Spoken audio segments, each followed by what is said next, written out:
Alrighty, folks, we are back. We are doing some more Echo. Joining me, of course, is the wonderful Rowan. Hello. So, yes, Joe, how you been, Rowan? Been alright. Been in Denmark. Been sleeping a lot. Had a headache for most of today, but it's gone now. So I assume it's the furry gay vibes cleansing my brain. Well, I have just been at Tabletop Scotland, so I got back yesterday, which was good. I don't know if it's going to be in Perth again next year because I don't know if the centre is still closing or not, but we'll find out next year. But it was Pride while we were there as well in Perth, which was also good. Yeah, apparently, actually, I missed the Pride in Copenhagen by a day. Oh. So when we got there, the entirety of Copenhagen was decked out in Pride flags, which was amazing, but no Pride. Oh. And I'm like, God damn it, I missed it. I have this image of someone like sweeping rainbows off the street now. No, they were just everywhere, just left everywhere. That's good. Just left hanging. Like every shop had one. It was kind of brilliant, to be honest. But apparently you had to pay for Pride in Copenhagen, which for me in Portsmouth sounds very odd because it's an ungated event in Portsmouth, and you just rock up to the common. Yeah, fair. You don't even have to go to the bar to buy drinks. Just go to the local shops. You know. Yep. It's good, is what I'm saying. Yeah.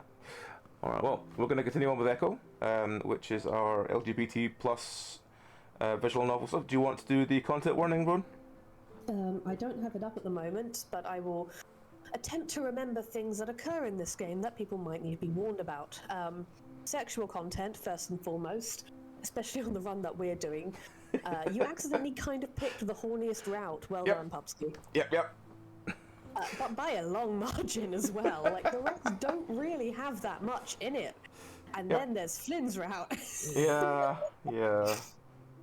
We should actually be getting to what is referred to as the smoke room scene in this playthrough, hopefully. So that's going to be very explicit. I'm sorry in advance. Also, content warnings for general horror vibes. We're going to get into psychological horror territory.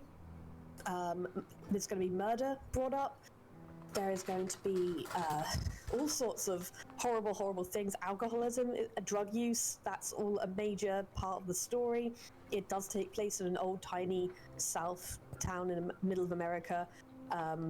Just run down as fuck. So there's swearing as well.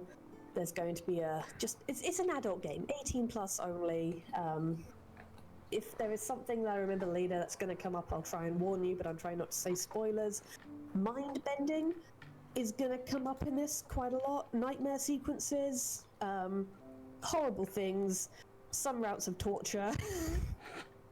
There's a lot. There is a lot in this game, despite the cute fuzzy animals. It's essentially a reversal on the dating sim formula from start to finish. So, yeah. So as ever, I'll just bring up the itch.io page. Yeah. So here's the thing for it. If you are looking for it, it is free to play on itch.io. echoprojects.itch.io/echo. So yeah. That is that. So we are carrying on. We are on I think we're about to start Wednesday on Flynn's run. Which is, I believe, Carl's birthday, which tends to be the inciting incident of every single route. So, time for fun. I think we have managed to evenly split most characters between us as well, so that should be simpler. That should be good, yes. So, in this run so far, actually, that's another thing I wanted to ask you to run through. Do you want to run through the story so far? Yeah, might as well. So our main character, Chase, is an otter. He's going back to his hometown of Echo to do his, essentially, dissertation project on the history of Echo and kind of like a journalism style thing. He's not doing very much work on it. He has a couple friends back in Echo because he did grow up there, and he's had a few friends also coming back with him as a way to kind of reconnect to the friend group. You have Jenna, a fennec fox. You've got Carl, a large sheep who smokes a lot of cabbage, shall we say. We have TJ, who is a Canadian sports fella. He's a sweet boy. We've got Leo, which is Chase's ex-lover. He still lives in Echo. And then there's also, who am I forgetting? Flynn, the route we're doing, also lives in Echo but works in the next town over. He's a bit of a jackass. Story so far is that they met back up. They had a nice day out at an amusement park. Friend groups like splintering.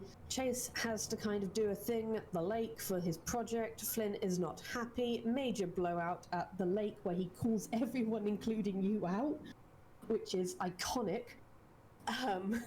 And from there, I believe they hung out for a little bit at a diner. I think that's what they're called in America. It's like a cafe thing with very greasy sandwiches.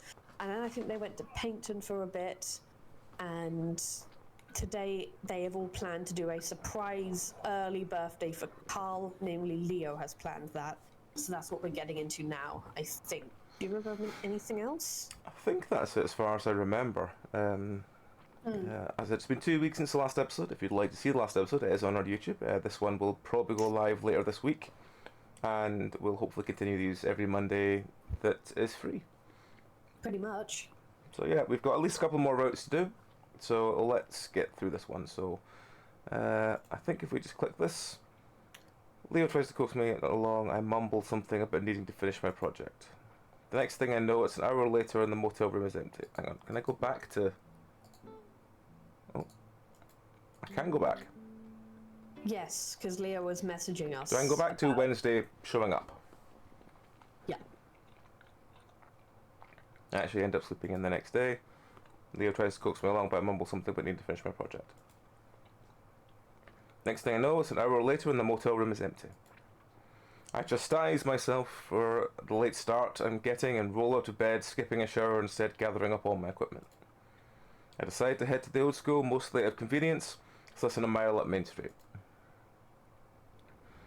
It's broken down and vandalised to hell, which looks great through the camera. The original Echo school, built back in the early 1900s, it was torn down and rebuilt in the 50s. That's the building that I'm looking at now.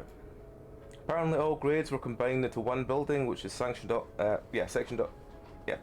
by 3 floors. My brain reread that word 4 times. Echo Elementary, Echo Junior High, and Echo High. After 1980, there were too few students to keep it functional, and they started busying everyone to Peyton instead, closing Echo School down. It's a 2-story brick schoolhouse with a basement and around 30 rooms inside. I remember my parents saying that after it closed down, there was a rife of passage to sneak into the school at night and graffiti up the walls. Basically, everyone drew a pentagram. I set the camera up to get a few shots of the outside of the school, making sure to emphasize the graffiti on the front and avoid the white soccer goal. Apparently, Echo was still putting the field to use. The windows are foggy, and though there are dozens of squares of glass missing, it's pitch black inside. I calculate in my mind how long I'll be speaking over this portion of the footage, realizing that it probably won't be longer than 10 or 15 seconds. I feel a little flare of annoyance at the thought of how much I'm putting into this and how little I'm getting out. I wonder if this is really the kind of thing I want to be doing, and not for the first time. After about half an hour of trying different angles, I finally straighten up, wiping my forehead. The sun is up to the point of warming on the top of my head, and I know within half an hour I'll be burning up. I start packing up my camera when I feel a different sensation on the top of my head. A slight pressure and a prickle, the feeling like I'm being watched. I look back at the school building. It's quiet, broken and stoic, like it has been for the past few decades. Still, my eyes are drawn to the second floor, specifically to the window on the far right. I stare hard at it, narrowing my eyes. Behind the glass in the dark room, something curves out from the right side of the window. It's a lighter colour and it stands out in stark contrast against the black of the rest of the windows. It could be anything really, but as I stare at it I get the same vibes I do from Carl's horns. I stare at it, waiting to see if it moves, morbidly imagining a face peering around the corner at any moment. Picturing Carl suddenly jumping out to stare at me from a window is kind of funny, but also creepy, because I can't imagine what he'd be doing up there. The hairs on the back of my neck stand up and I look around, kind of hoping that someone might be nearby. It's deserted, of course, my only company being the sun-baked road and the dried sagebush. I turn my attention back to the spot next to the window, half expecting the maybe a horn to be gone. It's still there, though not having shifted at all from when I first spotted it. I shift the strap of the camera bag onto my shoulder and stand up straight before moving a little closer to the building. next to the doors for a better look. Maybe it's the handle to something. Maybe it's the handle of an old watering can. Maybe a class project long forgotten. Maybe. I shrug off the feeling and turn to leave. Enter the school. Right. What do we go for? What would you like to go for? Let's just go with enter. Something itches at the back of my brain. I look back at the door and can tell right away that there isn't anything holding it shut, at least not on the outside.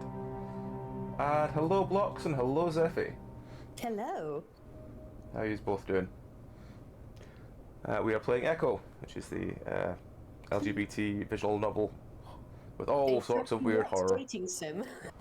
A dating sim where everything goes wrong and the protagonist is not the protagonist. But yes, this is our second episode of it, and we'll carry on. Maybe I could get a few shots of what's in there. I walk slowly up the door, a thin piece of plywood, definitely not what was here originally. A small tin, no trespassing, sign hangs from it, almost completely rusted through. I give the door a tentative push and instantly gives way, sliding noisily along the concrete ground. Inside there's a staircase right in front of me. To the left and the right there are wide, darkening hallways. I'm just crossing over the threshold when I realise what I'm doing. Even if I did get some good footage, it would have been from breaking into a place illegally. I'd basically be filming a crime for the school project. The floor creaking above my head and I realise just how stupid that is. I turn back around, making sure to shut the rickety door behind me fully before I start back towards the road. It was a dumb idea, sure, and I've come up with a lot of stupid ideas, but for some reason I can't shake the feeling that had been especially weird. I'm at the end of the road when I remember the horn at the window. I don't turn around. So how do you even know that he's here? Jenna eyes Leo as we make our way up the walk to Carl's house. As I'm looking up the mansion, I think if I imagine a lot of things being bigger when you're younger. Not Carl's house. I always forget how big it is when I see it again. Even kids with Peyton wants to hang around with Carl because of it. Carl is here, like 95% of the time. Besides, how would he get around without his parents? Jenna doesn't say anything as TJ bounds up to the door and rings the doorbell while balancing a cake against his chest. Everything's so old-fashioned here. TJ seems to have cheered up since his incident a few days back. At least, that's what he's been putting out so far. Sometimes it's hard to tell with TJ. We wait a while, but there's no answer. Jenna looks pointedly at Leo, who pointedly ignores her. I can't remember what voice. I remember what voice we gave him because he was the bumpkin. He's probably asleep. Which is really unfitting because he's supposed to be Mexican. Well, you know, Devon is the Mexico of Britain. Okay. And how do we wake him up? I want to ask where Flynn's at, but even mentioning his name around TJ seems risky. Leo's looking up at the window right in front of the door, about 10 feet off the ground. You know, if I boost you up, you'd be able to reach... Are you kidding me? I shift the bag of presents I'm holding, glancing down at the red tissue paper on the top. So, what did I get Carl? Leo doesn't seem to notice me, continuing to frown at Jenna. How else are we going to wake him up? Oh, I don't know. Maybe by sending him a text in advance to have him meet us somewhere rather than just going to his house completely unannounced. Leo huffs and I can see his face getting red under his fur. Jenna's a fair point, but I still feel bad for the wolf. I mean, he usually is here, isn't he? Let's not fight, guys. It's supposed to be a party. TJ's genuine disappointed voice seems to put a pause on the tense mood and Jenna sighs before looking up at the window. I guess I could try. Great. Leo hops down off the deck, but at that moment a big rusty truck pulls into the driveway at Carl's house. It's Flynn, and next to him in the passenger seat is an unconscious looking ram. The hell? Flynn parks before slowly and quietly opening the door. Flynn, what the hell are you doing? Leo whisper yells as he walks up to the truck, glancing over at Carl, who's leaned back in the seat with his mouth hanging open. Even from here I can hear him snoring. Hey, Wolf. If you still want to be a surprise, you'll shut up. What the hell are you doing? Flynn rolls his eyes. We went to the reservation. What? Why? Because it's something we do sometimes. I texted you that you were going to surprise him. Yeah, well, that's why I'm here. Flynn rubs the back of his scaly head. It's just a bit late, is all. Started winning more than we usually do, and Carl and I stuck around a little longer. You were gambling? Of course, because that's all the reservation is good for, huh? Whoa. Flynn holds up his hands defensively. What's with all of you? Flynn's eyes settle on me, and for some reason I feel my heart give a jump. Jace, what the hell's crawled up everyone's ass? I feel like the answer should be obvious, but if Flynn's trying to get things at least somewhat close to normality, then I'm fully behind him. You know how Leo is. It's his way or the highway. Leo shoots a glare at me, but I grin at him, trying to lighten the jab. I sense TJ further back behind me, separate from our group. I really wish I knew what he's thinking right now. Leo has a tiny growl before turning back to Flynn. I feel like you could have at least told us. Flynn sighs and glances back at the ram sleeping in the truck. Well, why don't you guys go inside with this whole surprise thing? Is it weird? It's locked. Flynn walks over to Carl's side before turning to us. Go into the back. There's a key under the doormat. We get into position right in front of the door. TJ's a little more enthusiastic, hiding against the wall to the left of the door, a party popper in his hand. I hear a soft clapping, along a low murmur of Carl's voice. The door swings open. Dude, I just want to put it behind me and not the... Surprise! Carl stands there frozen as strings of confetti drape over his horns. For a moment he goes completely silent and we all stare back at him. Finally, TJ giggles. Oops, I didn't mean to get it on your horns. TJ goes with picking the confetti off Carl's head, his hesitant movements making it obvious how hard he's trying to avoid touching the horns. What?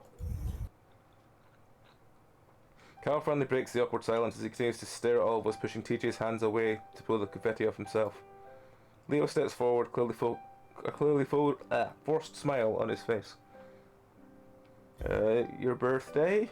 Happy early birthday? Carl continues to stare. Flynn steps up to his side and puts an arm around his shoulder. Yeah, you know, there isn't much to do around here, so we had to come up with something. But a birthday party for me? It's not for another month.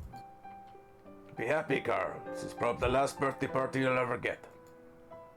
Carl opens his muzzle and snaps it shut, his long ears twitching around. Carl, this is basically just a party. Your birthday is just an excuse to have it. Oh, come on, Jenna. We've got you gifts and everything. Leo nods at me and I take it the cue to lift my bag into the air, grinning sheepishly. I mean, it was Leo's birthday last month. So what? You just got to re-gift everything to him? You know, you want to just re-gift everything to him? Flynn gives a hard tug on one of Carl's horns and he swats at Flynn's hand. It's with more annoyance than I'm used to seeing him have. And cake. TJ ridges the cake in the air. Flynn leans against Carl, pointing at it. See? Red velvet, your favourite. I'm silently thankful that Flynn's trying his hand to not let Carl freak out. I think we're all a bit taken aback at how much he's resisting. Carl's shoulders do droop a bit at the sight of cake, though. Where are your plates? Jenna's over at the cupboard, opening a few and looking inside. This kitchen is huge. Second one over. At that point, we've managed to shake off the awkward haze we're in and start moving to the table. So, we've got the whole day planned out for you. Yeah. Carl stands at the end of a table, one hand on the chair as he watches all of us. While I know Carl wouldn't really be into the idea of a party, I didn't think he'd be this bad. I wonder if his anxiety has gotten worse since the incident at the university. We're going out to eat later and then a movie. Thought you might want to see that new Luci Lobo film, you know? Carl's hands go up to pull the beanie tighter over his head. Well, as long as you don't tell the waiters that it's my birthday. Oh yeah? Isn't that the place by the theatre where they basically force you to wear one of those cone hats? Yep, and I swear to God, if one of them gets all touchy with my horns and tries to put it on... What, you'll blow smoke at them? I think it's kind of fun. TJ is struggling to pull the plastic dome off the cake. Leo reaches out to help him, and it pops free at that moment. He takes a large glob of frosting off the side of the cake. Ah! Good one, Teach. We can give that piece to Carl so he can stay on his diet. Flynn puts air quotes around the word diet. An awkward silence follows, one that Flynn clearly notices, and I see him sulk in response. Carl coughs. I didn't have breakfast, so this should be fine. Leo claps his paws together. Well, while we're having cake, why don't we start opening your presents, huh? Carl grabs the bag and unceremoniously dumps it onto the table. He goes through them, giving an obligatory thanks when he finds out who gave it to him. I see my gift for the first time along with Carl. It's a horn band in black and orange. University of Pueblo colours. We used to make fun of the jocks that wore them at Pueblo. Thanks. He looks at me as if trying to figure out if I'm joking or not, and I can only offer a pained smile in response. It's only now that I'm feeling guilty for not getting him the present myself. I'll get him another one for his real birthday. Flynn steps forward at this point.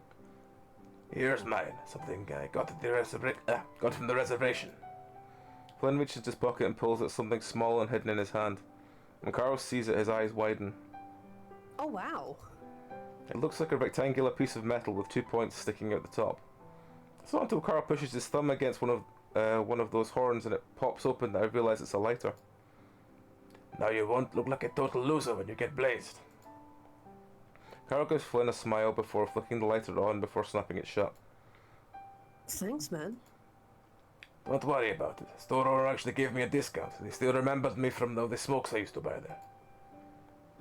You went all the way to the reservation for that? Cigarettes are untaxed on the reservation. Another thing it's useful for. Huh, Flynn? A chill descends over the room again after it had just warmed up. I went for the casino. The cigarettes were just... Mm-hmm. Flynn stops and frowns, looking confused and hurt. At this point I start to feel myself wanting to stick up for him. The rest of the party is stiff and uncomfortable as Flynn stews in the corner. Finally Leo stands up and tells us to get out to the car. Leo gives Flynn a look. I can tell he's going to confront him on something. Quietly I linger towards the door and listen as the rest of them head out. Oh, now I just can't say anything to him, huh? Flynn?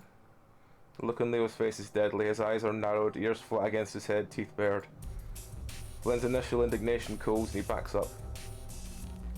You promised me that you wouldn't fuck this up. You said you wouldn't cause any problems. I was fucking trying to make things better. Can you read a fucking room? No one wanted you to say anything to him. What, so I'm just going to let things stay like this for the whole week? Well, it's kind of your fault, innit? I'm trying to be nice to him. You see, Jenna, she's not fucking helping. You know how TJ is, just leave him alone. He's a fucking adult. He's not like some little kid you have to protect. That's why it's been years the little shit still hasn't manned up enough to say what actually happened. Leo's hackles flare. See, this is what I'm talking about. You only want another chance at him. Leo's looking at Flynn with pure disgust in his face. Sounds like you think I just want to fuck him. I wouldn't put it past you, slut. Flynn leans back with a smirk. That I am not the only one with ulterior motives, eh? Flynn's eyes flick to me. Leo doesn't even say anything in response, instead just letting out a rough snarl. Flynn only flinches a little, he doesn't move, just folding his arms, staring hard at the wall, at the wolf. I don't want to see you talking to him again this week. If you do, I'll shove your fat tail so far up your arse. Buy me a drink for... Chase, get out to the car. I jump as Leo snaps his head in my direction. I'm torn about this. I don't feel like Flynn did anything wrong when trying to talk to TJ. But what if Leo suspects it's... But what if what Leo suspects is true? Falling off my words today. I think I need to... Alright, cool. Leo punches the door frame on his way out, swinging the door shut with a smash. Flynn maintains his position against the back of the couch, arms folded, coolly chewing on his toothpick. They both listen to the sound of Leo's truck starting up before it fades as they pull out. I look over at the leftover cake on the table, wondering if I should clean it up or just give myself something to do. A glob of cream stuck to the side of the plastic dome gives me a jolt of genuine sadness at the mess the whole get-together was turned into. Flynn, meanwhile, retains his slouch sulking. Finally, the pressure is too much and I feel the need to say something. So... As if that's his cue, Flynn turns on his heels and stalks out the door. Hey! I scramble to follow him out the door, feeling more annoyed than sorry for him at this point. Where are you going? Flynn doesn't say anything as he walks up to the truck and yanks open the driver's side door. He slams it shut just as I walk up to the door. What the fuck? He finally does turn to me and then shifting his toothpick around his mouth before he speaks. What? What do you mean, what? You can't just take off. Why not? Flynn arches his prominent brow at me and I struggle to think of what to say. It's not like he owed me anything, I just stick up for him. I didn't stick up for him at all back there. Was he expecting me to? As far as he knew, I just need to get my project done.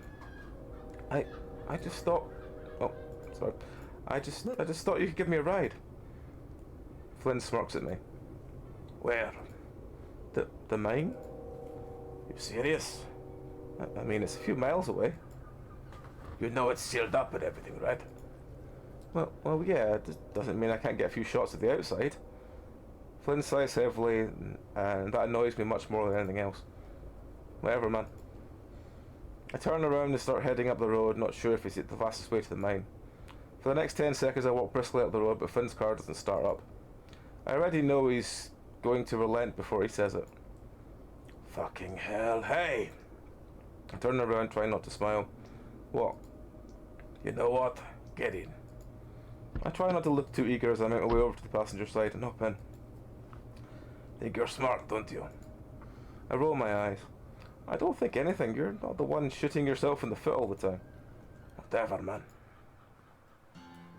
I stare through the bars of the rebar into the darkness of the old mine. There's a damp, cold breeze coming from inside, but all I can smell is dirt. Yep, beautiful, ain't it? Might as well just slap that mine jail on our flag. Represents the town pretty good. Flynn leans down towards the truck, chewing on another one of his toothpicks. There's an unsettling feeling about the whole place, and I'm just kind of glad Flynn's there with me because of it. It's a good 3 miles from the town centre, and the gravel road is deserted. Our only company is a few crumbled ruins and the foundation scattered every 20 feet or so. The only sign of modernity is an oddly placed long patch of asphalt and two tall lampposts at the end of it. The town has tried to turn this area into a tourist destination for a decade ago, but the recession put a hard stop to that. That seems to be a running theme for the town's history. Progress halted by outside forces. Don't you have some say in that? I mumble absent-mindedly, messing with the settings in the camera. Huh? No, I'm just a crook. I just mess with records and shit. It's still hard for me to imagine Flynn working in that position. Shouldn't you be there now? It's still before 5. Maybe, but why bother? What? He looks up at me, toothpick bobbing around in his mouth, eyes wide as he shrugs. What, do you think anyone's going to notice? I get paid to do nothing. But won't you get fired? It's an elected position. Well, unelected then? It goes unchallenged every year, Jess. I frown. Doesn't Flynn have any sense of duty?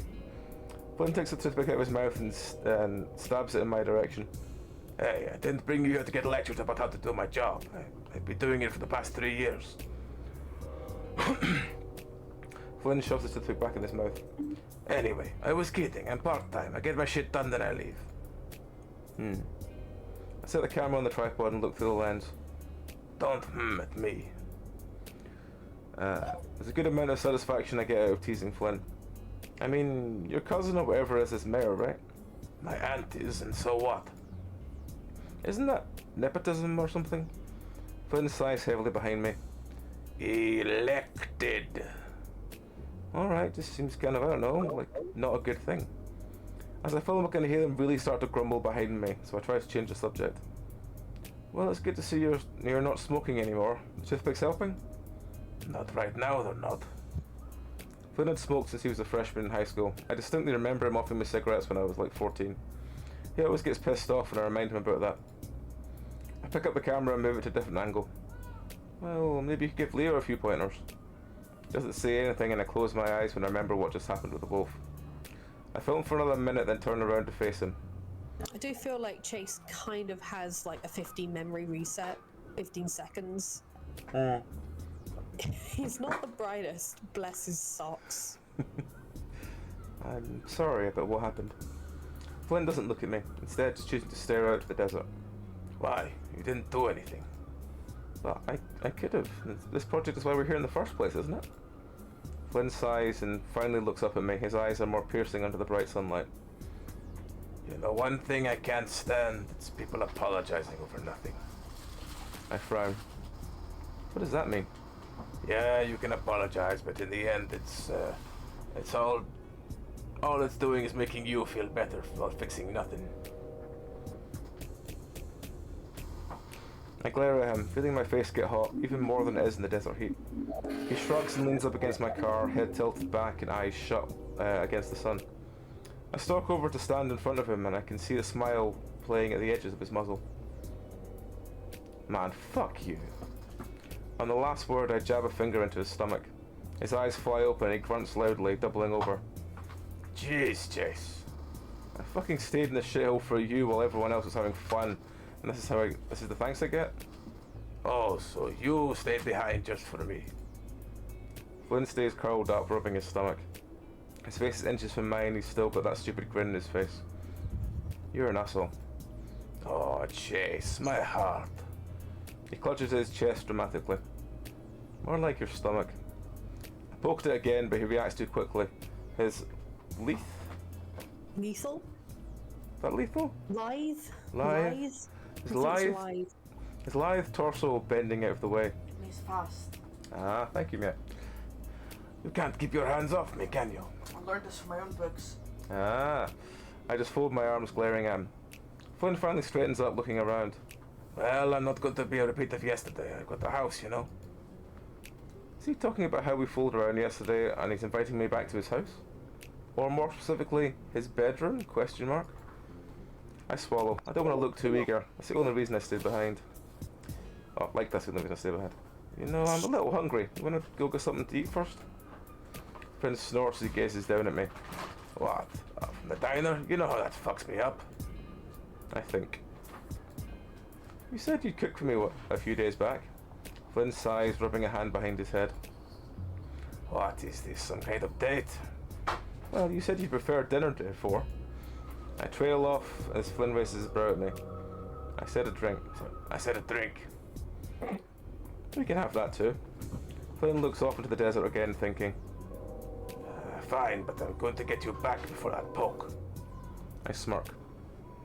Yeah, well, As he turns away from me, his tail comes in and knocks against my crotch. It wasn't at all that hard, but it's enough to make me feel it in the bottom of my stomach. Oh, fuck, come on. I walk bow-legged for a few seconds as I move to gather up my equipment. Don't think that was an equal exchange. That's because you ain't a lizard. Now hurry your ass up. Flynn's house is a ranch-style adobe home. He moved here only a few years ago, so it's my first time seeing it. Pro Adobe. Ah. It's an alright place. Housemate's quiet and keeps to himself, so it's almost like I have the place to myself. You got a housemate? Well, yeah, I don't need the whole house, saves a decent amount of money, so... We pull in next to a foreign-looking, faded yellow scooter. He's new to Echo. You'll probably like him. He's a big fucking nerd. I hop out the pavement, warm against my pads, even though the sun is setting. It looks nice, kind of like a smaller version of Carl's house. Carl's mansion, you mean? On the way up to the door, I feel his thick tail bump against my own, though it's soft enough that I'm not sure it's on purpose. As we go inside, I'm hit with a blast of warm air that's not much different from what's outside. I air out my shirt.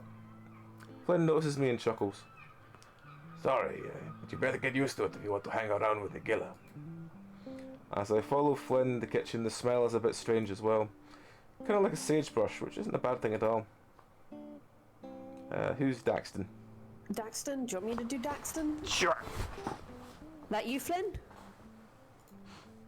Yeah, I have a friend over. Ooh, one of your reunion friends? Flynn opens the fridge. We have any green peppers left? I hear a sliding door from the hallway and turn around to a somewhat startling sight. A tall lizard comes in, but it's not his height that surprises me, but rather his colouring, spotted blue with pale eyes. I then realise he's a salamander, not a reptile. I suppose he's seen brightly coloured amphibians in Pueblo, but definitely not Echo, and not even in Peyton. There's a smile on his face, and I try hard not to stare.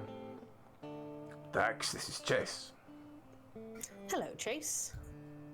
Hi. I reach out to his offered hand before feeling the cool, almost slippery sensation of his skin.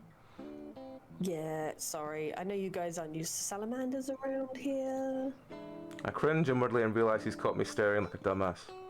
Oh, no, I don't mind. Mind me being a salamander? I'm mortified, but he's still smiling. Alright, Chase, enough of making a fool out of yourself.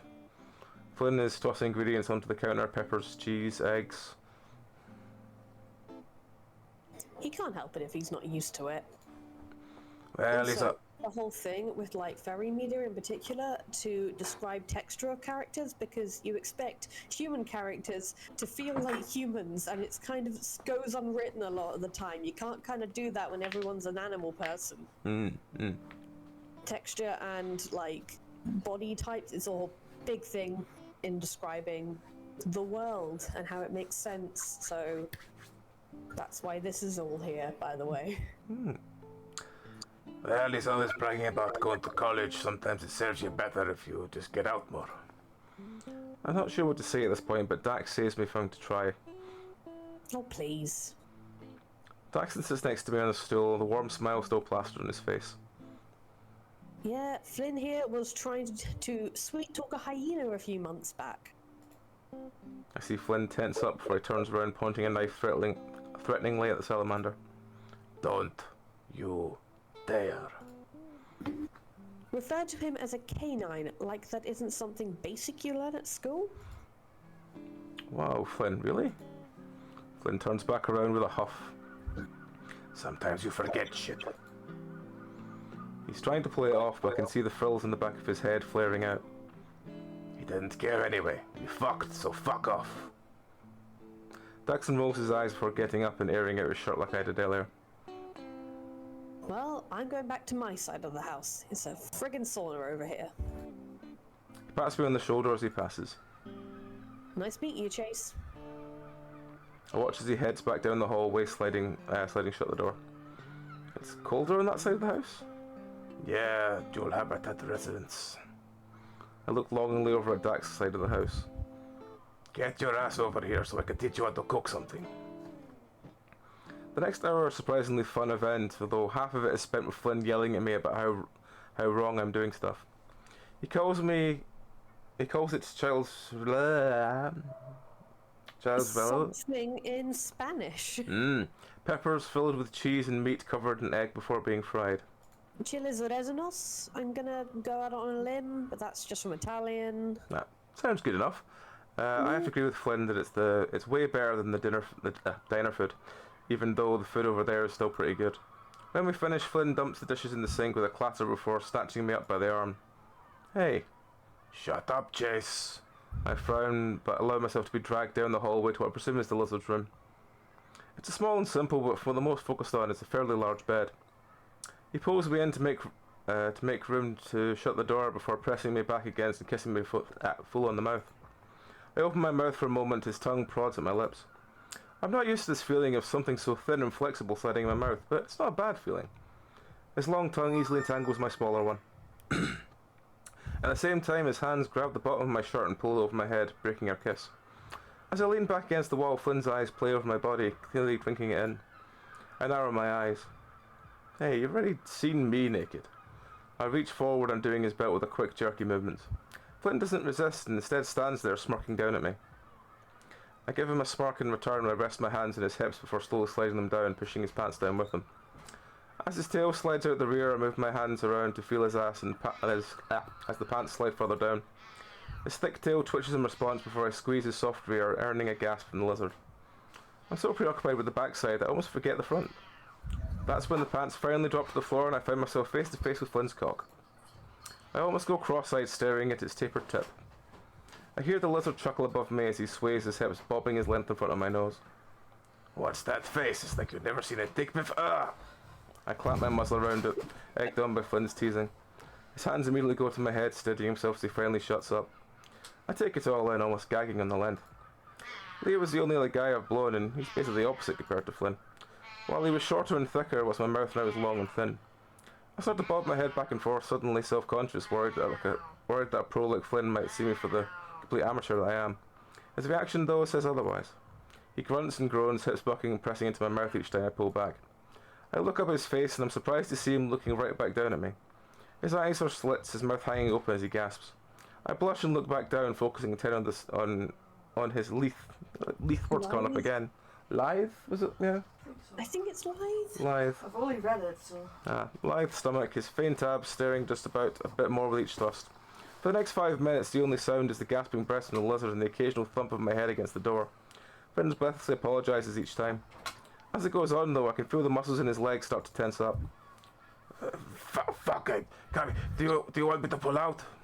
Flynn must be pent up. It looks like Leo at least 10 minutes before he came for a blowjob at all. I feel Flynn tense and start to step back, but I slide my hands up his thighs, squeeze his ass again, keeping him firmly in place. If Flynn's still trying to pull back, he runs out of time because I feel his length jump in my mouth. Oh, fuck! Flynn doubles over me sharply, his head slamming against the door as I take him all the way and start sucking. His thin body shakes against me and I'm trying not to smirk as if his clawed feet brush against my knees as they dance around in ecstasy. I glance up at him again and see the top of his head and hand pressed on the door. His eyes are squeezed shut and his teeth are bared as he hisses through them. His other hand is gripping tightly on the head and my head fur, and with each suck he grips tighter. After about 3 spurts, his twitching dick finally settles on my tongue. While Flynn is definitely quicker to come, it isn't quite as much as Leo, and I have no trouble getting it all down. I see his stomach rise and fall in front of me, which he sags and gasps for the door. Oh fuck, Chase. I don't know what you did, but oh fucker. In the middle of his sentence, I give him a softening cock another suck. He yanks my head back and with the hand on my head and his slick dick bobbing from my mouth. I grin, but then gasp as I'm yanked up to my feet. Flynn turns with me over to the bed, made difficult by the pants around his ankles, and shoves me backwards onto the mattress. He grins at me as he slides his shirt back over his shoulders. Now it's your turn. I see we're getting into the explicit part of the evening. Yeah, you really went for like the horniest route. Yeah. Most of them only have one, if any. Hmm. And it's usually towards the end. Flynn's route is like radically different in many ways. So It's a little mortifying. It's fine. It's pansexual energy. It's all good. Yeah, it's incredibly like gay man vibes. And I am way too much of a lesbian to fully relate, but like also it's not badly written, and that's the funny part of it all. I have definitely read worse. 100%. Did you ever read any of Chuck Tingle's stuff? I don't think so. Most of the stuff I read was like, you know, the days of Literotica and stuff like that. Yeah. Chuck Tingle is a comedic porn writer known for incredibly funny cover images and titles. He pumps out like 40 fucking books a year and they're all really, really short. I bought one about a sexy lesbian shark once. I had an amusing time. Fantastic. Way too much energy was like put into the world building beforehand. Until it just became a lot of ass play very fast. Yeah, would highly recommend looking up the list of titles, if nothing else. Dude is highly amusing. I shall do. I shall put it on my I list believe of one things of the to. titles was Pounded by the Pound, How I Got Fucked Over by the Economic Implications of Brexit, or something. Fantastic. Pounded by the Pound. Either way. Either way, let's get back to the horn. Let's get back to this incredibly horny fucking game. Yep.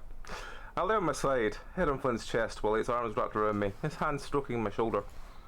I rub his smooth stomach in big wide circles, making sure to get every inch of it. I occasionally trace the outline of his chest as it rises and falls before dipping down again, almost touching his semi-erect cock. He doesn't seem to be in the mood for another go, though, so I'm content to just lay there and listen to his deep breaths. What's wrong with me wanting to know what happened? I pause my rubbing, resting my paw in the middle of his stomach. He tenses it for a second, so I continue the rubbing. Nothing, I guess. It's how you go about doing it. He grunts. Doesn't matter how I do it. He's going to be upset. It might be easier if you try and go at it a bit more delicately. Flynn takes a deep breath as I watch my hands rise and fall with it. He's hiding something. You know it too. I don't say anything. We lay like that for a while, Flynn breathing softly in my ear as his fingers creep over my arm to tease at a nipple. Everyone does, but they treat me like I'm some sort of monster for wanting to know. I press down suddenly as he grunts loudly in my ear as he tenses up around my hand again. You don't really think what you did at the river was appropriate. Ow! I cringe as Flynn pinches my nipple. He doesn't say anything though, and we just lay in silence for a while longer. City didn't deserve that. I swallow. No. I mean, I know he was a dick, but he came from a rough place. I just listen. I wanted to say something wrong. Flynn never opened up like this. You guys didn't know him like I did. I stop rubbing and turn my head up to look at Flynn. His eyes are open, staring up at the ceiling. Jace, I need to find out what happened. Flynn? No, I'm sick of wondering. I'm sick of imagining. He looks down at me suddenly, his expression of his face is strange. I'm going to talk to him again. Who? TJ? I hear my voice rise in concern. He doesn't say anything. Flynn? I sit up. Don't do that. He glares at me. Yeah, why not? This is probably the last chance I'll get. But I try to think of something to say. Nothing good will come out of it. If he hasn't said anything until now, he probably never will. We'll see about that. The implication in his voice sends a chill down my spine. Flynn. The lizard looks away from me. What? I'm not going to do anything, just talk. And if he doesn't say anything? Flynn stares at the wall. Then I guess that's that, but I want to talk to him without Leo there to coddle him, like he's some little kid. I put my face in my hands and rub slowly. I know Flynn would never want to hurt TJ, but I can't get so emotional with what TJ says. What TJ says the wrong thing. Just let me go with you when you do. Flynn turns his head to look back at me.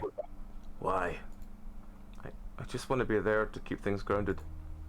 Flynn stares hard at me. Maybe he likes you, so maybe that'll be good. He continues to stare at me, and I feel a little uncomfortable. What? You just have to promise one thing. What? I say it a bit more slowly. Don't get in the way. Don't try to defend him, even if he's acting all sad and shit. I look back at him, unsure of what to say. I don't want TJ to get hurt, and just the thought of the confrontation is making me feel sick. But I don't want him to be alone when this happens either. The thought of telling one of the others, Jenna or Leo, comes to mind, but I know that'll be a fucking catastrophe if I do. That'll be the end of a lot of friendships. This still left a chance that I would survive. Either way, I'm going to have to promise him if I want a chance to go along. But whether or not I keep that promise, what do we do, everyone? Yeah, that's a tough one. Like, what do you think about the possible murder of Sydney and TJ not saying shit? I'm intrigued to know what's actually going on. That was the main reason why I chose this route. Hello, kitten. Like, TJ is canonically like 2 to 3 years younger than everyone, 2 to 3 years younger than anyone else. So he was like kind of the baby of the group back in the day. I don't want to give anything away. I know what happened. The interesting part for me is more like the conflict between the characters about it. You know? Like how literally everyone is just coping in a completely different way and it's still kind of fucking them up. Like, what do you know so far again? I can't remember what you actually know that happened. They've hinted that something happened to Sydney, but they've not really said what it is. Yeah. And that was the kind of the fact that this was the kind of he wanted the answers and no one else was willing to talk about it was kind of why I chose this route. Yeah. Well, you know what happened at the lake, and you know TJ was the only witness. Well, you can probably guess what happened to Sydney if it was at the lake. I'm probably guessing it's some sort of drowning incident, but I'm waiting to see what. Drowned. Yeah. Flynn and TJ's route go into it probably on equal sides. You do in both of them get to find out pretty much exactly what happened. Let's just say you will see what happened by the end.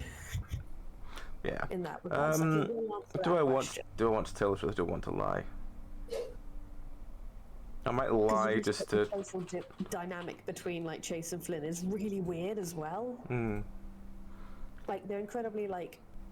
I don't even know how to word it. Like they're fucking horny, but neither of them are really connecting with the other. You don't actually find out much about Flynn.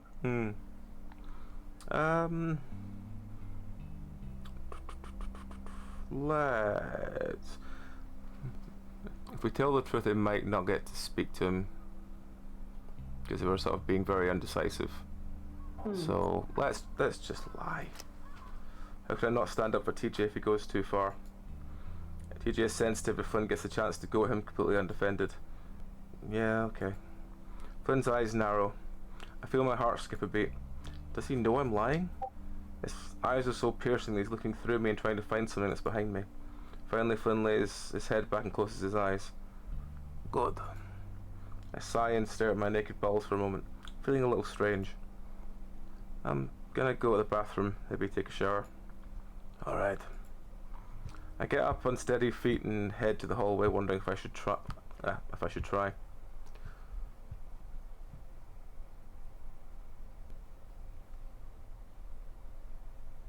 What's wrong with you?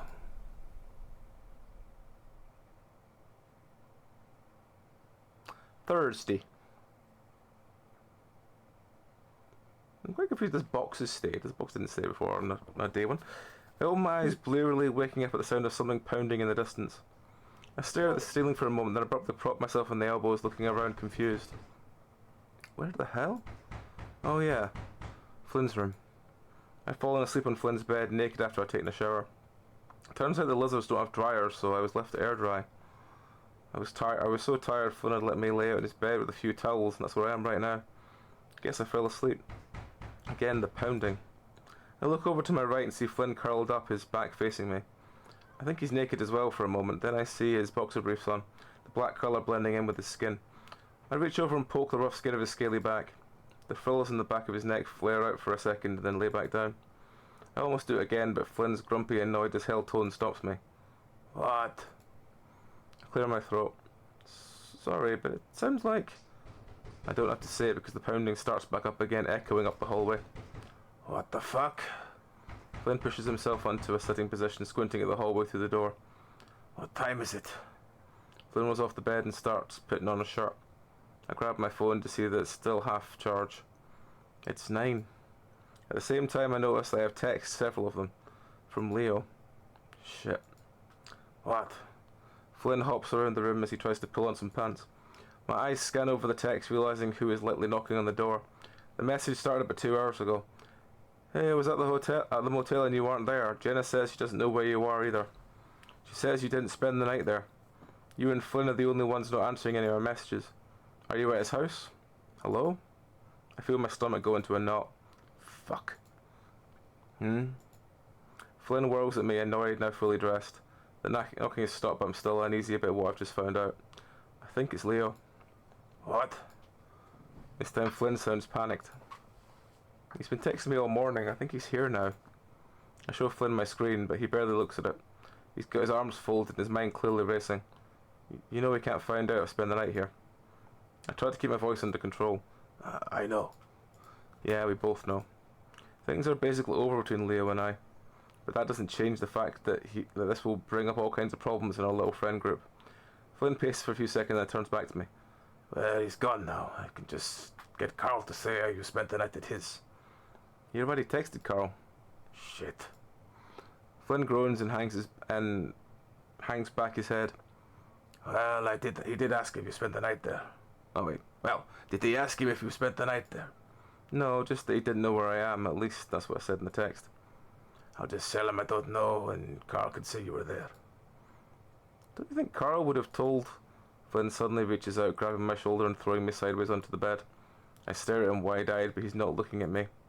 Instead, he's staring at the window behind me. What? He throws his hands out in my face, silencing me. Flynn moves to the window, and that's when I notice a big shadow shifting around out there. I scramble to the side of the bed, heart hammering in my chest. Did he see me? The curtain is covering most of the window, but the foot-long gap at the end is just enough to look in. Flynn starts pantomiming in front of the window, shrugging his shoulders and shaking his head. Finally, he drops his arms with a sigh and leans into the crack of the window open. What the hell are you doing? Why the hell didn't you answer the door? Leo's voice is angry, honestly a bit more angry than I would have expected despite the situation. I just woke up. I was knocking for like 5 fucking minutes. I'm a heavy sleeper. You're dressed and everything. I just got dressed. Most people don't go peeking into windows when they don't get an answer, though. Flynn glares through the window.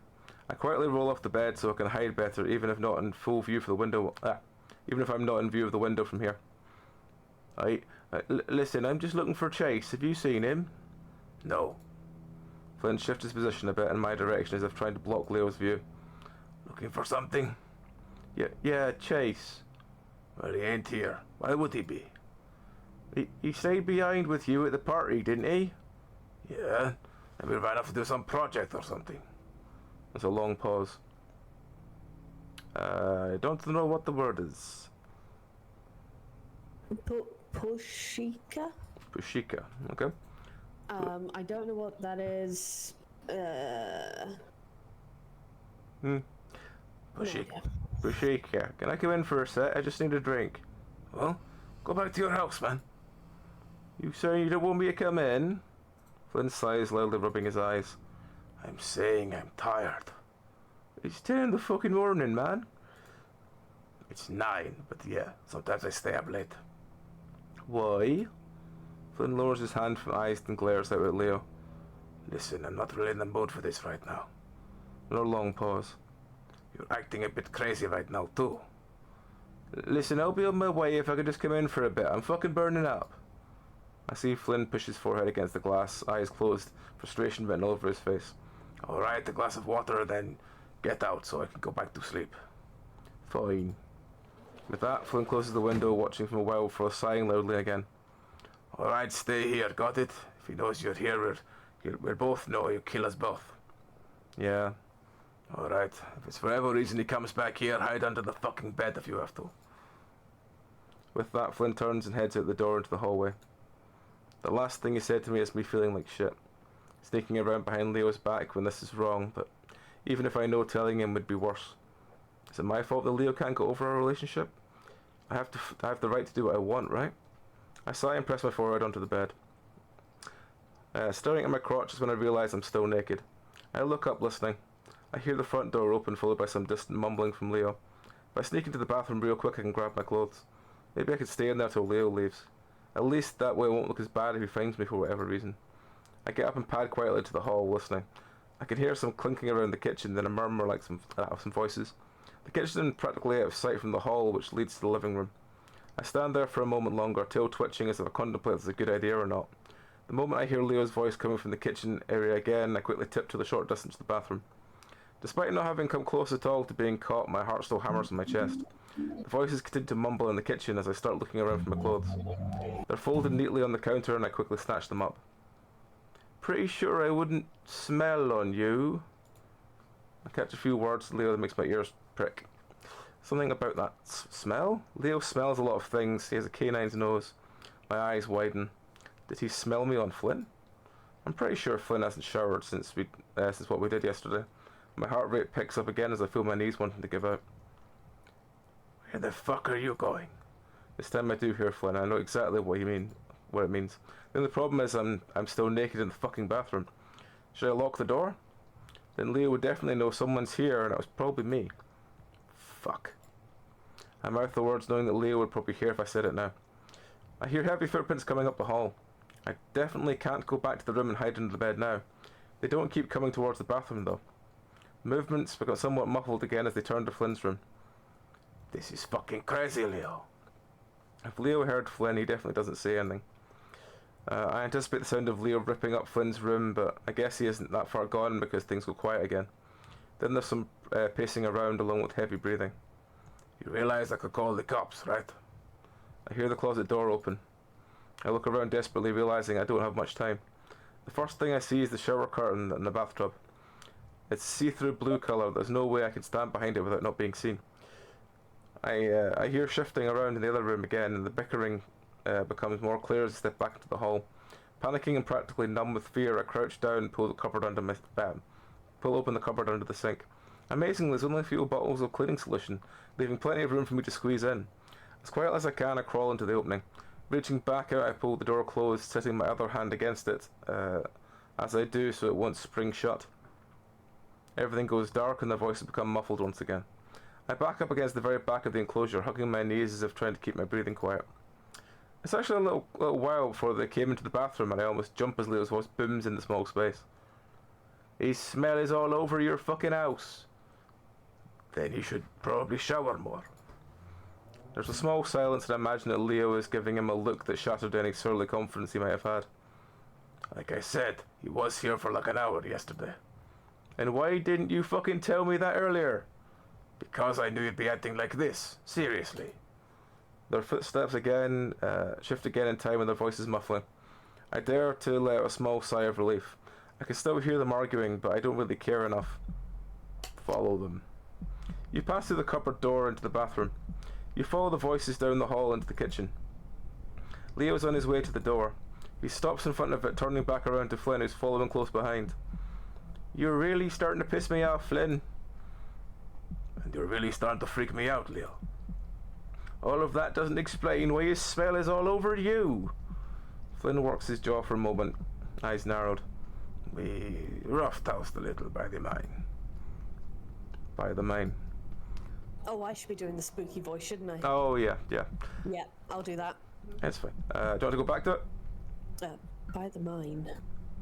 You know how we get sometimes. It was really hot. Leo was shaking his head like he's tired of listening to what Flynn has to say. Like he's tired of everything. And then to have it mixed with that smell. Flynn throws his hands up, exasperated. I jerked off later. Sorry, this ain't really any of your business. You know, it kind of is, since I planned out the entire fucking thing. Leo started to lose his temper again. You know this isn't like Leo at all. Calm down, Jesus. Maybe he went off to do more research or whatever. Said he wasn't done at the mine. At the mine? Leo's not listening anymore. He's looking to the side, staring at the wall, hackles raised. Listen, I'll drive around real quick to see if I can find him before work, alright? Flynn, Flynn, you know you ruined this whole thing for me, right?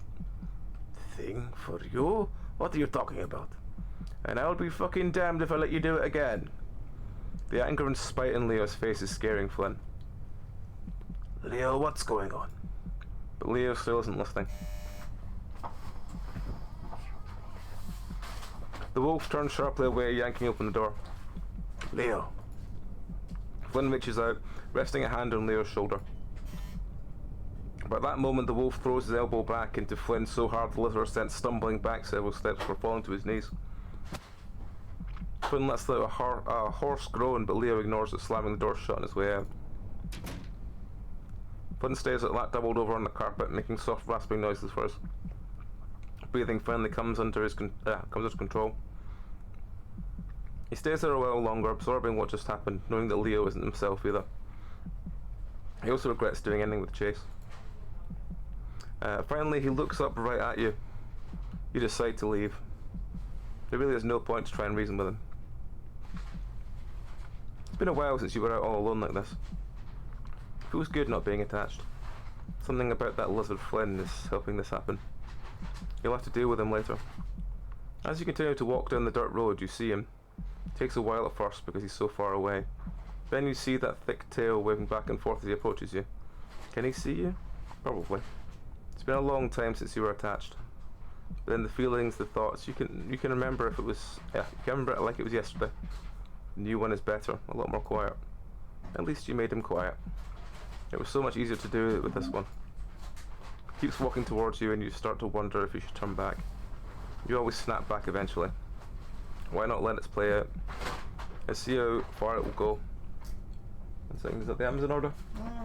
You got energy to do it. It's within the green door. But I might need to get the other one now. Okay. 'Cause I hurt myself. Okay. I'll get the other one then. It's not going to be for at least another half hour That's fine. to an hour. Did you put stuff in the fridge? I have not because... Okay. I'm going to quickly do that. Alright, I'm going to take a quick 2 minutes, folks, because I need to put stuff in the fridge. It's just arrived. But when I'm back, we will continue on. So yes, back in 2 minutes. Alright, folks, we're back. Carrying on with some more Echo.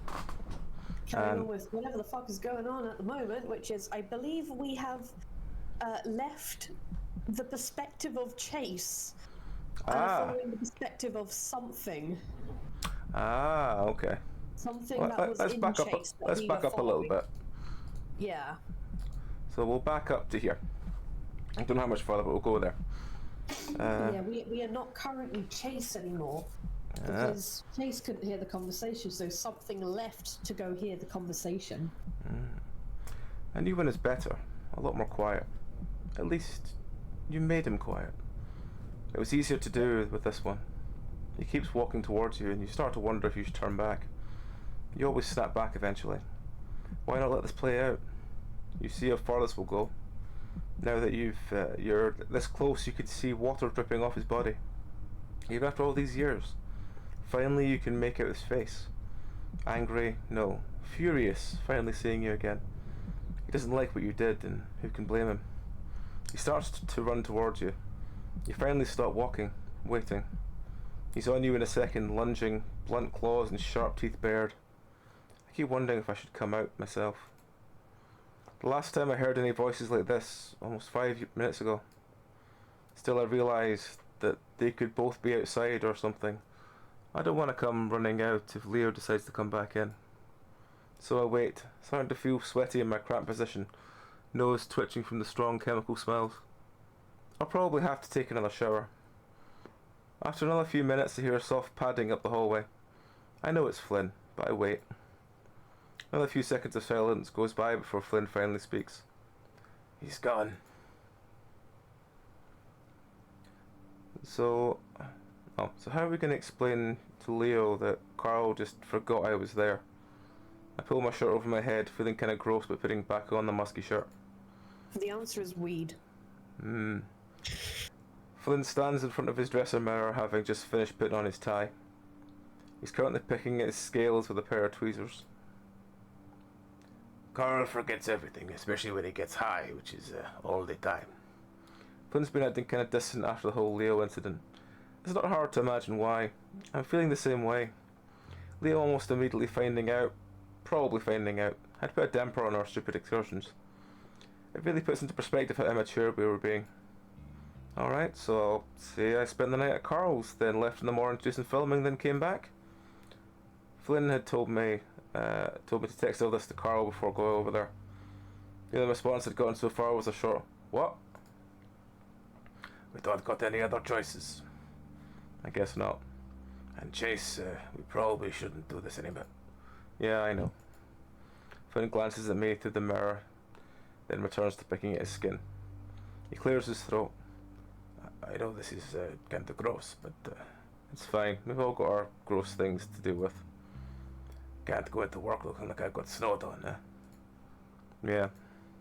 I mean, it doesn't ever get this bad, but Flynn breaks off awkwardly and goes back to his grooming. It's weird seeing seeing him this off. Oh, this off, yeah, my brain was weird seeing him this off, but again, it's not like it's unwarranted. I sit on the edge of the bed, texting Carl again to try and get him to at least partially understand what the plan is. After a couple of minutes, Flynn clears his throat again. Listen, Chase, if you ever feel a little bit like not yourself, I look up and see the lizard just looking at me through the mirror again. He quickly turns the attention back to his picking. I don't know, like you're not fully in control of what you do. I frown. Is Flynn trying to get at something to explain his own actions? Does he feel like he wasn't in control of what happened between us? No, I also don't think so. Flynn proudly puts down the tweezers and turns to me, leaning his rear against the dresser. So you've never felt like you're not yourself? Though I am not totally sure as to what he's getting at, I decide to humour him and think, I guess after what happened when we were kids, it didn't feel right. After Sydney? Yeah. I tried to avoid talking about it directly, but Flynn doesn't seem to be bothered right now. You probably remember that I saw a therapist after because I felt so different and it scared me. Flynn nods. Did they figure it out? Kind of. If I remember right, they said it was like a dissociative thing. What's that? Like sometimes when something really traumatic happens in your mind sort of distances you from yourself to protect you. I shrug. Something like that. I'm not very good at psych stuff. There's another random spelling mistake. Was there? Yeah.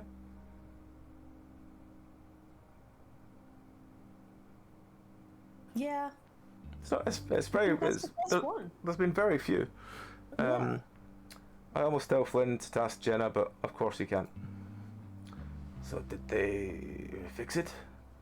Not really, but I got used to it, I guess. Was like the new me. And you're okay with that? I shrug again. My therapist said that really traumatic things can just change the way your brain works forever. You just learn to live with it. That doesn't sound good. No, but it's a part of life. I think we all changed. Yeah. I don't go into detail about how it got worse over time. The whole not feeling like myself. How I felt more and more like my personality was bleeding away. I'm a completely different person now than I was 10 years ago. Because in the back of my mind, I just wonder if that's what it's like to grow up.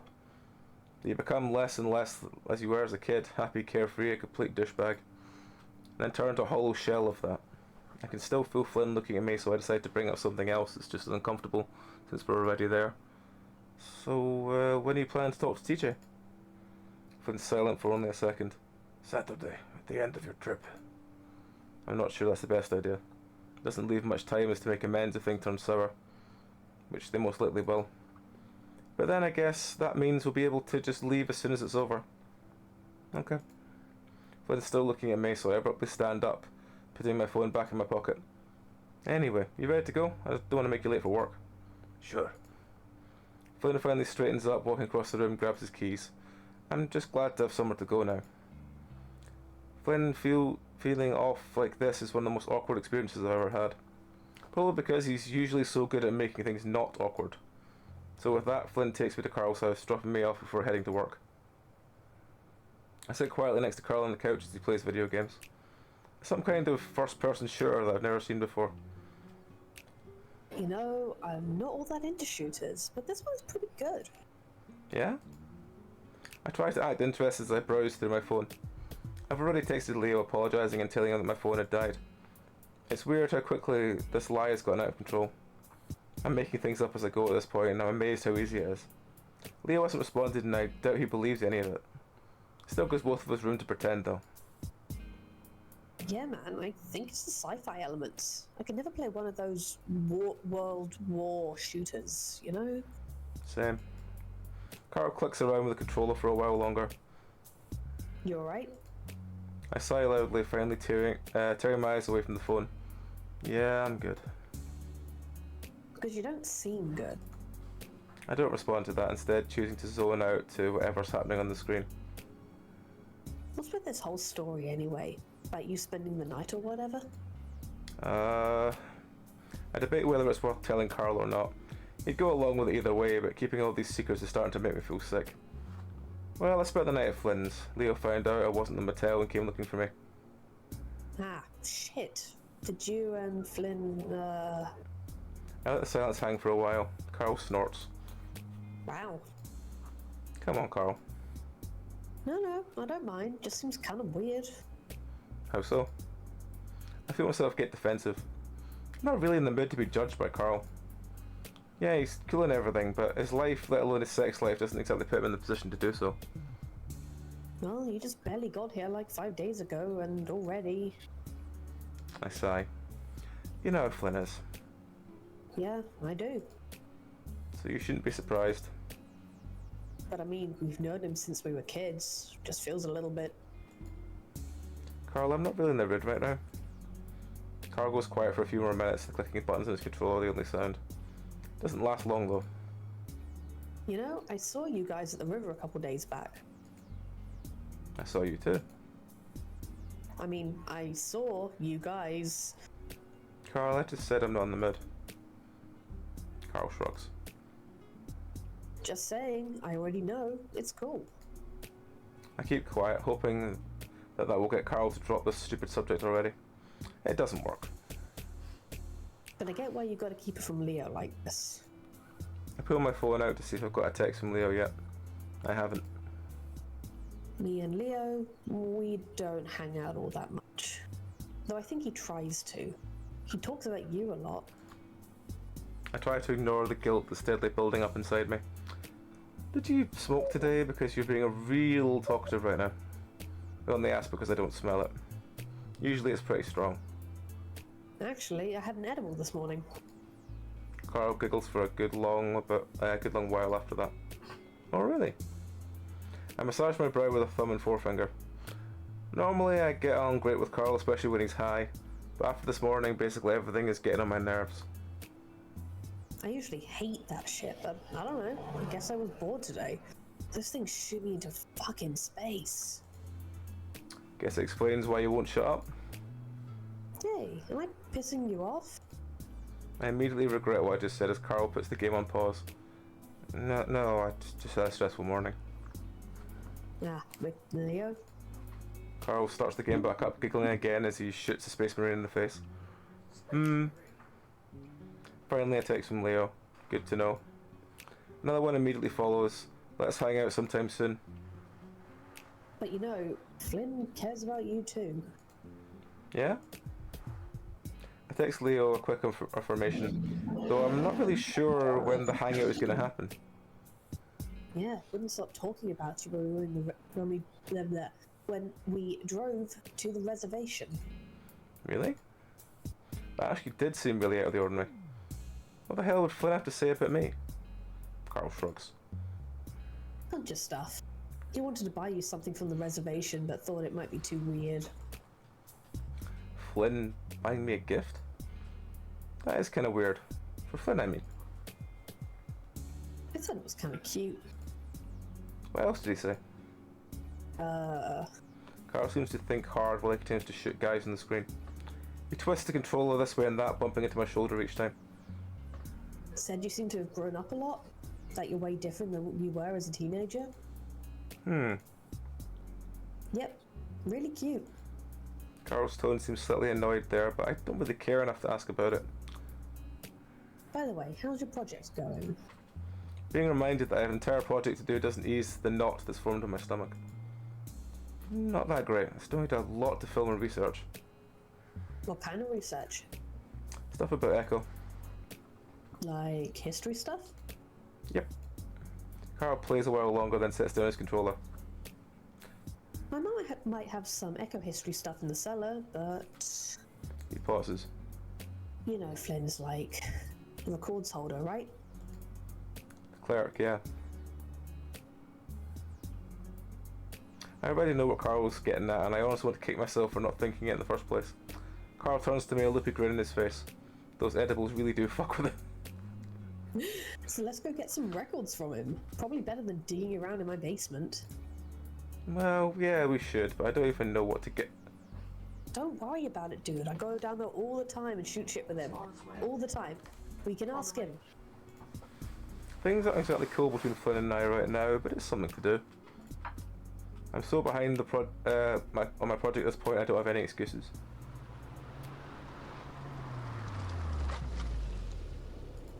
We pull into the gravel parking lot in front of City Hall. The stucco structure looks like a hell of a lot more weathered than I remember. Tarps drape the roof and one of the windows is blacked out with plastic. City Hall is probably the oldest building still standing in Echo. From what I read in the county's website, it serves the town post office back to the early 20th century. Before then, it was an outpost used as an intelligence operations centre during the years leading up to the Mormon Rebellion. Government spies were planted in nearby settlements of Colville and Peyton and delivered their reports as potential agitators on the outpost. They actually kept a priest on hand to help reaffirm the spies' faith to the true words of Christ, or in the true words of Christ. It's weird to think that Sydney was the last Mormon I knew. Are you sure Flynn works here? I exit my car, watching Carl stare ahead, his eyes are half liddled. The ram seeming to stare for miles beyond the building in front of us. Oh yeah, I'm sure. Alright. Carl doesn't move. Are you gonna come out? The ram blinks slowly, his maw starting to hang agape. He shifts his bloodshot gaze towards my torso. Nah, my parents would flip. He flops his wrist in front of him limply, his tone tinged with effeminacy? Effeminacy? Yeah. Of the car. Yeah, just give me a sec. Carl reaches down and screwing the lid from his water bottle and taking a few hearty glugs. When Carl grabs the car door handle, he hesitates after a moment. He looks at me. He's completely silent, sucking in his cheeks on one side. Carl? Finally he speaks. I sort of agreed to come without considering that I'd probably be talking to anyone but you and crew today. Let alone the mayor and stuff. I'm still stoned as balls and I look like shit. He laughs in some self-deprecating fashion, visibly sheepish despite the THC still flowing through him. I think I might just chill here in your car with the air conditioning and the Higgin tactics. He holds up his phone and I think I can just barely spot an icon for it in the sea of other game apps. Carl does look high, though he doesn't appear any worse than he usually looks. Telling me that probably wouldn't do much for his confidence though.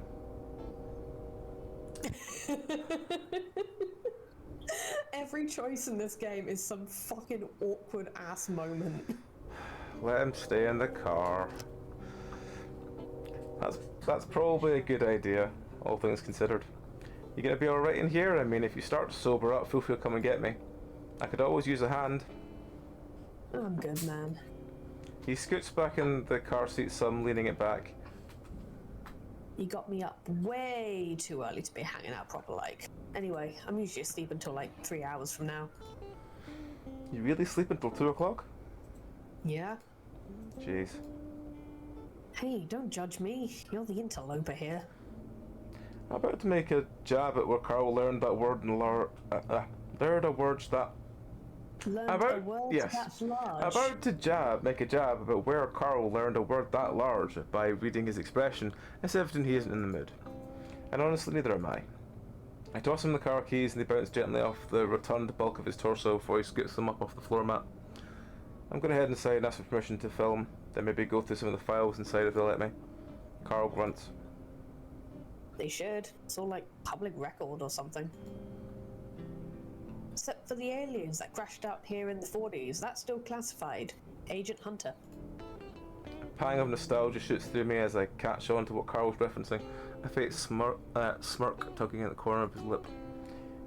When we were little, Carl and I used to run around in old church clothes and pretend to be G-men hunting for aliens. H&H, Agents Hendricks and Hunter. Our parents got real pissed at us for playing in the dirt and the black formal wear, but we were super into it. Carl even drew up a zine, sort of documenting the make-believe adventures. Eventually Carl started getting really into superhero stuff and tried to segue our adventures into the Superwolf universe. I didn't like Super Wolf at all, and after an argument where I called him too fat to be a superhero, we ended our imaginary adventures. God, I was such a dick. Before I said anything further, Carl's setting his phone aside and popping open my glove box. Did you still have those black sunglasses? Yeah. Oh man, no. Leo said he liked them, so I gave the pair I had to him. I do have the tortoiseshell pair. I do have a tortoiseshell pair in there somewhere. Isn't that kind of girly? Carl gives me a sidelong look as he withdraws the aforementioned pair, holding them up to me. What, guys can't wear tortoiseshell? It's not like that polka dot or something. My mum wears these coloured sunglasses all the time. I literally can't see these without picturing her. Well, like, that's your personal thing. No one else thinks like that. He slides them onto his face. They rest somewhat awkwardly on his sizable snout, unable to settle in place neatly. Your nose is too big. Carl pulls the shades of his face and limply tosses them across the dash, leaning back in his seat with a long exhale. Alright. Well, do your thing. I'll be here. Right, be back soon, Carl. Yep. I turn, heading inside. Stepping into City Hall, the first thing I notice is how dry the air feels, that there's no ventilation to speak of. It makes me feel like I'm standing... Oh, fuck's sake, back in a second. Alrighty folks, we're back, apologies for that. Let's rewind to City Hall, and let's go from there. Stepping into City Hall, the first thing I notice is how dry the air feels. There's no ventilation to speak of. It makes me feel like I'm standing inside a really slow baking oven. Half of me wants to run out and jump in the first body of work I can find, while the other half just wants to curl up in a ball and nap. The faint droning of the voice in the speaker is audible. It's like some sort of outdoorsy hunting and fishing podcast. Chase? Flynn's tall, leering form emerges from one of the doorways, a stack of envelopes in hand. We stare at each other for a few seconds as the reality of what we've done with one another is hanging pretty poignantly in the air. Hey. He exhales, his demeanour shifting, his raised shoulders getting more relaxed, his tail settles on a musty carpeted floor. What? He looks back through one of the doors beside him, and back to me, scaly brow furled. For a moment my mind blanks, I'm not sure what we do with my paws. Or what to do with my paws. It's really stuffy in here. Flynn looks at me questioningly. The only people who work here are reptiles, so we keep the habitats that all dry and such. His gaze shifts back to the doorway again before turning to me. There's something you want? I'm pretty busy. I clear my throat, crossing my arms over my chest. Yeah, I was hoping to get permission to film around City Hall and take a look at some of the records. What records are you looking to get through? Well, I don't know. Flynn stares at me with an indiscernible expression. The amount of no research Chase has done to do his dissertation is actually irritating. Like, dude, did you not even think about, like, what you might want to find out in your journalism piece? I'd be far too sensible to have done that. Buddy, I know you've got the personality of a rock, but you could at least, like... I mean, in some way, it's like the Daredevil problem of the most boring, bland character in the whole show is the one of the protagonist. Yeah, though that's kind of intentional with this, I would say. So with dating sims in particular, the tried and true method is to make your protagonist a pile of fucking milquetoast. In the hopes that that could get you to relate to him more. But Carl isn't completely milquetoast, and he's definitely had something drained out of him over the years, and something is kind of controlling him as we know. So it's like, you know, got that trauma vibe of dissociation, but make it supernatural kind of thing going on. But also, man, he should really fucking figured out what he was actually studying. Why are you doing this, Chase? Well, probably spooky reasons, let's be honest, but... It's just irritating knowing exactly how much I needed to put forward to be able to do my dissertation. Yeah, I remember my dissertation. Yeah, I remember the weeks and weeks and weeks of work going into it. What did you do yours on? I did mine on diagnostic technique. It was meant to be about the future of HIV testing, but I did much more about the history and advancements of diagnostic testing in general. which my mentor figure, who had not seen me very much in the entire thing, was like, well, you're not doing exactly what I wanted, so I'm not interested. I was like, oh. But it was mostly just because I couldn't find that much that he was going on about, because the only two I could find were like, they were released, but they were released without that much peer review, so they weren't considered very... Good? Yeah. Yeah. So when I'd asked him about it, he went, well, there must be more that clarify it, but even when I looked at all the references for that, they were like, no.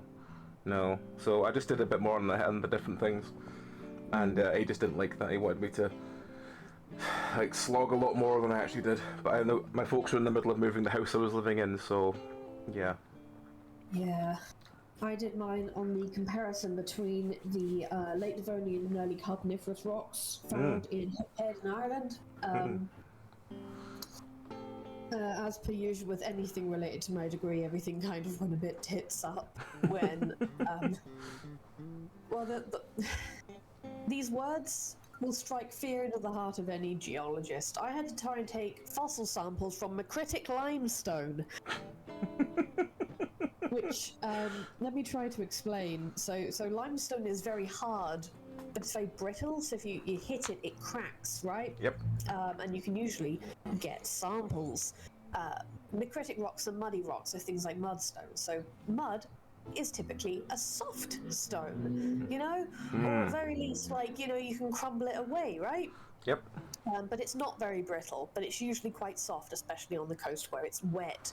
Macritic limestone is kind of the worst of both worlds, where it is very hard but not brittle. So to get a sample, you're there with a hammer whacking that rock for like 40 fucking minutes per sample I had to try and get out. And sometimes it would just break the fossil. I could believe it's quite difficult to sort of chip that away while it's not breaking the fossil. Especially when it's at the top of a flat bed that you were sitting on top of. And all you have is a hammer. The fact that I managed to get around 15 good samples is a fucking miracle. But the problem with that is I only had 15 samples. Yeah, which is not really enough to be... Like, it's a fascinating area of geology, but there's a good reason why there's very few papers on it. Yeah, there were very few papers on it. So I was basically left in the feckin' lurch trying to identify these things. Yeah. Wishing more and more with every day that I had picked a subject in which I was actually good at it, not just autistically interested at the age of 3. I mean, in fairness, that's one of the things that you kind of want with the art dissertation project. You want to be interested in it, because otherwise it won't get as much love as it could do. But equally, sometimes you take the ones that are like, this is ridiculous, why did I take this? Yeah. Again, like, it's something I had special interest in as a young child. Yeah. And so, when you're a young kid, it's just like the fun book of dinosaurs. And it turns out I like reading about research people have done a lot more than I like doing the research. I could believe that. I like to read. I like to just have the answers given to me so I can increase my knowledge. I don't want to have to do the fucking research. It's so boring. I said it. Research is boring. And kind of soul draining, because all you're then going to get at the end of all of it is a bunch of people telling you you're completely wrong. And you know what? I very quickly realised throughout my 3rd year that I was not made of the stuff needed to do paleontology professionally. So I became a care worker. Oh dear. It's all very funny. Well, Either way. I did 4 years of a degree to become an immunology pharmacologist. I left with a 3rd class honours degree because there was lots of fuck-ups throughout my entire course. Yeah. There was like 30 of us qualified, but only like 10 of us left with degrees, so I was happy with the fact I got an honours rather than a basic degree. Yeah. And then I too went into nursing. Yep. Yep. Yeah, I left with a 2-2 honours degree, but I was half a mark off a 2-1, and I will forever be Ooh. fucking salty about it. I got 59.5%. You need 60% to get Oof. 2-1. Got 59.5%. Popski.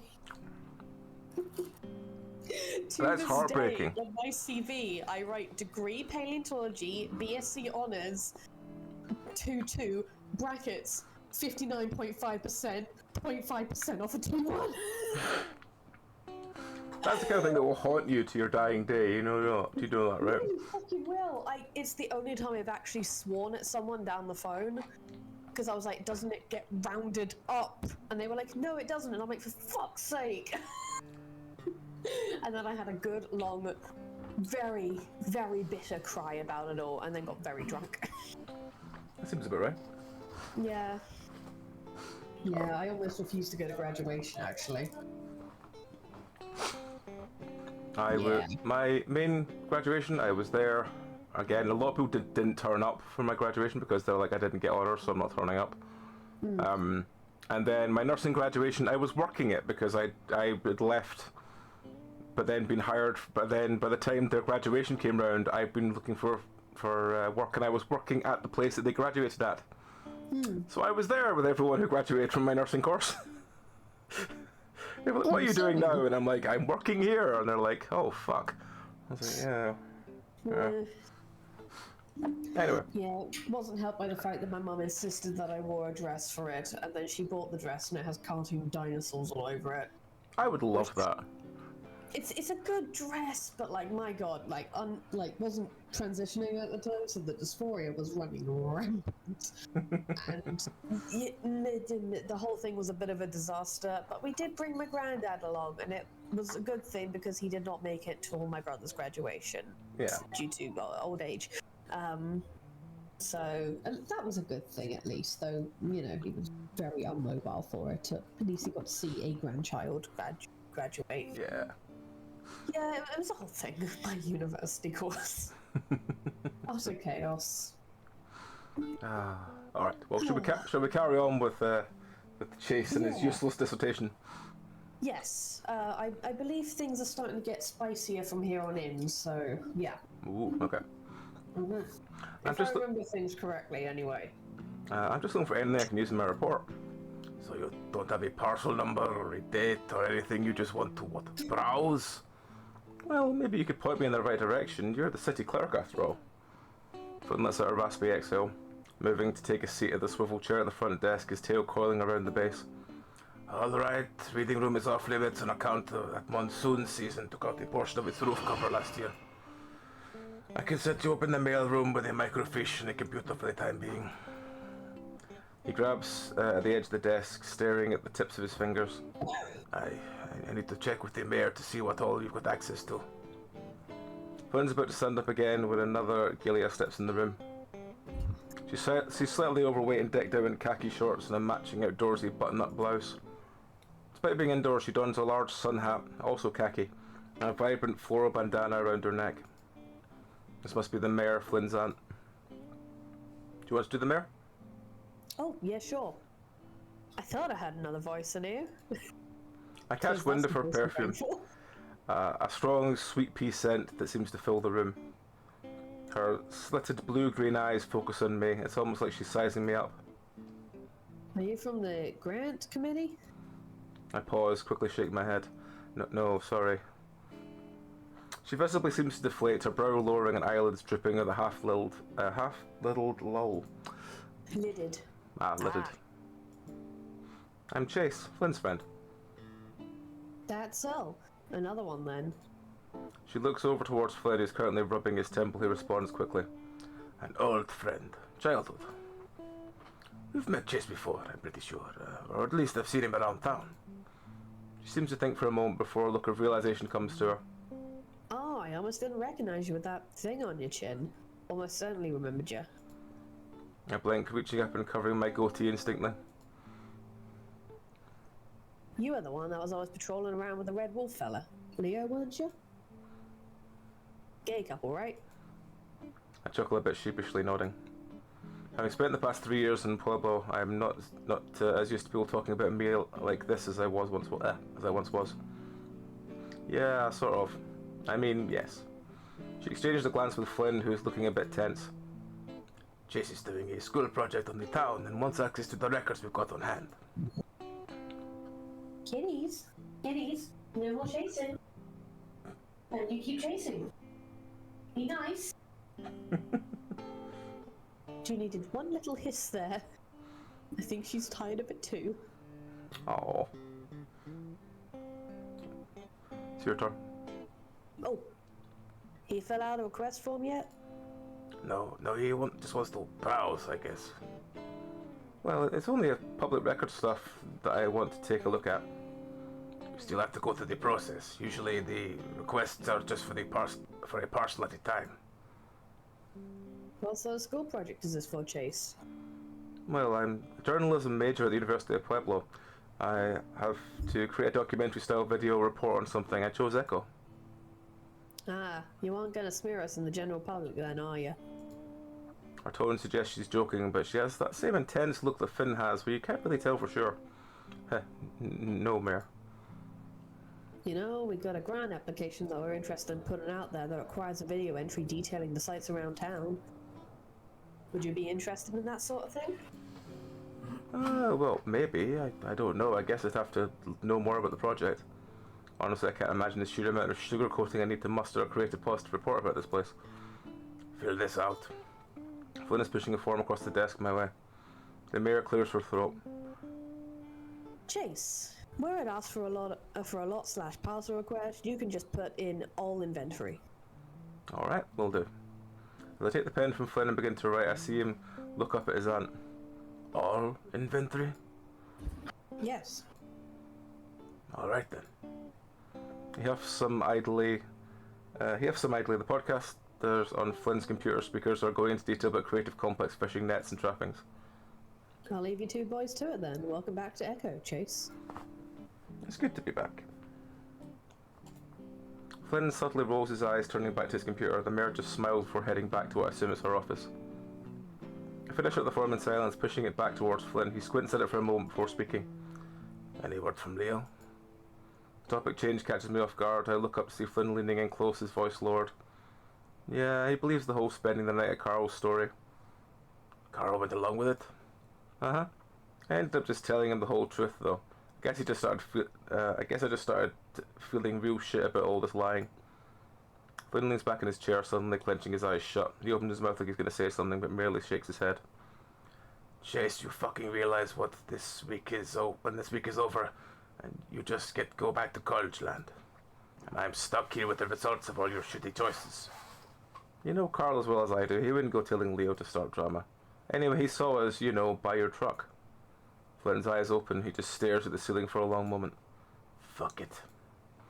Let's get your musky ass set up with a goddamn county guest login so you can access our GIS maps. He scoots back over towards the computer and begins to type something in. I catch a glimpse of his desktop wallpaper. It looks like some sort of waterfall surrounded by a lush evergreen forest. Kind of blurry, like a smaller image stretched to fill the screen size. I also see a few transparent stock image logos overlaid in the top. We've got physical records, the real old ones, stored in the mailroom. But I wouldn't say the shit there is very browsable. Some religious historical society types come by 8 months ago and helped us archive a lot of it. They're all in the labeled manila folders along the south wall. Flynn turns back to the computer, pecking at the keyboard. For a clerk, he's not remotely a fast typer. Oh damn it, I forgot to ask for permission to film here. Flynn grunts. Permission granted. Go do this while I get this fucking thing working. Glancing back at the screen, I see incorrect passwords, 2 remaining entries before lockout flash up. After looking at his keyboard, it takes me only a couple of seconds to figure out what's wrong. Flynn? What? He snaps at me. I can see his pointed teeth between the scaled lips for a moment. You have the caps lock on. Flynn pounds the caps lock key with some extra force before returning back to his typing. Thanks. Now fuck off for a bit. I stare at him and can't help but feeling a twisting sensation in my chest. I'm not sure if I expected him to treat me any differently after doing what we did, but I definitely didn't think he'd treat me any worse. I tried to think of something to say to make this right, but to make this not as awkward as it seems to be getting. Yeah, the longer I sit here, the more uncomfortable he seems to get. Guess I'm just literally leering at him like a creep right now. Fuck. I get up and head out, deciding keeping my mouth shut is the best course of action for the time being. The Garrow parking lot makes it difficult to adequately line up my shop. Everything ends up looking slightly crooked. I know I can probably fix all that in post, but it's going to be more work for me than I'm not looking forward to. Carl, meanwhile, has eyes glued to his phone. It looks like he's found a pair of earbuds because he's got those in too. Refocusing, I take stock footage I've got from here so far. The midday sun means that my recordings are all pretty much well lit. I can't help but think the sunset would be more symbolic. Maybe I'll come back later, I don't know. My phone vibrates in my shorts. Grabbing it, I see I've got a new message from Leo. With Jenna and TJ playing football, I'm assuming he means soccer, but I decide now isn't the time to press him on his word choice. Sounds fun with Carl and Flynn here. Slide my phone into a pocket and lock in the trunk of the car so I can start putting away all this equipment. Quick response to when playing soccer. Upon checking my phone though, the message turns out to be from Carl. Get back to work, no texting. I look around the trunk hatch to see Carl smirking his muzzle, his chin buried in his hoodie. Stepping back behind the trunk, I begin to text back.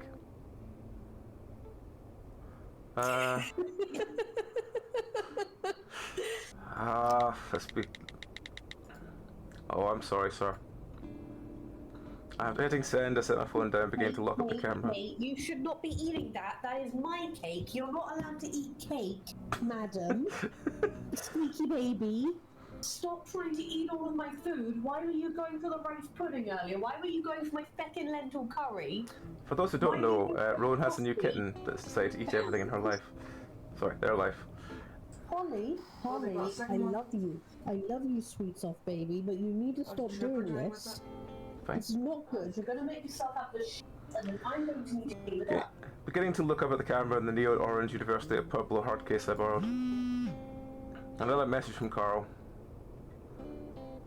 That's, I'm so sorry, Daddy, to you, boy. Jesus. Stickering I text back. Don't play gay chicken with me, I will win. I finish packing up everything and shut the trunk, waiting for the next response. As if on cue, my phone vibrates once again. I also realise now that Flynn's standing at the City Hall entry with his arms crossed, staring furrow-browed at my car. Why the fuck is Carl here, just sitting in the car? Grinning, I hold a finger up to him and look over the recent message. I don't like chicken, I like cock, boy. I snark, eliciting a raised brow from the Galea. The hell are you two doing? I got your shit set up. You will not win this game, sir. Daddy, I told you, boy, don't make me spank you. I was for sure I got you to read the Carl bits. I probably should have, now realizing. Oh well. Oh, he's fucking stoned off his rocker, isn't he? He ate too much of an edible this morning, apparently. Flynn looks at me, then back to Carl. Probably best he's staying in the car then. Oh, probably best he's staying in the car then. Come on. He turns, heading back inside. I follow, watching Carl smiling to himself roll back to his mobile again. Flynn leads me to a narrow hallways in the ceiling laden with visible old piping and walls covered in dents and scratches. Eventually we turn to a colourful room that looks like a mix between an old post office and a kindergarten classroom. Alright, like I said, the archive files are in the back along the south wall. The computer in the corner is logged into the country's GIS viewer, maps and shit basically. He points at the cream-coloured computer that must be from around early 2000s by the look of it. How could they make dust visible on the top of the tower? Oh, so like where the native burial grounds and that sorts are? Flynn crosses his arms, looking back down at me. Yeah, no. As far as I know, the Meseta tribal government hasn't put forth any sacred site claims within miles of Echo. Wow, really? Really. Why is that? I don't have a whiff of a shit's worth of a clue or care. Go ask Jenna if you want to be all weird about it. I don't think she has much ties to her tribe. Yeah, well, that doesn't stop her from being a bitch about it when she sees fit. Finn sucks in his cheek and, as if saying that left a bit of an unpleasant taste in his mouth. Flynn speaking less than kindly towards folk as anything new, but not usually about Jenna. He looks down at some papers in his hand as if he suddenly got very interesting. Just about what she said to you when you got Carl the lighter from the reservation. He slitted his eyes back up to me, his lips thinned. You thought that was bullshit too, right? Well, I think she was just still in, I don't know, den mother mode with regards to TJ after what you did. If you want to get in everyone talking again, you should just apologise. There's a pause in the conversation as cloud cover shades the light coming in from the window. It's not just about the lighter crap. She doesn't give a shit about me, and she doesn't give a shit about Sydney. I blink, still amazed at how much his name is being mentioned after all these years of silence on the subject, especially from Flynn. He catches my expression and grunts, the gilia resting on the side of his hip against the sorting counter. When he died, all she fussed about was how it affected TJ. Sid could rot for all she cared. That's not fair. We were kids and people react in sort of dramatic stuff differently. Maybe helping TJ was what kept her occupied. Oh yeah? Remember a few months before it happened, when all that shit was going on with Sid's dad? And fucking Jenna. All she did was try to shield TJ from all the negativity of the situation. She tried to help, but he was different. I don't know. Fuck, we were just kids. No, she fucking hated Sydney. Carl hated Sydney. Leo hated Sydney. TJ would never fucking admit it, but he hated Sydney. And you hated Sydney. He looked me in the eyes now. I was quiet for a moment, trying to think of what to say. Flynn, meanwhile, just looked expectantly, seeming waiting for me to blanch and try to defend myself. Sydney was an asshole. He raised his chin some, his crossed arms seeming to squeeze more tightly around over his chest. Yeah, so am I. No, not like him. Nobody knew him like I did. You've said that, but that doesn't mean the crap he pulled on us on TJ was in any way justified. I'm pretty sure he was genuinely enjoyed watching people get hurt. Flynn started some slack jaw before quickly gritting his teeth. He liked wrestling, he liked pirates, he liked pulpy adventure shit, but he did not like hurting people. TJ cried every day, no matter what. He could see a dead fly on the windowsill and start bailing. Bawling. And you would all drop everything and come rushing to his aid, skirting the shit out of anybody who didn't. We couldn't just make jokes, we couldn't tease each other, we couldn't even roughhouse. We couldn't even fucking swear without TJ getting upset. It isn't like we could just go hang out with someone else. This is Echo, and Leo was... It's fucking dead set on keeping the group together. Even though the group for Leo essentially consists of 2 members, your ass and his cock. I frowned deeply. Before I could interject, he continues. When Sydney died, you all convinced yourself he was a fucking monster kid, so you didn't have to hurt that much. I ain't going to apologize. Fucking hell, they should. Flynn uncrosses his arms, staring into some sole window from the cramped mailroom. The cloud cover lifts. I'll be at the front desk. If you take something, always put it back where you found it. He turns, making his way back down the narrow hall. I'm left alone. Everything feels really quiet now. A sort of weird solace amidst the shelves upon shelves of Echo's history. I rub my face in my muzzle, spinning a whisker as the previous conversation plays back in my head and begins to fade like a passing dream. With a slow exhale, I turn and head over to the archives. They all seem to be categorized by numbers like 10566-009 or 107-21-001. I'll grab a random file off the shelf, 106-01-001. Flipping it open, I see a cluster of 15 or so papers and permits for a place called Adelaide's Thrift and Pawn. It sounds familiar, but it only takes me a little bit of more perusing to figure out why. Near the exit from Route 93 to Flint Road, there's this faded old shack of rotten wood. Growing up, I always felt left out. I was always left with a sign out front that was called Adelaide's Thrift. I think it's bulldozed now, though, since I didn't see it on the way driving. According to these documents, Adelaide Vonberg applied for and successfully obtained a business license and deed to the property in 1979. I'm guessing these folders correspond to a piece of property within Echo, or a parcel. That helped some, but I'm not sure exactly where to look. I put the file away and move over towards the computer Flynn got ready for me. The screen displays an aerial photograph of Echo, and little polygons drawn over to it like a bizarre checkerboard. Clicking on one, nothing happens. I click again, the pointer turns into an hourglass, the program stating that it's not responding. Damn it. As the hourglass rolls on the screen, I hear the front door open down the hall. At first I wonder if it's Carl, but then a voice speaks I don't recognise, then Flynn's. I can only make out a little of what he says. That's what they told you at the county office? You could have come here. The hourglass spins, and the Union Corporation, it shouldn't affect developers, so... Finally, a little window pops up listing owner, address, parcel number, links to building plans and other fields. Slow as hell, but this is actually kind of neat, I guess. Curious, I scroll over to the location of my old house and click. This time it reacts a little faster. The complaint forms are physical, not much of an online presence. It's currently listed as abandoned and condemned. It looked like people that my parents sold it to ditched it rather quickly. I moved back towards the archive, picking up my old house correspondence file and setting it down on the counter. Opening it to see a weathered floor plan of my old house dating back to 1986. Nothing here could remotely be considered of interest for my project, however. I put the file back where I found it. As I hear the increasing quiet rasp of Flynn's voice in the other room, I realise he's probably too busy to hold my hand with regards to where to look. Especially after the previous conversation, it might be best to just give him some space. I stare at the AO display of the computer monitor, trying to figure out where to start looking.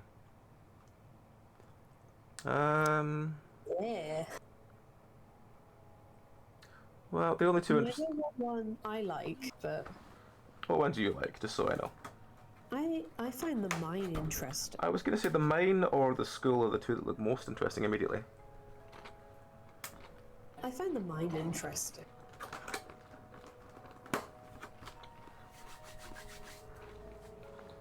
Okay. Carl's Mansion, maybe, as well? That's another...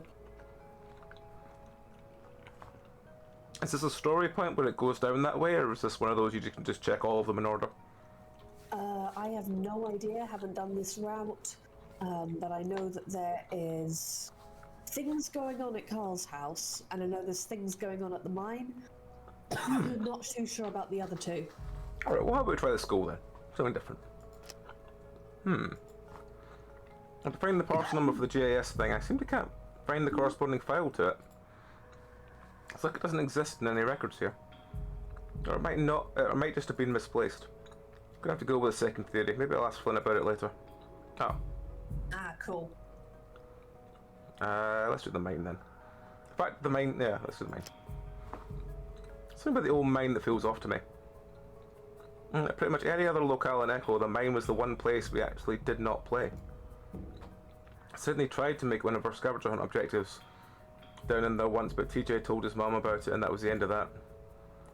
After looking at the parcel number, I retrieved the corresponding file and lay it out in the mail counter. This one has all the archival notice attached to the front. I guess my hunch might be right. Opening the file, the first thing I note is that there's a seriously large amount of documents here, and even a laminated old photo.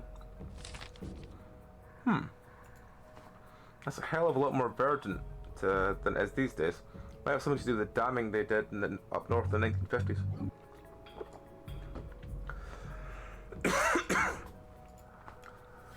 I'm guessing the CM 1915 is referencing the year the photo was taken.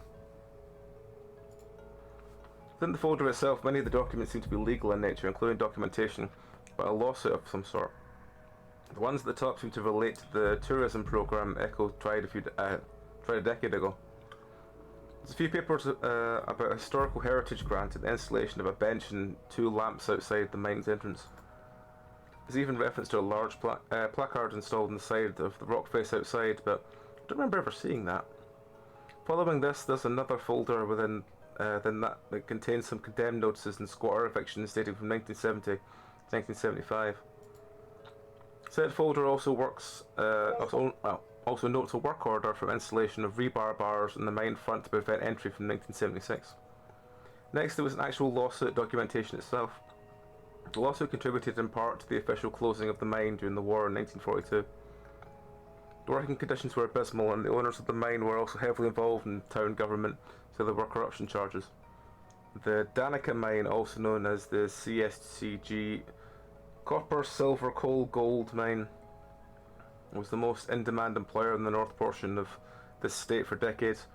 This was in little part to the management by the owners, but rather the natural conditions of the mine itself. The structure of the bedrock kept cave-ins unlikely, and the chemical composition kept the temperature stable and somewhat bearable. Flooding was the minor concern due to low water table. Due the low water table of the region. In other mines within the state, miners may be expected to stand in 2 feet of dirty water at 40-degree temperatures, all while the threat of cave-ins loom amplified with every strike of the sledgehammer. Yet even still, the mine managed to have some of the highest casualty rates of workers in all the southwest. The suit argues that this was at root due to severe negligence by the owner, Gregory Briggs. Miners were required to buy their own tools, including candles, sledges, picks, stakes, and even dynamite. Their wages, however, were some little amount that many miners must have been forced to choose between having these tools and their family being able to eat that week. Many chose the latter, as most men moved to Echo did so with the explicit purposes of being able to provide for said families. Briggs operated the mine under constant fear of workers' unionisation. To assuage this, he hired an incredibly nationally diverse assortment of workers. His rationale, though denied in court, was to ensure that no group of workers spoke the same language, thus reducing the chance of collaboration. That's really bad. For working better conditions or wages. This preventative action was particularly heinous due to the nature of the work itself. Communication was crucial, especially in low light conditions at the lower depths. Despite the language barrier, miners were expected to coordinate dangerous group mining procedures. For example, for standard ore extraction, one miner would have to hold a spike to the mine wall, while another miner swung the sledge towards the spike. Within the light source being scarce, this meant that the risk of striking the other miner with the sledge was constant risk, and something that occurred with the same frequency. Many miners were crippled from blows to the paws and arms, and then once fired, were unable to support their families. This led to several notable starvation incidents within the town. The lawsuit documents also includes reference to a brief riot in 1915, where a grisly murder took place within the mines itself. I make sure to write summaries of all of this information down on a blank sheet of printer paper before putting everything back. This is the sort of crap that makes me glad I live in the age I do now. I don't think I'd make a very good miner. Alright, that's that, I guess. So the mine has had a fucked up and long history. Also mentions of murders as well. Comes back later. This town goes in circles. Right, well, let's look at Carl's mansion. Yeah. I know enough about Carl's family to know that his house is seriously old. His great something or other is the town founder, after all. The place has been seriously modernised in the town into a more Sakuto Adobe style, but there's some history underneath all that.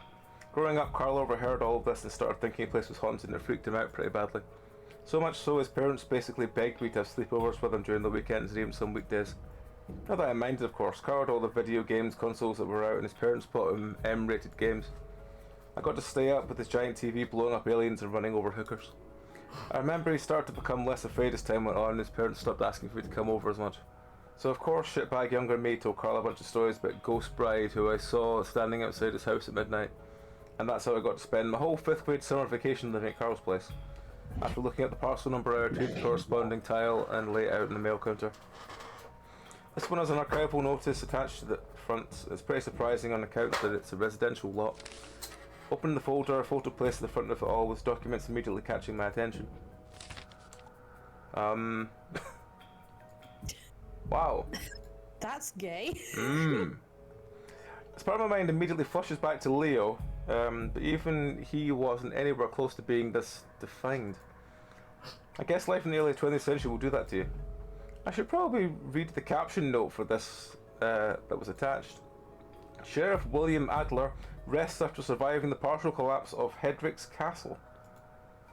The Hendricks Castle. Hey, Sharona. We are playing. We are reading through Echo, which is a LGBT furry horror visual novel. And Myself very and Rowan. gay, if you can't tell by the picture. It's myself and Rowan. Yay. Below the note are some rather old rudimentary building plans crumbling at the edges. The penmanship is all weird cursive and I can't read it. It does look like Carl's house, but much larger. What follows a series of deed transfers from various members of the Hendricks family and eventually more modern building plans. There's even a cutout from the magazine Southwestern Modern, which shows off the kitchen space back when it was first redesigned. I noticed something wedged in the back, a beige piece of paper that doesn't look like anything else in here. Can you read that? I'm not sure. I'm thinking it's going to when you click. A poem? How would this be in here? Ah, here we go. Embrace of these lands, Boyke. Hi, Shona. As blood takes the sky, hot turns to cold. The safety of ignorance. From the spectres of the day. Shut their eyes, they wail. For the dark blanket. And save them from a hell. And the blonde tarantula pulls itself from the depths. Cats, stop running, please. Wrought within and without. In search of a suitor who will not live past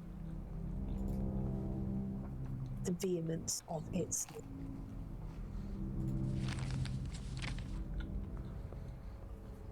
I flip over the poem and sit it down on the counter. On the other side is a notice of death. For reference, it's an estate number, or say estate transfer.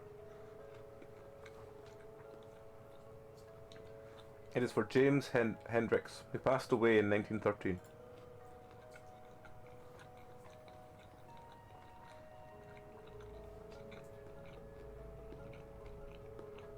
Hello?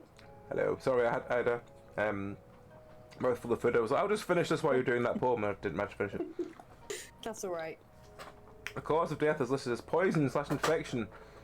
Theraposidae? Tarantula?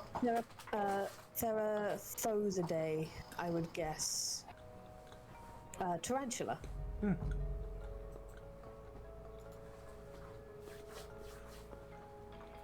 This is pretty unsettling. Didn't think tarantulas were poisonous. They're not, are they? They are venomous, And I believe. their skin is an irritant, I know that, but I don't think they're Yeah, well, poisonous. their hairs. Kitties.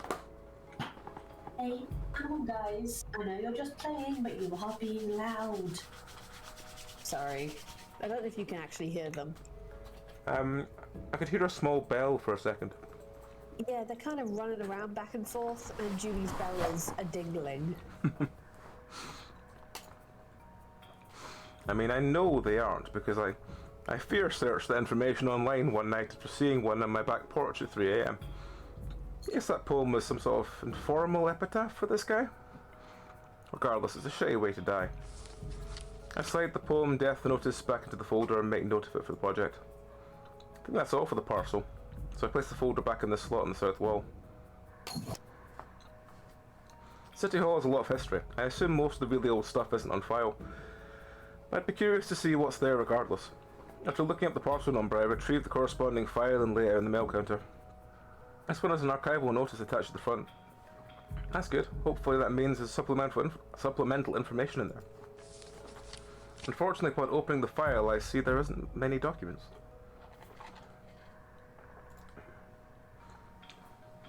There is, however, a marked photo of some sort of wedge between the photo wedges. Whoa. Is that really the day of the origin, the top right corner, the photo of these guys taken at City Hall 100 years ago? I look back down at the folder, finding a caption note for the image. Sheriff William Adler left and Wensleydale researcher Cliff Tibbets write at a town meeting to discuss Echo-Masetta tribe relations. Adler. Just realised now that's Janice's last name. Janice? Janice, yeah. Who's Janice? She's the old lady who works in the diner. How was it?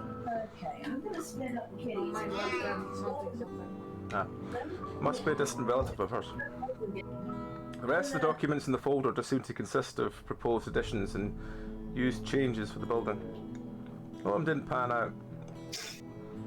There's a city government roster here, though, and it lists the historical election results for the town going back to the early 20th century. Surprisingly, Flynn and his aunt aren't the only Moor I see on this list. Looks like the Moor family's been involved in public office in some capacity as far back as 1914. Which is doubly surprising, noting the prejudice against reptilians that was pretty heavy back then. There's this whole negative stereotype about them being evil and controlling a government that persists even today. So it's pretty weird a family like the Moors managing to keep getting elected back when the ignorance level were much higher. Is that a fucking joke about reptoids ruling the world? I think it must be, yeah. I think it has to be. Oh my god. That's actually kind of funny. I'll make a note to ask Flynn about it as sensitively as possible.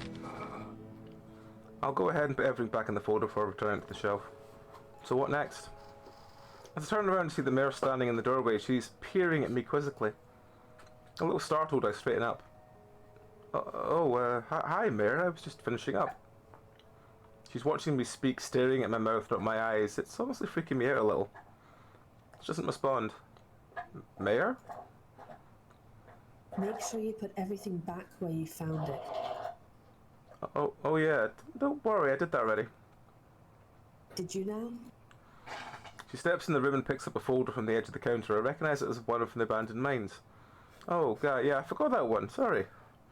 She stands there for the folder held out, waiting for me.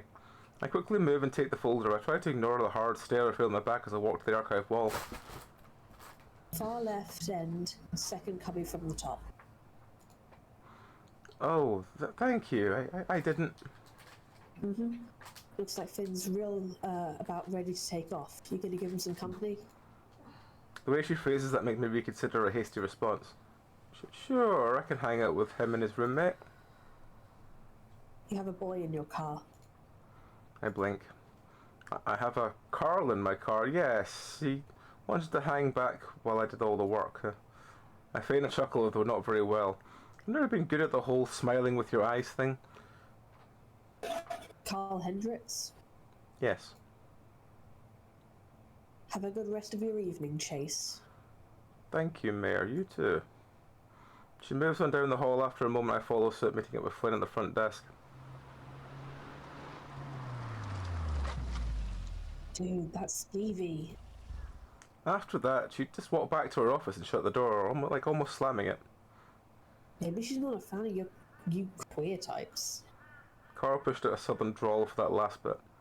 I step out of the car and pop the trunk, moving to the game, gather up my equipment. The sun is almost starting to get pretty low at this point. There's not really any tall mountains to the east, so Echo Sunset tend to last a while. Maybe? But she seemed alright with Flynn. Carl follows suit, though his eyes are still glued to his phone. I can't get over I can't get over that whole "there's a boy in your car" bit. Yeah, she seemed kinda, I don't know, weirded out with me or something.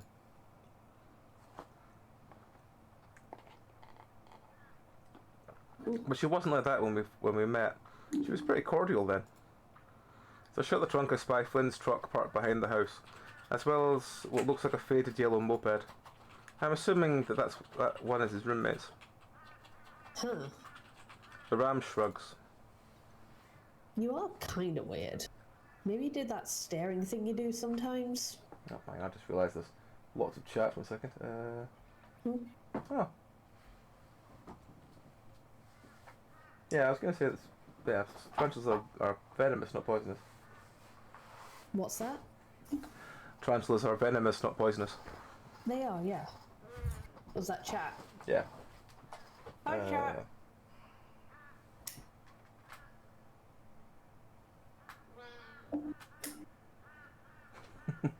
That's a fantastic shirt. A t-shirt with the words "Leave me alone or I'll flick my butt fluffles at you" with a picture of a tarantula.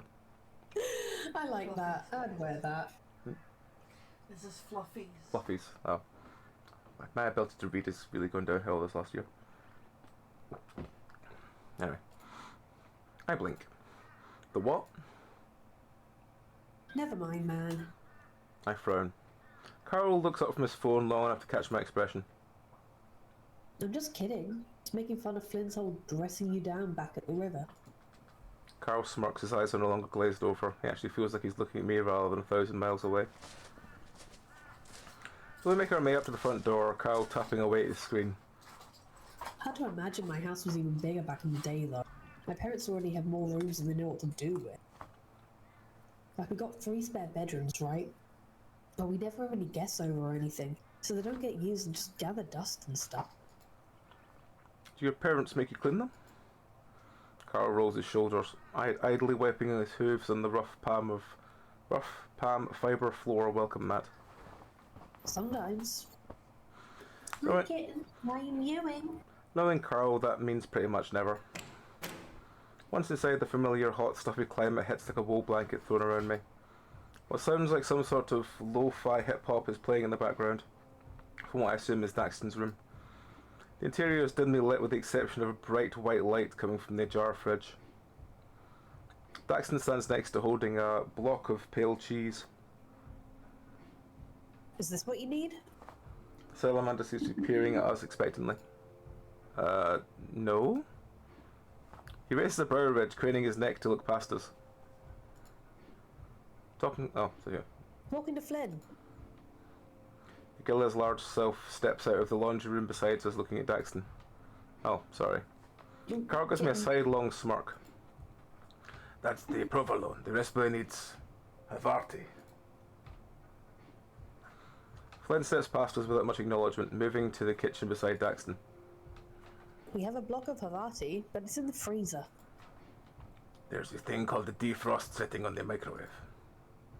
Yeah, but you left the fish you caught all over the top of it. The pack is sealed, that shouldn't matter. The whole freezer thing kind of reeks. Like I said, the package is sealed, that shouldn't matter. With a shrug to Carl, I move in and set my equipment down next to the kitchen island. I take a seat on one of the wicker top bar stools. Carl lingers in the entryway before moving to sit on the stool next to mine. Flynn wordlessly goes to the fridge and grabs 2 bottles of light beer, popping the tops and setting them down in front of us. Thanks. I'm not 21 yet, legally, you know. Flynn shrugs uncaringly before getting a beer for himself. Looking around, the countertops are pretty free of clutter beyond the Mesa Community College letters and heavily used black notebooks. The notebook is labelled World Building in Fictional World 204. A few water stains have shriveled the pages at the edges of the pages. Daxton places the provolone back in the fridge and places the allegedly officially Havarti on the plastic cutting board. Meanwhile, Flynn is now at the sink washing vegetables. Daxton grabs a small knife and finally glances at me. Welcome back, Chase. I wave a bit limp-wristedly. Hey. He smiles, then shifts his gaze to Carl. The Ram looks up from his phone a little apprehensively. And, I've seen you before, but I forgot your name. Sam's something? Carl. He answers, his voice quiet. Oh. Well, good to meet you. Usually you're kind of a in and out of here real quick, like when you do come by. Carl shrugs. Yeah, same. The Rand's gaze flicks back to his phone. Carl's typing something. Daxton frowns slightly before shifting his focus back to the cheese cutting. Looking over, it looks like he's texting. The context of said message being... Yep. Hey, Carl. Flynn looks over his shoulder, scrubbing at what looks like a cucumber. You got your outfit picked out for the interview on Saturday? Yep. Wait, what? Carl, you have a job interview? Yep. I find myself smiling a bit. Carl didn't tell me about this, and I'm surprised he didn't mention it earlier. That's great. Where at? Carl stops typing, his lips pulling a little tighter around the edge of his muzzle. It's in Peyton. Peyton Print and Design. I'd be like printing copies and making people posters. Oh, the print shop by the mall. I know of it. What do they pay? Minimum wage. Not that it matters, though. Daxton looks slightly confused. I turn to him. Carl's parents are pretty well off. Flynn stops what he's doing, going to the fridge and taking out a box of strawberry popsicles. He drops it down the counter beside Daxton, Salamander startling some, looking at Flynn then the box. Flynn points to the Hen's ice cream label above the logo of a weather vane with a chicken on it. Carl's parents' company. Daxton lets out an astonished huff, looking for some sign of fib in Flynn's muzzle. No way. Wait. I'm the ice cream boy. Daxton blinks, seeming to look at Carl in a new light. That's really cool. Carl looks off to the side, then back to Daxton. Glad you think so, I guess. Flynn takes the popsicles back to the freezer, returning to his station at the sink. Just make sure the clothes you got all fucking fit right. Can't remember the last time I saw you dressed up. It fits, dude. My parents drag me to all sorts of black tie event stuff, or I have to stand around and lie about my career goals. You haven't done that in ages. I went to the charity gala 2 years ago. You mean 20 pounds ago? Most of it's muscle. I'm not calling you fat, lardass. I'm saying when it comes time for interview, you come in with a hoodie and cargo pants, they're going to think you don't give a fuck. I mean, I kind of don't, you know? Oh, the fuck you don't. You were really looking forward to disappointing the shit out of your folks again. They're used to it. Jesus fucking Christ. Daxton and I exchange awkward glances. I have to enter the follow Carl's lead and start pretend texting. You worked at the freight warehouse for years and you were miserable. Can't blame you for looking forward to the same sort of thing, huh? Carl feigns a raspy chuckle, though by the jittering of his hooves against the bar stool, it's apparent he's tense. And now I have my own house. I see his slithered gaze shift briefly to Daxton, who looks like he's concentrating very hard on cheese cutting. Mostly in British design. That's basically working with all the computer shit you do for your art crap. Seemingly to note an opportunity to diffuse, Daxton chimes in. You're an artist, Carl? Shit, by like the loosest definition of the term, I guess. Flynn just rubs his temple some, shifting his attention back to cooking. He places the freshly washed vegetables in a metal pot above the stove, with one of those steamer lid things on top. What kind of art? You, don't seem like the oil-based pastoral type. Carl blinks. I hear Flynn grunt derisively, the clicking of the stovetop audible as he turns the nozzle for the gas. His heavy tail flicks behind him, lightly slapping the floor. I realise he's trying to get my attention, his eyes meeting mine, then moving to Daxton, and finally flicking to a textbook by the dishwasher. Art History 101, Historical Perspectives and Fundamentals. Glancing back, I see the corner of Flynn's mouth twitch up at me before he turns back around to the pot of veggies. It's still kind of weird seeing Flynn in a work outfit after all this time. In high school he was more of a jeans and jacket type guy. A southwestern rockabilly who didn't like rock and roll. His work slacks are pretty baggy and definitely hide his definition of his legs. Flynn's got a V-shaped physique though, and through and through. Narrow calves with thicker thighs and a sizable rump. When he bends forwards a little, I can see the outline of it all. The lewd side of my mind is starting to wonder if he's doing that on purpose. But why would he, after all we said this morning? Pastorals? I'm not very good at backgrounds or anything. Portrait, then? Very snazzy stuff, that. Salamander smiles at Carl, showing his rounded cheeks. Carl just looks at him confused. I decide now is a good time to interject and spare Carl from Daxter's entry-level college art class inquiries. Carl draws pop culture character stuff mainly, I think. I haven't really checked out his portfolio in a while. Superheroes, comics, that sort of thing. It's really good stuff. It's not. He pauses, shifting his phone in his paws, akin to rolling putty. Since superhero movies became really popular, everyone draws that stuff now. Most better than me.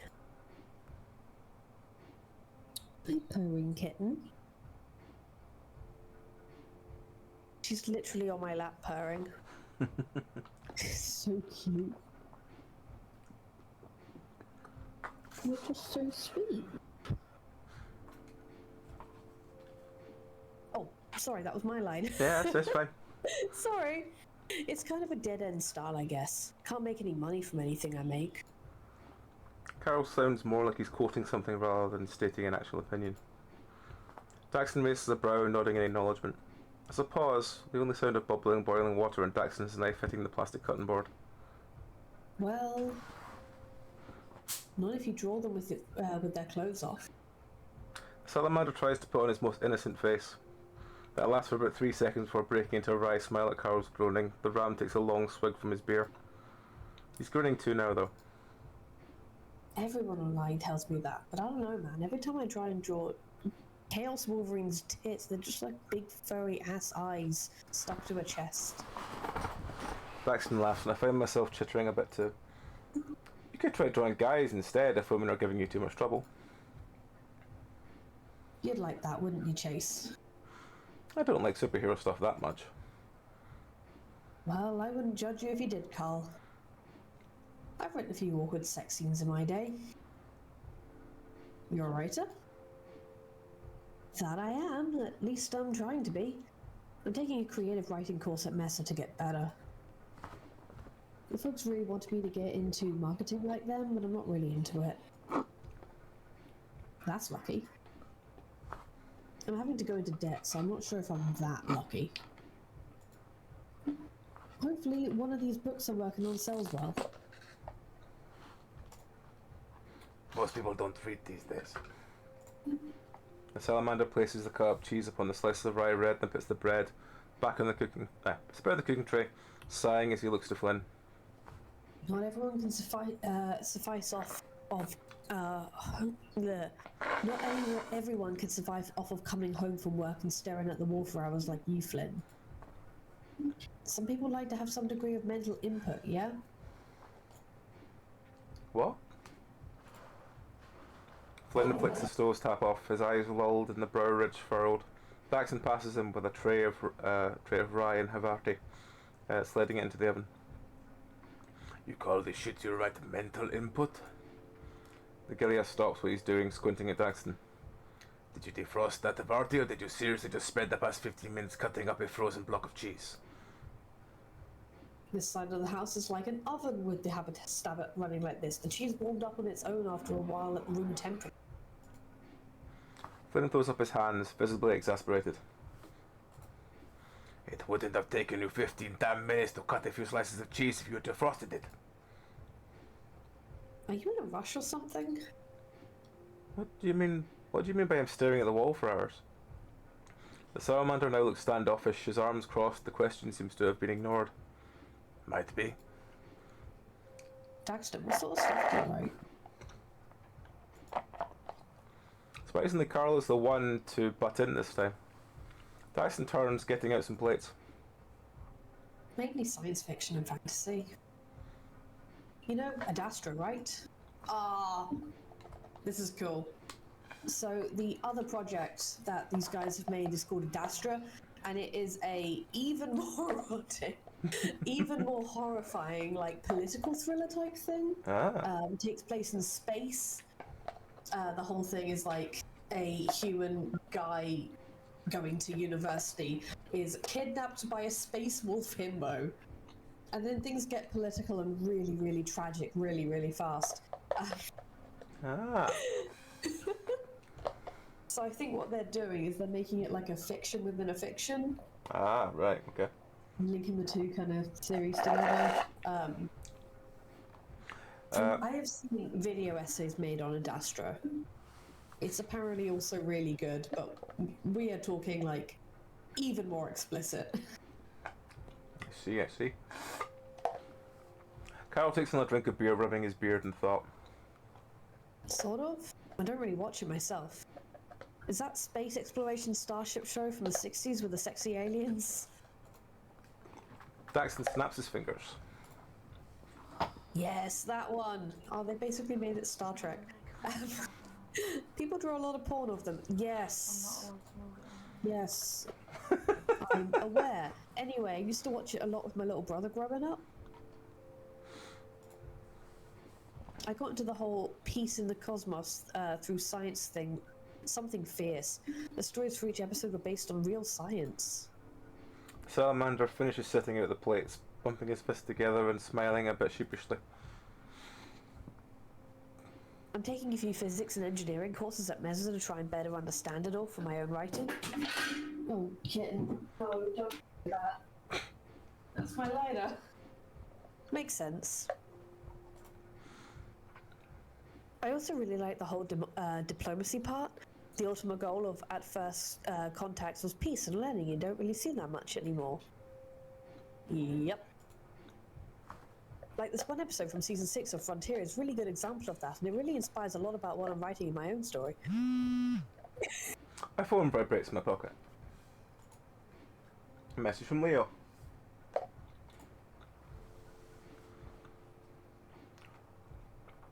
Hey, you're not at the motel. A sort of sinking feeling takes hold in my chest. I can feel Flynn looking at me from over the counter as I type my reply. With Carl... Daxton and Flynn. Oh, sorry. Oh, that's fine. With Carl, Daxton and Flynn about to eat dinner. When I look up again, Daxton is still chatting away to Carl about an Dastra episode, which I'm not really paying attention anymore. He's serving up steamed vegetables and fancy cheese bread fresh from the oven. The bread looks like a little burnt around the edges, but it's maybe supposed to be that way. Of course you are. My fingers reflexively squeeze tighter on my phone. Flynn quietly walks around the counter, stepping behind me to look over my shoulder. I first think he's going to say something, but then he doesn't. He's silent. With a sharp exhale, I begin typing my reply. We could all hang out tomorrow. I found some interesting stuff on my project at City Hall. Flynn makes a noise, though I can't tell whether it's encouragement or disapproval. Need to talk to you, one-on-one. I reply. What about? Leo responds almost instantly. You know exactly what? At this point, I realise Carl's looking over my screen as well. I'd call him and Flynn both out for being rude if it was any other time. Dax, meanwhile, just looks at us with concerned expression in his face. What's up? Don't worry about it. Carl and Flynn both look at me expectantly as my thumb hovers above the reply button.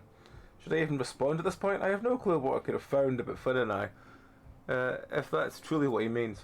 Leo's never really been good at getting his point across through text. He failed many English classes growing up. He always prefers to talk face to face. Maybe if I can be convincing enough in person, he won't be so worried. Or maybe I should just tell him the fucking truth. I hate this. I'm not even sure I did anything really wrong, but I can't help but feel like garbage. And now my pseudo-infidelity lying game is becoming a spectacle. I decided I might as well respond with at least somewhat true response now. No? I shove my phone back in my pocket and Flynn steps back. This is so fucking stupid. Carl just looks at Flynn with a flat expression. What? Carl shrugs. Like I said to Chase earlier, man, I won't say anything. Daxton quietly chews in his very crunchy cheese bread, looking at us from the other side of the counter. Drama? Yep. He moves from my side to back over the kitchen island, grabbing his plate of food and taking a big mouthful of broccoli. You all want to watch some Adastra? Salamander smiles awkwardly, gesturing to the small living room area. I'm down. Carl holds up his bottle of beer before taking a swig. Chase? Flynn? I sigh. Usually TV's a bit too passive for me when I'm trying to get my mind off stuff, but most often I turn to video games instead. Still, Daxton seems pretty passionate about all of this. I guess it can't hurt. Sure, though all I've seen are a few of the movies, I think. Oh, which ones? The ones with all the lens flare and chrome. Daxton looks as if bad taste just settled in his palate. Ugh, the Tammy brothers directed those ones. They tried way too hard to be edgy and action-packed, completely ignored proper characterization. Like Lieutenant Gamarka's firing the plasma emitter at the Fallsbean ambassador? She's completely non-violent in the original series.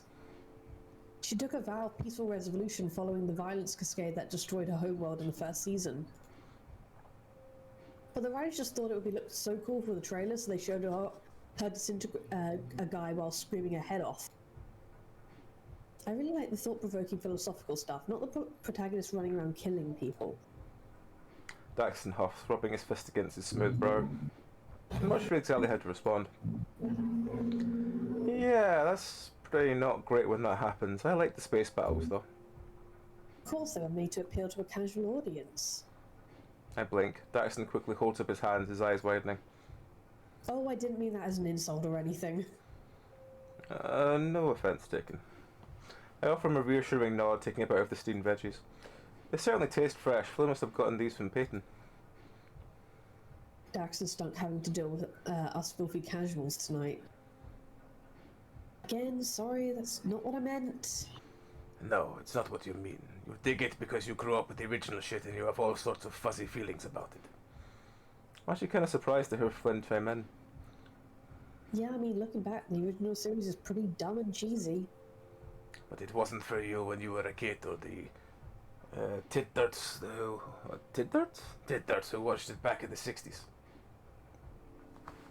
No, that moved on. Yeah, dude, back when we were kids, Leo's dad would have us all get a bunch of random VHS tapes from the thrift store in Colesville every now and again. Like really dumb kung fu movies or straight to video slash flicks. It didn't even matter if they were R-rated. Sometimes on summer nights we'd gather at Leo's place and watch a bunch of them almost till morning. They were all terrible. It was great. I was still smiling for a bit. I'd almost forgotten about all that. Oh jeez, Flynn would always get super into them. He would yell at the screen every time the character did something stupid. Carl struggles at this into his paw, grinning toothfully at the Galileo. Oh man, you'd get so butthurt. You'd start stomping around and slamming Leo's cabinets until you got in trouble. Flynn looks off to the side. If this is good blush, I'll certainly be doing so now. Whenever there was someone with a gun on the screen, they never had any trigger discipline, and completely held their guns wrong.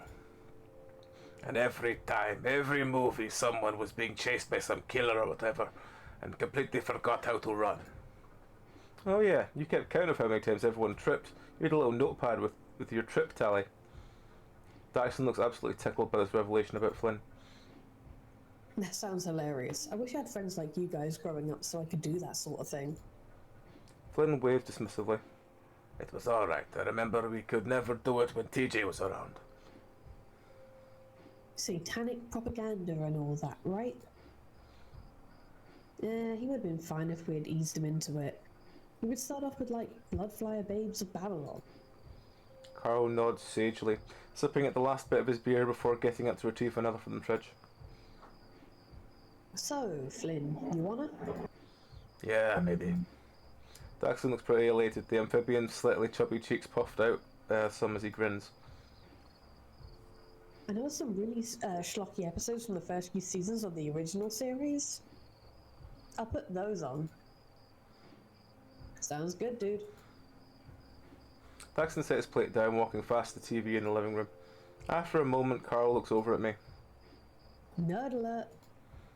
Flynn I feel goes... personally attacked by Daxton. I feel like he info dumps and,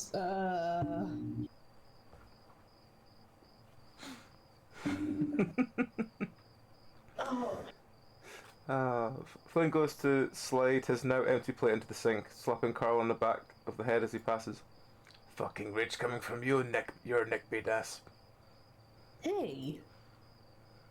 I mean it endearingly. Please stop trying to bite my toes. Across the room, Daxton waves at us. Hey, I think I got it. The internet's kind of slow out here, but because it's satellite, but it suffices. Flynn meanders on over, lounging in a love seat in the left side of the living room. His tail stature results in his legs hanging over the edge, lizard scratching his exposed chest with a yawn. He cranes his long neck to look back at me and Carl. You two tits gonna sit all the way back there? Hold on, I'm coming. Carl gives me a little nudge and we follow suit, beers and grasp. Looking at Flynn now, I realise part of me wishes I could go over there and lay beside him.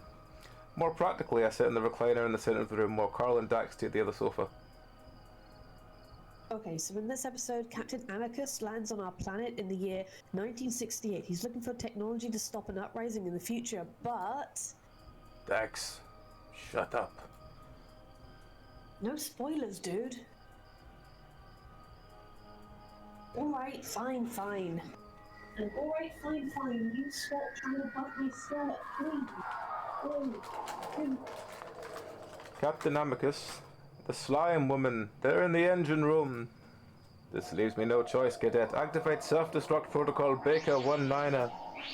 But Captain, there's no time to debate. Get to the escape pods. Captain, the test results came in. They aren't slime women, they're cell women. They're multiplying as a result of some sort of cancer-like phenomenon. By God, Cadet, this changes everything. Deactivate self-destruct protocol of these cells. Then our ship is one sick patient. Cadet, flood engineering with radiation pulses at 3-second intervals. Maximum output. I still don't understand why these cell women have tits. Why are they women in the first place? Why all the lady officers don't wear pants? Carl puts in a glug of his beer, this being his third so far on my kit. I was gonna show you the bad ones, guys. Daxon looks a bit defensive, Sorry. leaning forward on the edge of his seat, his plump tail wrapped around the armrest. Carl idly chucks the throw pillow at the salamander. I'm not complaining, dude. He laughs a little as Daxon eases, chucking it back at him with a little more force. Carl takes the blow like a champ in regard, but he doesn't even react beyond smiling goofily. Surprising to see Carl comfortable like this around a stranger. I can't help but feel kind of happy he can come out of his shell every now and then. It's fucking dumb. How does everyone take this shit seriously? They don't. We certainly aren't, huh? I glance over towards Flynn, who's digging in his pockets for his phone. He taps the unlock button, squinting at the bright screen. The black and orange scales in his face seeming to glow silver and yellow in the light. I find myself leaning forward a little, trying to read the tiny text on his screen. He's meant to realise Flynn isn't looking at the screen anymore. He's looking at me. He huffs, moving the screen away from my view before beginning to text something. Is it? No, it's not Leo. Flynn stares at his phone, some sort of expectant expression upon his muzzle. Hey, I don't mean to be prying and such, but who's Leo? Daxon seems to be asking me this. My ex. Flynn glances back at the moment and says nothing. Oh, Leo's a guy? Yes. Cool. Salamander frowns in acknowledging fashion, nodding his head some before refocusing his attention back to the TV. Captain Amicus is in the midst of being attacked by the slime women. Even with the prosthetics and lighting, I can tell that all the slime women were actually just a bunch of amphibians in green body paint. When his phone vibrates again, he taps at it, clearly not giving much of a fast texter. After finishing his text, he hastily shoves his phone back into his pocket. I'm heading out. Pushes himself up from the couch, unbuttoning his shirt before meandering over towards a bowl in the kitchen to get his truck keys. Wait, what? Aw, come on, shithead. Daxon briefly smirks at Carl's turn before seconding. Yeah, this is actually pretty fun. Where are you going? Out. And you should get back to the motel before others start bitching. I feel my face grow hot and my fist starting to clench. Oh, okay, maybe drop the mysterious act, asshole. Flynn just heads off to the front door, swatting his tail against the kitchen island and flicking me off as he exits. Flynn! He's out the door without further comment, and I can hear the chirping around the truck outside as he unlocks it. Fucking moody, right? Think something's up with him? Carl shakes his head. Nah, he's just trying to look cool. It isn't working. Do get some comfortable with casual social stuff, I think. He's 25 years old. This is bullshit. Wish he'd just be straight with me. Daxton snickers, though quietly shakes his head, stifling it. What?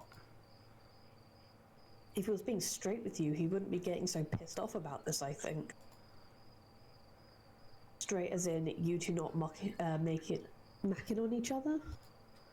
I get it. I sigh, letting myself think back into the suede fabric of my chair, automatically reclining for me the more pressure I put onto it. I'm starting to regret Carl finding out about all this if he didn't know. Wouldn't be so much of a thing. It would have been so much easier to just pretend it never ever happened in the first place. And I wouldn't have to deal with lying to the guy I loved for most of my teenage life. I'm gonna hit play again if that's alright. I'm staring at the ceiling now, but I can feel them both looking at me. Go ahead, I'm just going to close my eyes for a little while, okay? Gotcha, dude. We'll wake you if something cool happens. So we'll wake you in the morning. Gonna get a beer. Be right back. I shut my eyes and hear the trademark Adastra music resume. A large paw gently pats my shoulder, followed by inaudible hoof clumps on the kitchen floor behind me. Paw? No one else was in the room. The salamander doesn't have paws. I I stare, don't like that. I stare up at the unmoving ceiling fan above me. In the dark, everything looks all grainy. It seems that the lights are still on, but the dimmer is so low, it might as well not be here. Must be a salamander thing. Speaking of, him and Carl aren't here anymore. I try to recollect how much time has passed since I closed my eyes. I feel like it was just a minute ago. And I rise to a stand. I feel kind of sluggish for some reason, like my legs are still asleep. My face feels kind of numb too. I always feel worse after taking naps. I'm not really sure how to get the appeal of taking them once a day like my mum does. Moving to the nearby window, I squint at my reflection. I look like hell. And who shaved off my goatee? I blink. It's still not there. I'm not that heavy a sleeper, so I would have felt someone doing that. I don't think Carl was that cruel, is he? I turn, peering towards Daxton's room. His door is open, his bed is empty. They left me here? Why? My phone vibrates in my pocket. It's Leo. I'm coming. What? I text him back, though I seem to have caught a case of the Flynn. My texting dexterity's awful right now.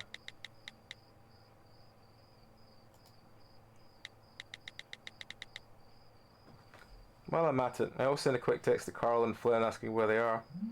Vibrating noise is coming out of the kitchen after I send Flynn's message. He must have left it when he went out. When I walk to the kitchen, I see the phone propped up against the keyboard on the Erling countertop that Flynn swatted earlier.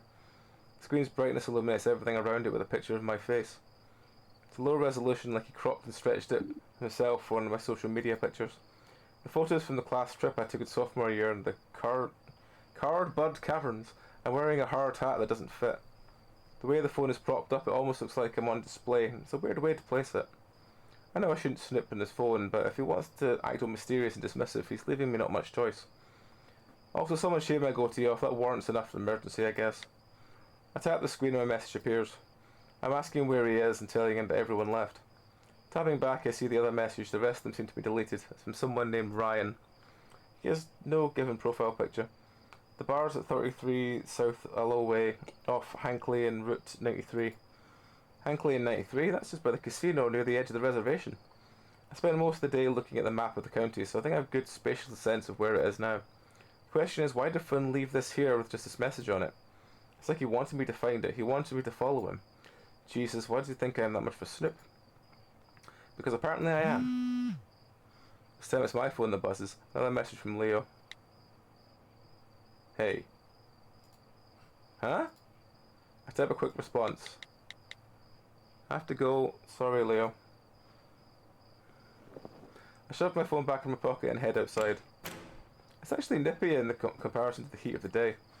Sheet clouding covers about half the sky above, and there's a tinge of humidity in the air. Which is surprising. We usually get less than an inch of rain this time of year. Another text? Leo again. Are you source?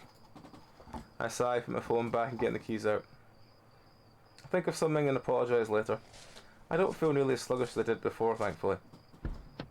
Once inside my car, I put the keys in the ignition. I have to take the inside light on while I fiddle with the GPS. 33 South Allow Way. Got it. It looks like I'll be about 22-minute drive according to this thing. Dude. Where are you going? I look over. Carl and Daxton are staring at me through the passenger window, concerned expressions on their face. Well, a concerned expression on Daxton's face. Carl just looks drunk. What? Where have you guys been? With you. Why did you guys shave off my goatee? Dude, are you like allergic to Avati or something? It was actually Gorgonzola. That Avati Flynn wanted was sketchy. Carl smiles lopsidedly at Daxton. Dastardly. What are you? I reach up to grab my chin, feeling for me a scruff of dark brown hair upon my paw pads. I feel my heart start to thump heavy in my chest. What the hell? Daxon opens up the passenger door. You sure you should be driving? You're kind of wigging out, no offense. I angle the rearview mirror down towards me. Sure enough, there it is on my chin. I'm sorry, I could have sworn I was missing earlier. Well, you were sleeping. It could have been a nightmare. I read about all this stuff online. It's your subconscious playing out your deepest desires, man. Carl slurs some, looking at a mix of dazed and chipper. I don't think so, Carl. But look, are you guys coming with me? I think Flynn wanted us to follow him. Yeah, we saw the message. They did? I don't know. He's a kind of private guy. If we're wrong, he's gonna be pissed. I'm getting a bit like an away mission. Even in the dark, I can practically feel Daxon cringe. Oh god, Carl. I don't know. I'll go with you, but I'll hand back the car. I'm still a bit reeling from the whole facial hair fiasco, but the banter is making me feel better. Well, it could be tactical support. This is why I don't usually share my interests with other people. Carl clambers into the back seat first, nearly toppling over. Daxon climbs up front, a little tipsy, but he seems to have most of the motor functions intact. Lucky I don't have any classes on Fridays. I squint, trying to peer beyond what's illuminated by my headlights. Driving feels difficult right now, my nerves are kind of tired. I feel kind of fried, tingling between my fur. I end up overcorrecting on the slightest turn. Doesn't help that this shitty state highway is so meandering and completely devoid of light. Out here, even the main stretches of road sidewind around hills and mountains. I guess I'm used to Pueblo, where they just flatten or tunnel through everything. My issues right now also might be stemming from the fact that I'm still a little inebriated. Fuck, I used to be so damn hard on Leo whenever he drank and drove, and here I am. Maybe I should have brought my meds. Veer right in 1 mile. Chase? I loosen my grip on the wheel, so I'm peering into the rearview mirror, catching the glint of Carl's green eyes looking back at me. It feels familiar, doesn't it? I furrow my brow. I'm not sure what he means. We're both just starting high school. Huh? I don't know what you're talking about. Carl doesn't respond, and a silence follows. He stares out of his window with a gaze lulled, and his phone sitting idle in his lap. Daxon's looking curiously at us now. Though when near the speak up, he goes back to picking at the planet print on his shirt. I feel kind of like I'm sneaking out to go to a party or something. He looks over at me with a slight smile. Well, we might be. We're going to arrive at this address and find Flynn in a gym suit surrounded by a warehouse full of rubber ducks. Carl lets out a quiet rumble of a snicker. Yeah, man, this is all real familiar. Pass into the flat concrete pad where the old gas station once stood. Again, I think Carl is about to speak, but says nothing. I don't get out much, you know? Around here, there's not much to get out to. The salamander rolls his shoulders, then shakes his head. I could always drive to Paynton. I've got my scooter, it doesn't feel worth it, you know? I mean, not just gas or monetary reasons. It's just it isn't comfortable to be away from home. I've got basically everything I need. And I got that Prime delivery account that drops off groceries on my doorstep. It's weird how easy it is to feel like that's normal. I surround myself with TV, books, and video games, and the fact that I'm alone in the middle of the desert doesn't even affect me. You've got Flynn for company, don't you? We keep to our separate sides of the houses, usually. Sometimes almost a whole week goes by without me actually seeing him. There's always the internet, dude. We've got online friends and the stuff for gaming, right? Daxon adjusts his seat, giving himself some more legroom. I post on a fan forum pretty regularly. I'm a moderator.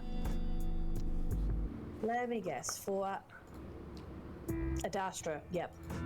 Give me a phone.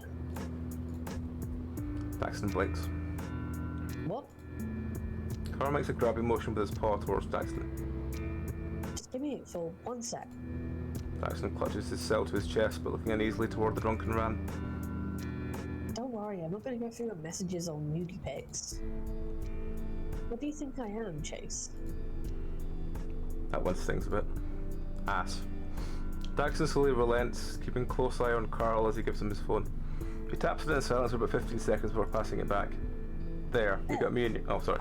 Oh, there, you got me in your contacts. I also got my username for video games and stuff if you ever want to play together on PC. Oh, thanks.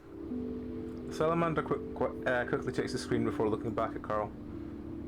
I'll send you a message or something when I get home if you ever want a game or need a hookup with some ice cream. Carl makes a flubbering noise with his mouth. Ice cream boy at your service, dude man. That came out weirdly. Ugh, service. Daxton titters some, shaking his head. I was just kidding about the last part. I would never do that. I mean, you must get sick of hearing about it all the time. Carl shakes his head, even after he begins speaking. Nah, I don't tell people that shit very often because it's awkward, you know? Though I totally hook up. I will totally hook you up. I used to do that for Flynn and Leo, but then Flynn went on his whole health food bullshit. And Leo, I don't know, I suppose he stopped asking. Yeah, right. My arms stiffen and I swerve onto the off-ramp, with more gusto than I meant. I feel the other's eyes on me as I try to act casual. Looks like this is up ahead. Kind of out in the middle of nowhere, isn't it?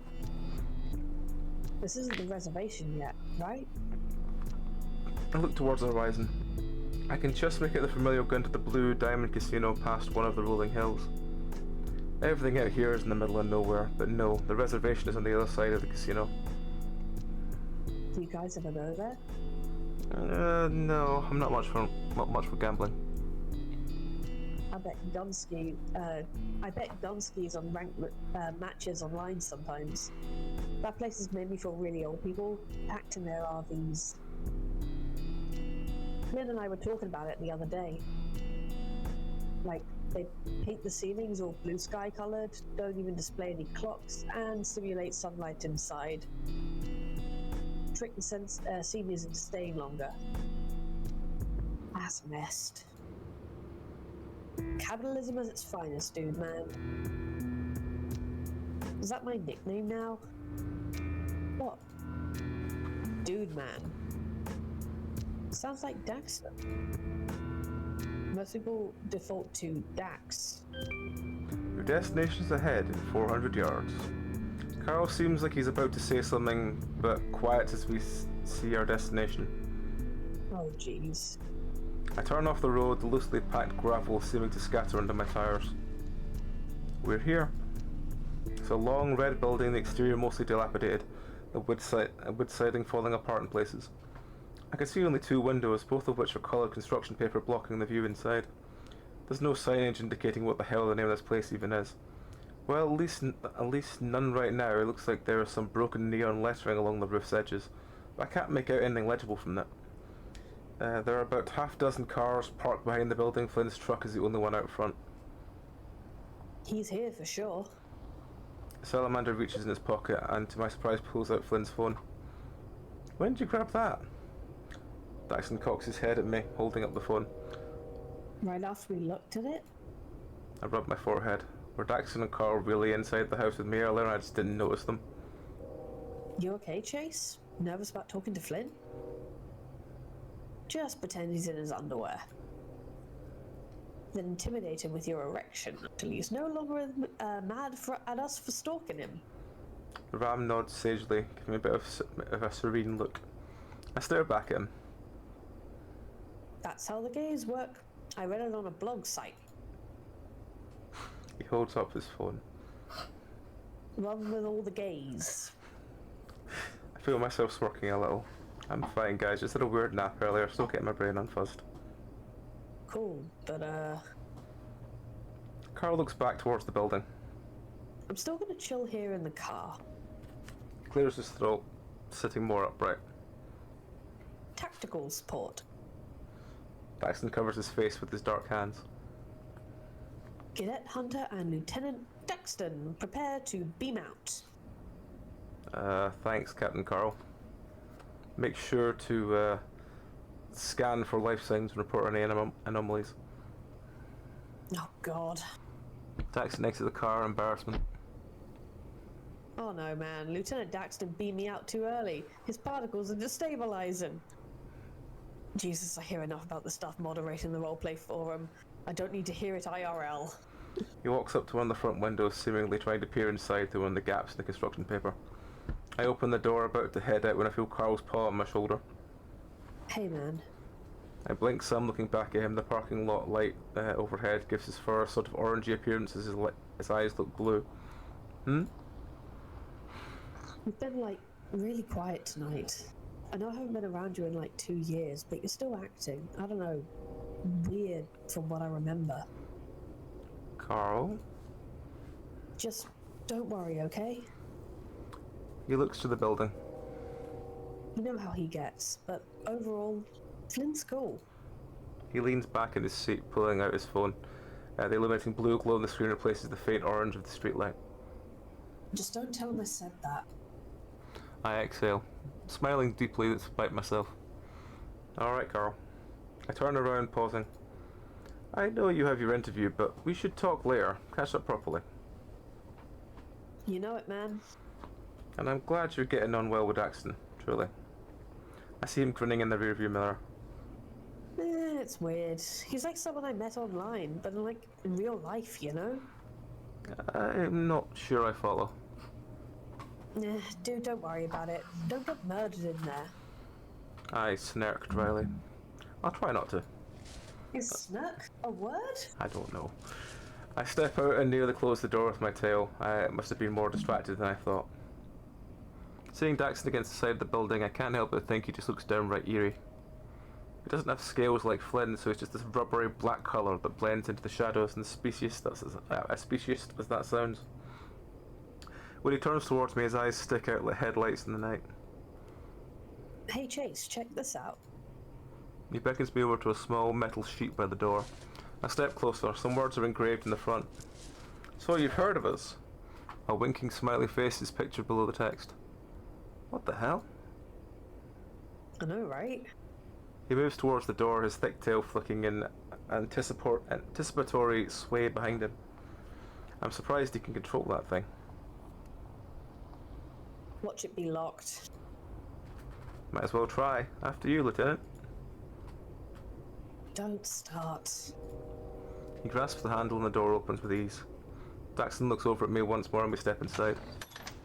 The smell of decades worth of cigarette smoke and dust hits my nose instantly.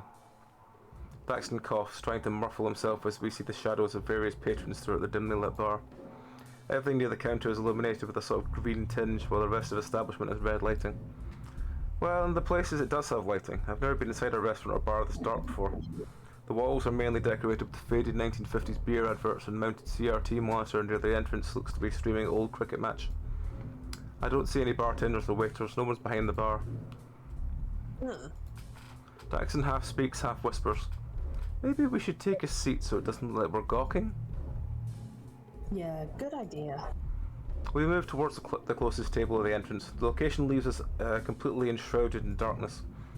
There's a lamp above us, but it looks broken. The copper wiring hanging out where the bulb is supposed to go. I haven't seen Flynn yet, have you?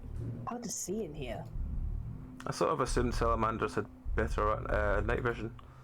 No, not yet. Squinting, I try to get my eyes to adjust to the darkness. Two large figures get up from the bar stools and head towards the pool table, grabbing a cue.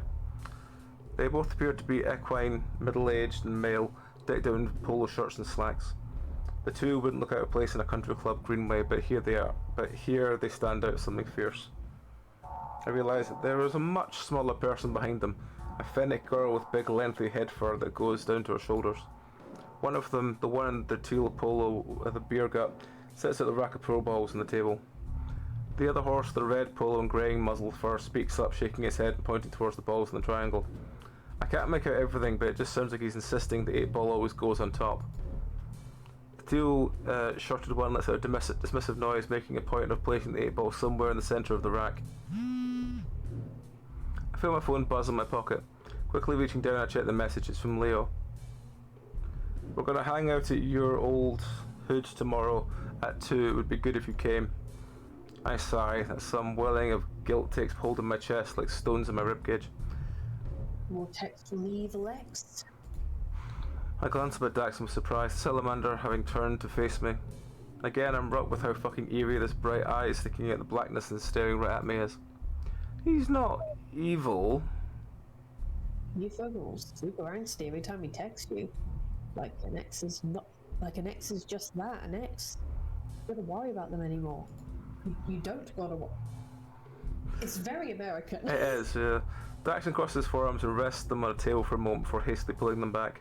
He grimaces, wiping his arms on the fabric of his shirt. Looking down, I can see that it's been a while since the surface table has been properly wiped down. There's no napkins in sight either. I peer at the message again, trying to think of what to say in response. Well, the circumstances are kind of different here. He's been one of my closest friends since I was really young, and when I left town for college, we never actually broke up. Oh. The skin in his face pulls tighter, though I can't make out what expression he's making. So he's not actually your ex then? We haven't been together in 3 years. Hell, before this trip I hadn't spoke to him in at least 12 months. That's not exactly true at all now, is it? The heavy feeling in my chest grows a little stronger. Look, I don't have time to go over the past 15 years of our relationship. He holds up the flat of his rubbery palms. Sorry, just trying to get to know you and all. He turns back around. Smooth chase. I take back my reply to Leo. I'll be there. Sounds of bellied laughter from the pool table catches my attention. The red poloed equine slaps the back of the smaller Fennec, who looks to have just made a pretty nice shot. Her head flutters in front of her face and then slips right off, falling on the pool table, a wig. I realise now that the Fennec isn't actually a girl at all, at least not physically. Daxon saw it as well and exchanged a brief glance. The two men don't seem to pay much mind about it aside a brief chuckle. Behind them a red light flicks and another group becomes visible at the table to the rear. There's a 30-something German shepherd with a pompadour, cut head fur and a black muscle shirt stretched out over his large chest. He's watching the billiards game intently. His arm is around the back of a seat next to him, and in that seat is Flynn, staring right at me. Fuck. God, how long has he been there? Could he see us the whole time? Daxon sees him too, the salamander forcing a toothy smile and waving at his roommate from across the bar. Flynn doesn't wave back, he just keeps staring. The seconds pass and nothing happens. We just sit here and he sits there, and neither of us moves. Eventually Daxon pushes himself up to his feet and I reluctantly follow suit. Everything goes quiet as we make our way to the other table. I feel a tingling sensation around my whiskers that goes all the way back to my spine. I don't belong here. I can tell the pool table group is looking at me, but it feels like they are. Do you want to do this one? Well, oof. Well, holy shit, would you look at that and otter in my walk? The German shepherd speaks up with an accent that sounds more West Coast than Southwestern. I don't know what that means. I don't know what that means either. He drops his arm from Flynn's chair, beaming at me with his reddish brown eyes. The canine turns attention towards Daxon, eyeing him over. Salamander has his hands folded together, smiling nervously. And Daxton. Daxton blinks. Evelyn, have we met? The man chuckles.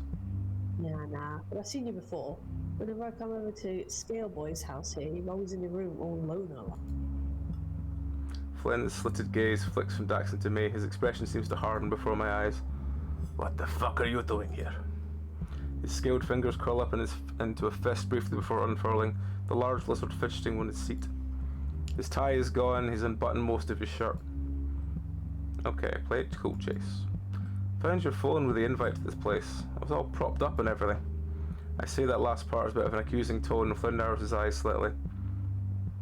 Invite? You didn't tell me you were bringing some friends. That's a first. Shepherd grins again. Tension so thick that you could cut it with a knife doesn't seem to dissuade this cheery demeanour. I didn't.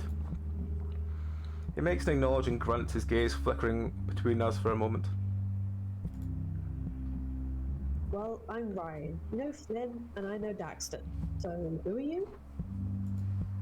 He looks at me expectant. Before I can speak, Flynn does. Chase. His tone is harsh, bordering on outright warning. Chase! Fucking not as cute as hell. Like, you got your wee stubby fingers, just all squeaky and shit. I blanch. Not sure whether to be flattered or offended. I look down at my fingers. Ryan just grins, the red light glistening upon the enamel of his fangs. Take a seat, you two. Good to see you, Scale Boy. Good to see Scale Boy actually has friends. Daxton looks down at one of the red fabric chairs with a wary demeanour. Well, as long as they're not too sticky. He listens to a throaty cackling cackle from the dog. It's Part of the charm. Oh, much like yours? Yeah, fucking man, good one. What? I take a seat across from Flynn, who is now staring at a wall. Glancing over, I notice Daxton has been standing with his hands folded behind his back, his posture completely vertical. Just like Captain Amicus does in Astra. Salamander scoots past and takes a seat beside me. He fishes out Flynn's phone from his pocket and slides it over to him across the table. Flynn looks at it for a good 3 seconds before snatching it and shoving it back into his pocket. You're welcome. I didn't ask for this. Daxton just shrugs indifferently. Flynn looks at me again, his expression less intense but still a frown. I might as well do this one. Hi! A quiet yet shrill-toned person peeps up from behind us, turning as he's a gender-ambiguous fennec fox from earlier. They quickly walk past us, tugging lightly on Ryan's shirt. They mumble something I can't quite make out, and Ryan practically coos back at the little fennec. He reaches up, squeezing their waist, and then they make a little erp noise. Ryan pulls out his wallet, withdrawing a few bills, and hands them to the fox. The middle-aged horse duo walks up as well, cues in their grasp. One with a red polo bumps into Fennec, resting a hand on their shoulder. They flinch initially before a sheepish smile forms on their lips. The Fennec spins around clumsily, nearly toppling over the table. The older male catches them and keeps them in place. Easy now, desert cutie. They wrap their arms around the equine's girthy midsection, their paws gingerly patting at the back pockets. Oh, you want some money for something? From the bar, sweetheart? Don't know where the tender's gone and ran off to? Red Polo fetches a $20 bill from the fox, placing it on the little one's maw. They're treating like some sort of youngling, but the fox looks to be at least 30 years old from the sagging of their face and splotchy fur. Oh, fucking course, Casey's doing that bidding war bullshit again. Flynn takes a swig of his booze. The older men stare at him, suddenly looking a bit uneasy. Red Polo turns, trying to usher Casey away towards the main courier, however the fox seems to resist. Main counter, sorry.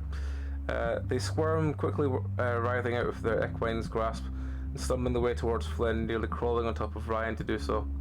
Everyone seems to freeze in place as the fox pushes their muzzle up close to Flynn's.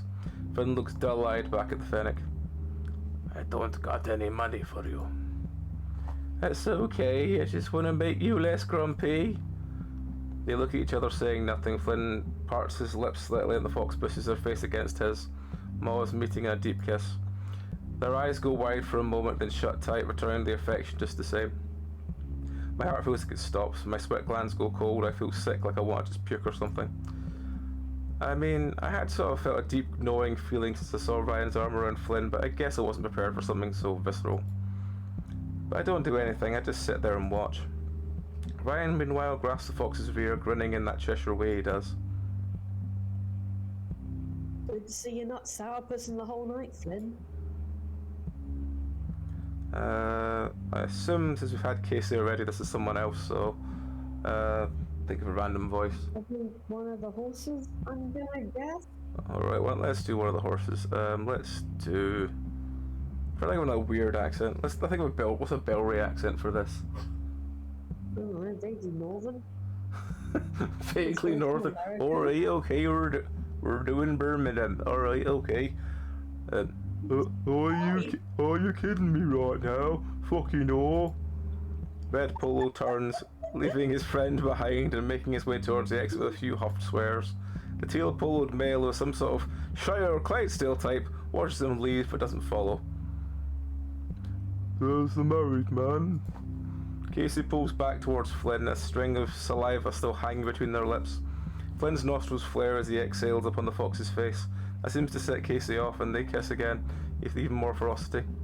Daxton's looking at me now, his eyes wide. The salamander silently mouths a what the fuck. I don't even have the capacity within me to respond with anything other than a curt nod. Wow, I'm putting on a show for the new friends.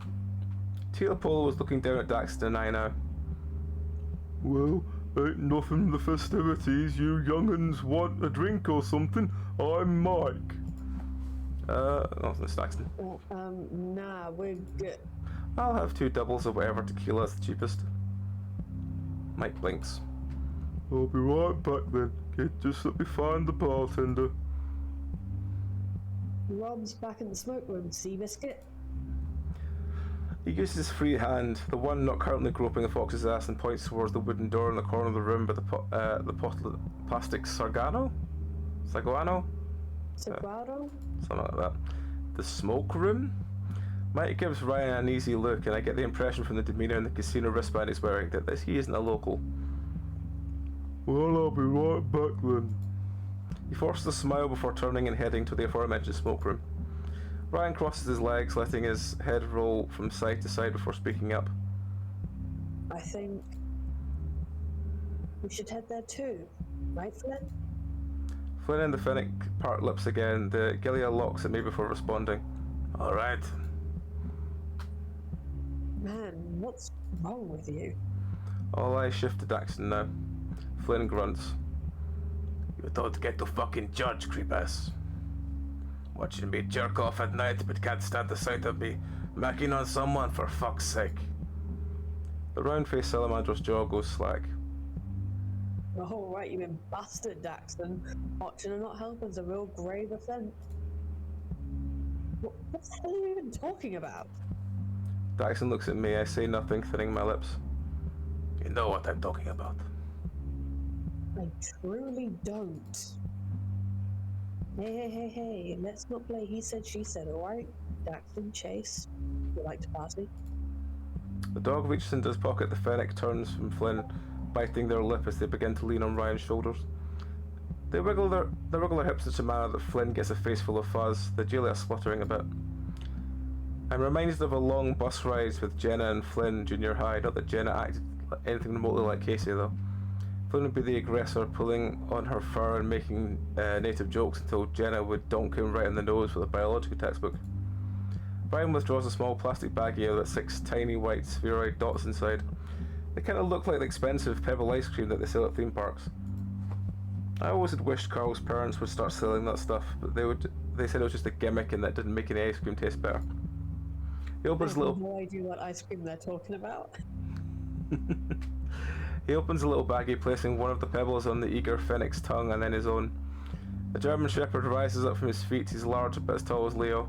He extends the baggie to Daxton and I. Before we can respond, Flynn interjects, swiping the baggie and clustering it before handing it back to Ryan. I'm closing it for Annie Batoya. Yeah, no, fucker. You decided for them? Bit rude, my man. The shit ain't addictive unless you're depressed or something. Daxton's got a heart condition and I'm fucking sure Chase has got drug tests for summer internship to worry about. Daxton crosses his arms over his chest. Yeah, I'm good. Any from strangers in that whole business too. Speaking of, Mike comes off from the corner door with 2 drinks in his grasp. He has a sort of blank expression as he sets them down in front of me. you have fun back there? Ryan quickly deposits the baggie back into his trousers for pushing the chair in. Flynn stands up as well. I didn't have the time for fun. I had to tend to Kid Boozy here. Kid Boozy? That sounds like one of them urban rap types. You spit rhymes, Chase? Ryan chuckles and looks down at myself then back up. Fuck no, he doesn't. I've seen Chase do cowboy poetry back in school. It's not a pretty sight. He looks at me, seemingly uncaring of the fact that Casey is now up on Ryan, not him. I remember you and Carl got up and did yours about alien abductions and anal probes in the desert, and the principal got so pissed. I let a little huff as the memory comes back to me. I'm surprised he remembers that. Yeah, it didn't start off that way, but UFO rhymed with lasso, and it was all downhill from there. Anal probes, huh? Ryan grins, reached over and slugging my shoulder. His angle's off, so it's a bit more of a tap than a punch. Daxton lets out a slightly exasperated noise. That was your takeaway from that conversation? You sound like you got a pro up or 2 up yours, Daxton. or lack thereof. Daxon closes his eyes and rubs the flat of his nose, still looking a bit flustered from Flynn's accusation earlier. I clear my throat, speaking up towards the towering equine beside me. But, thank you, sir. I gave a large horse the nod of appreciation before taking a hearty glug of one of the glasses. Oh my god, this fucking burns. My muzzle pulls into a grimace as I try to swallow as much as I can, eyeing the glass. I only got about a fourth of the way down the double. Guess I'm the designated driver now. Ryan thumbs back towards the room, aforementioned smoke room. Hey, you all want to join? We're good, Ryan. Flynn basically pushes Ryan back, shuffling seemingly attached Casey along with. A long silence followed, and all three of us watched them until they disappeared behind the faded wooden door. I let out a long exhale and placed my face into my paws. I don't know what he meant I don't know what he meant when he said I watched him jerk off. What the hell is he talking about? I can hear the creaking of the seat across from me. Mike must be sitting down with us. I would take it as the highest compliment if someone were watching me beat off. I'm never leaving my room again. I'm assuming you young'uns are also new to this dusky establishment. Is that right? Mike speaks in a sort of southern drawl cadence that's more of a bayou than prairie. And if you ain't gonna drink that, kid, I'll gladly finish it for you. I cover my eyes, slowly reaching for the glass of auburn liquid, bringing it again to my lips. The second time doesn't hurt as much, and I manage to swallow another fourth without any tears. Yeah, this is the first time for me. How did you find out about this place? He crosses his arms and leaning back in his seat. The chair creaks in audible protest to its weight. I was about to ask the same thing of you. Was wondering what a cute pups like you two would be doing in a place like this. I got a couple of meetings down in Peyton, so I stopped by the casino for a few hours with the one-armed bandit. So I have one of them sex applications you download to your cell phones, right? Downloaded that all by yourself, did you? Daxton comments dryly. Well, I can't exactly get my nephew to help me with that one, could I? You could. You could. It'd just be very awkward, much like this whole night. Oh, apparently chat are saying they were referring to Dippin' Dots with ice cream. Which is, What is that? It's freeze drops of ice cream and nitrogen, which makes them tiny little balls. Okay, that's really weird. I don't understand. Why would you do that? Why would you just eat whole frozen bits of ice cream? What? It's something different. Daxton's staring at the wood grain of the table, tracing it with his finger. Bit rough, yeah? Well, I was on this sex application when this fella starts chatting me up. The huffy one I was just with. He was also staying at the casino. He suggested we come down here for some fun, and I followed suit. Place was packed with Fennec folk earlier. They always bent back there, though. He points towards the corner door. So this place is for gay guys, right? That's most probably the case. That's okay with you? A slight smile curls up on the edge of Mike's maw, and Daxton is wrought with a brief stutter. I don't care, you know? You do you, I'll do me. Maybe I'll do you too, eh? Oh my god. Daxton looks like he's been slapped, his tail coiling inward. Mike just chuckles in a bassy rumble. Oh boy, that straightened your curls, didn't it? Did you download that all by yourself? You sassy little shit. My phone vibrates. Is that, that's you. Is that, Hail from Tactical? Daxton says this is always physical pain for him to utter those words. Mike's expression shifts. He looks curiously at the salamander. I check my phone, it's from Flynn. Come to the smoke room alone. Huh. The empty feeling has taken hold of me, seems to alleviate some. It's quickly replaced by a whole new sort of anxiety.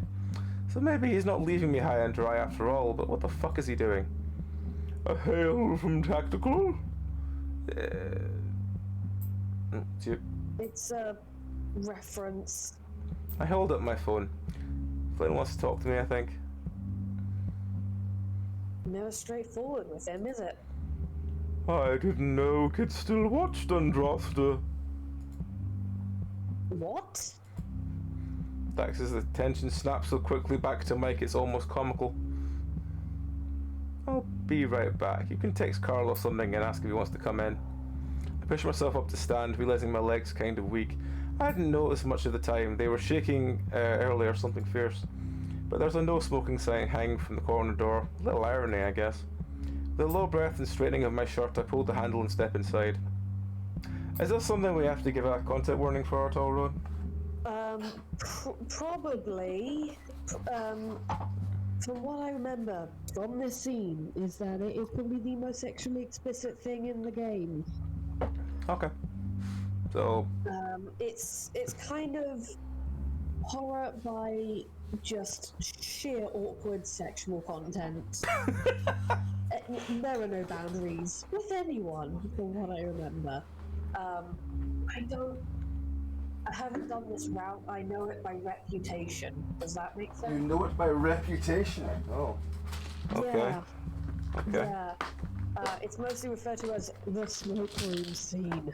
If that helps. Oh, wonderful. Okay. Alright, so this is your content warning. If that kind of stuff bothers you, then please... If this has been too explicit so far, the next scene I most can't hear the certainly will content be. warning. You have to warn me.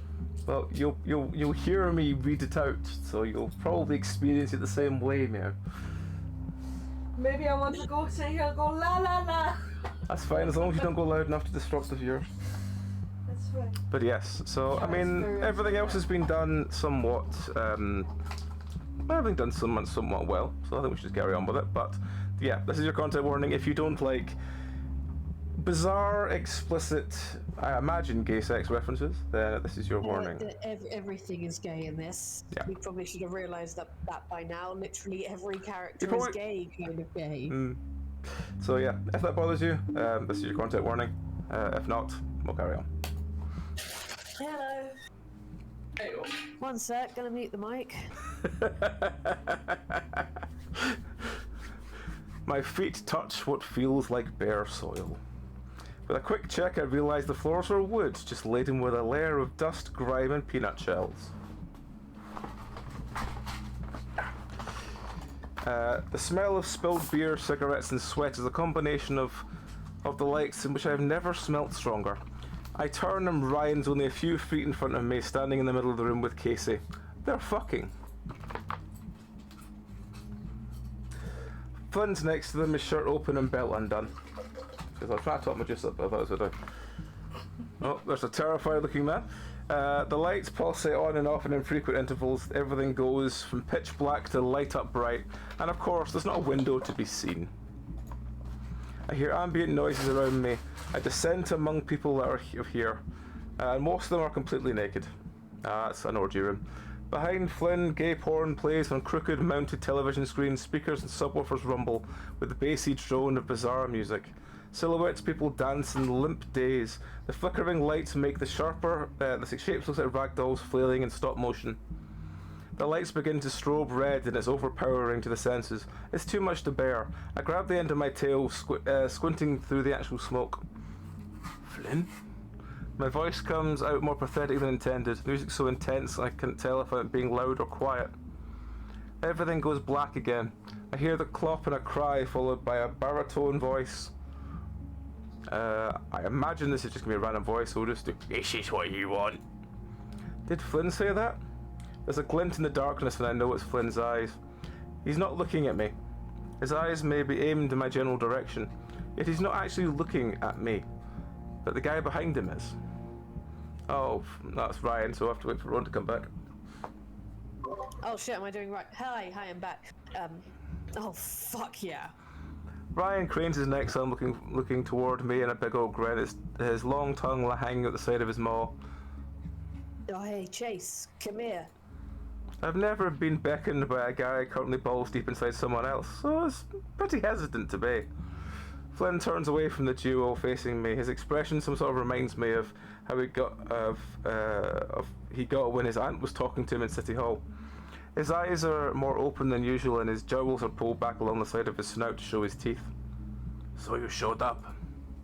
Flynn limply gestures to his surroundings, right as Ryan bucks hard enough into Casey to elicit a loud moan. Casey curls their feet against Ryan's own, and only clothing still clings to the body, being striped, thigh-high fabric tights of some sort. Ryan, meanwhile, is fully clothed aside from his red prick sticking out from his fly and into Casey. A small crowd is gathered at the left side of the room around something I can't make out, but there's moaning in that direction as well. Flynn's attention seems to be solely on me despite everything happening around him. He's waiting on me to say something. I step forward, letting go of my tail. Suddenly, Casey grabs Flynn's shirt, nearly yanking him over. You now!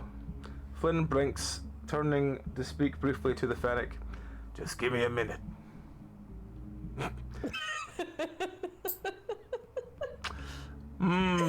This is the options. This is indeed the options. Why does this game has an amazing ability to only give you like a choice whenever it's like unbearably awkward? Mm-hmm.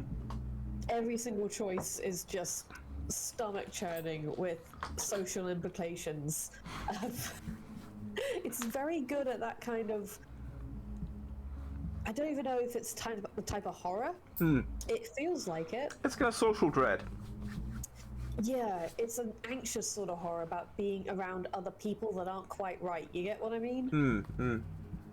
Like, it kind of links back in with the whole mass hysteria of the town. Yes. So, yeah. Yeah.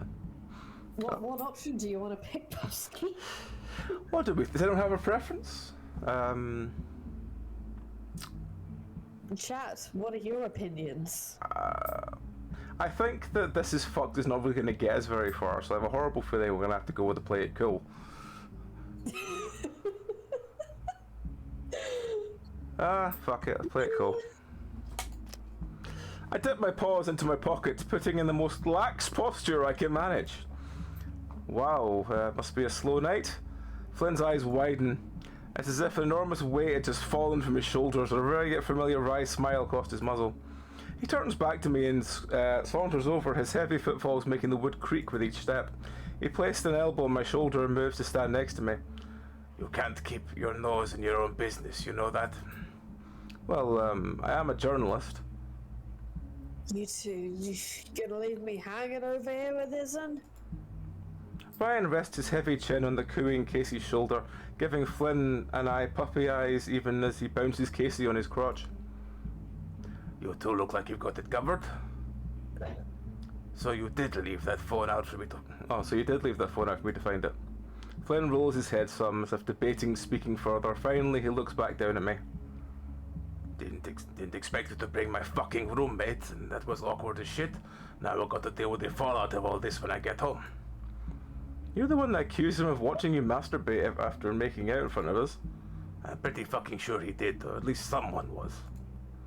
He doesn't seem the kind of person to do that. And you never struck me as the sort of person who'd be this cool with hanging around in a fuck shop like this. We lean our backs against one of the walls near the entrance, looking around. I notice the clientele seem to mainly fall within two groups.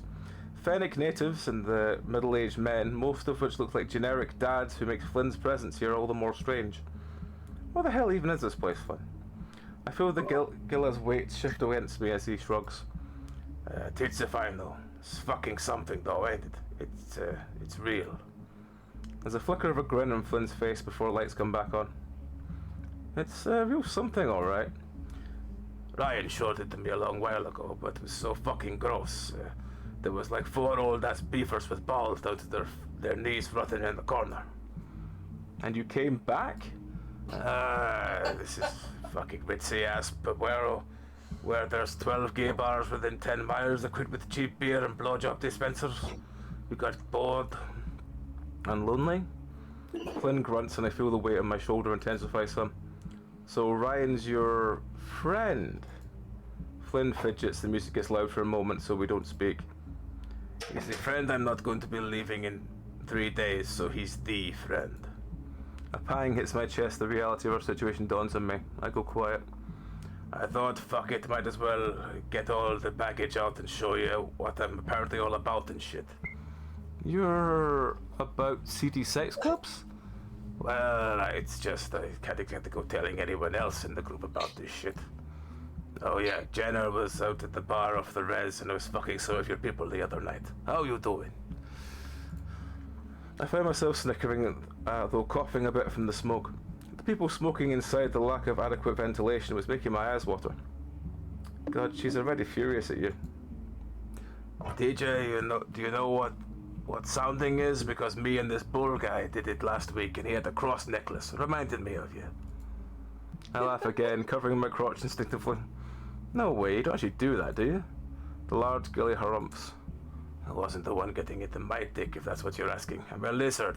I don't got big urethras. That's disgusting. I've heard worse. Flynn. As I said, a sexual horror. Yeah. A go, it's the smoke room. Flynn chitters a bit himself. He doesn't actually laugh at his own jokes, but his tone is actually a bit sheepish. So that's where my missing handheld stylus went? Nah, that was probably Carl. I used one of your parents' cantaloupes for getting it back in junior high, though. Don't remember if I threw it away or not. Again, that wry smile surfaces. I can't say I've ever seen Flynn so damn beamy. I'm aghast. I'm not sure whether he's being serious or not, although I might as well counter him. So you're sure it wasn't one of the cucumbers? Nah, they weren't big enough for me.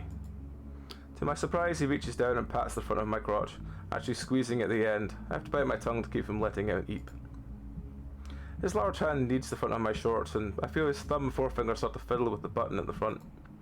He's breathing heavily, the 6'7" lizard having to hunch down to brush his muzzle against my ear. I thought you said we weren't going to do this anymore. Well, Musk shit. That was before you tracked me down across half the desert. That's beyond thirst sort of situation. I'm real glad I was right about you. He closes his eyes, smelling my head, for Leo used to do that.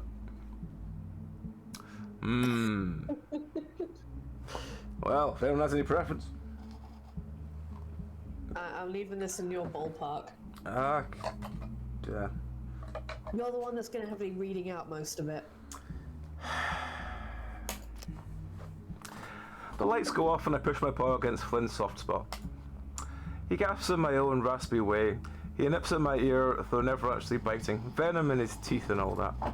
I don't have a predator fetish or anything, but there's something about that danger, his largeness, and the way he thinks he's right all the time. That's what makes me want to put him in his place. Flynn grasps my wrist, his gaze taking on a lurid quality.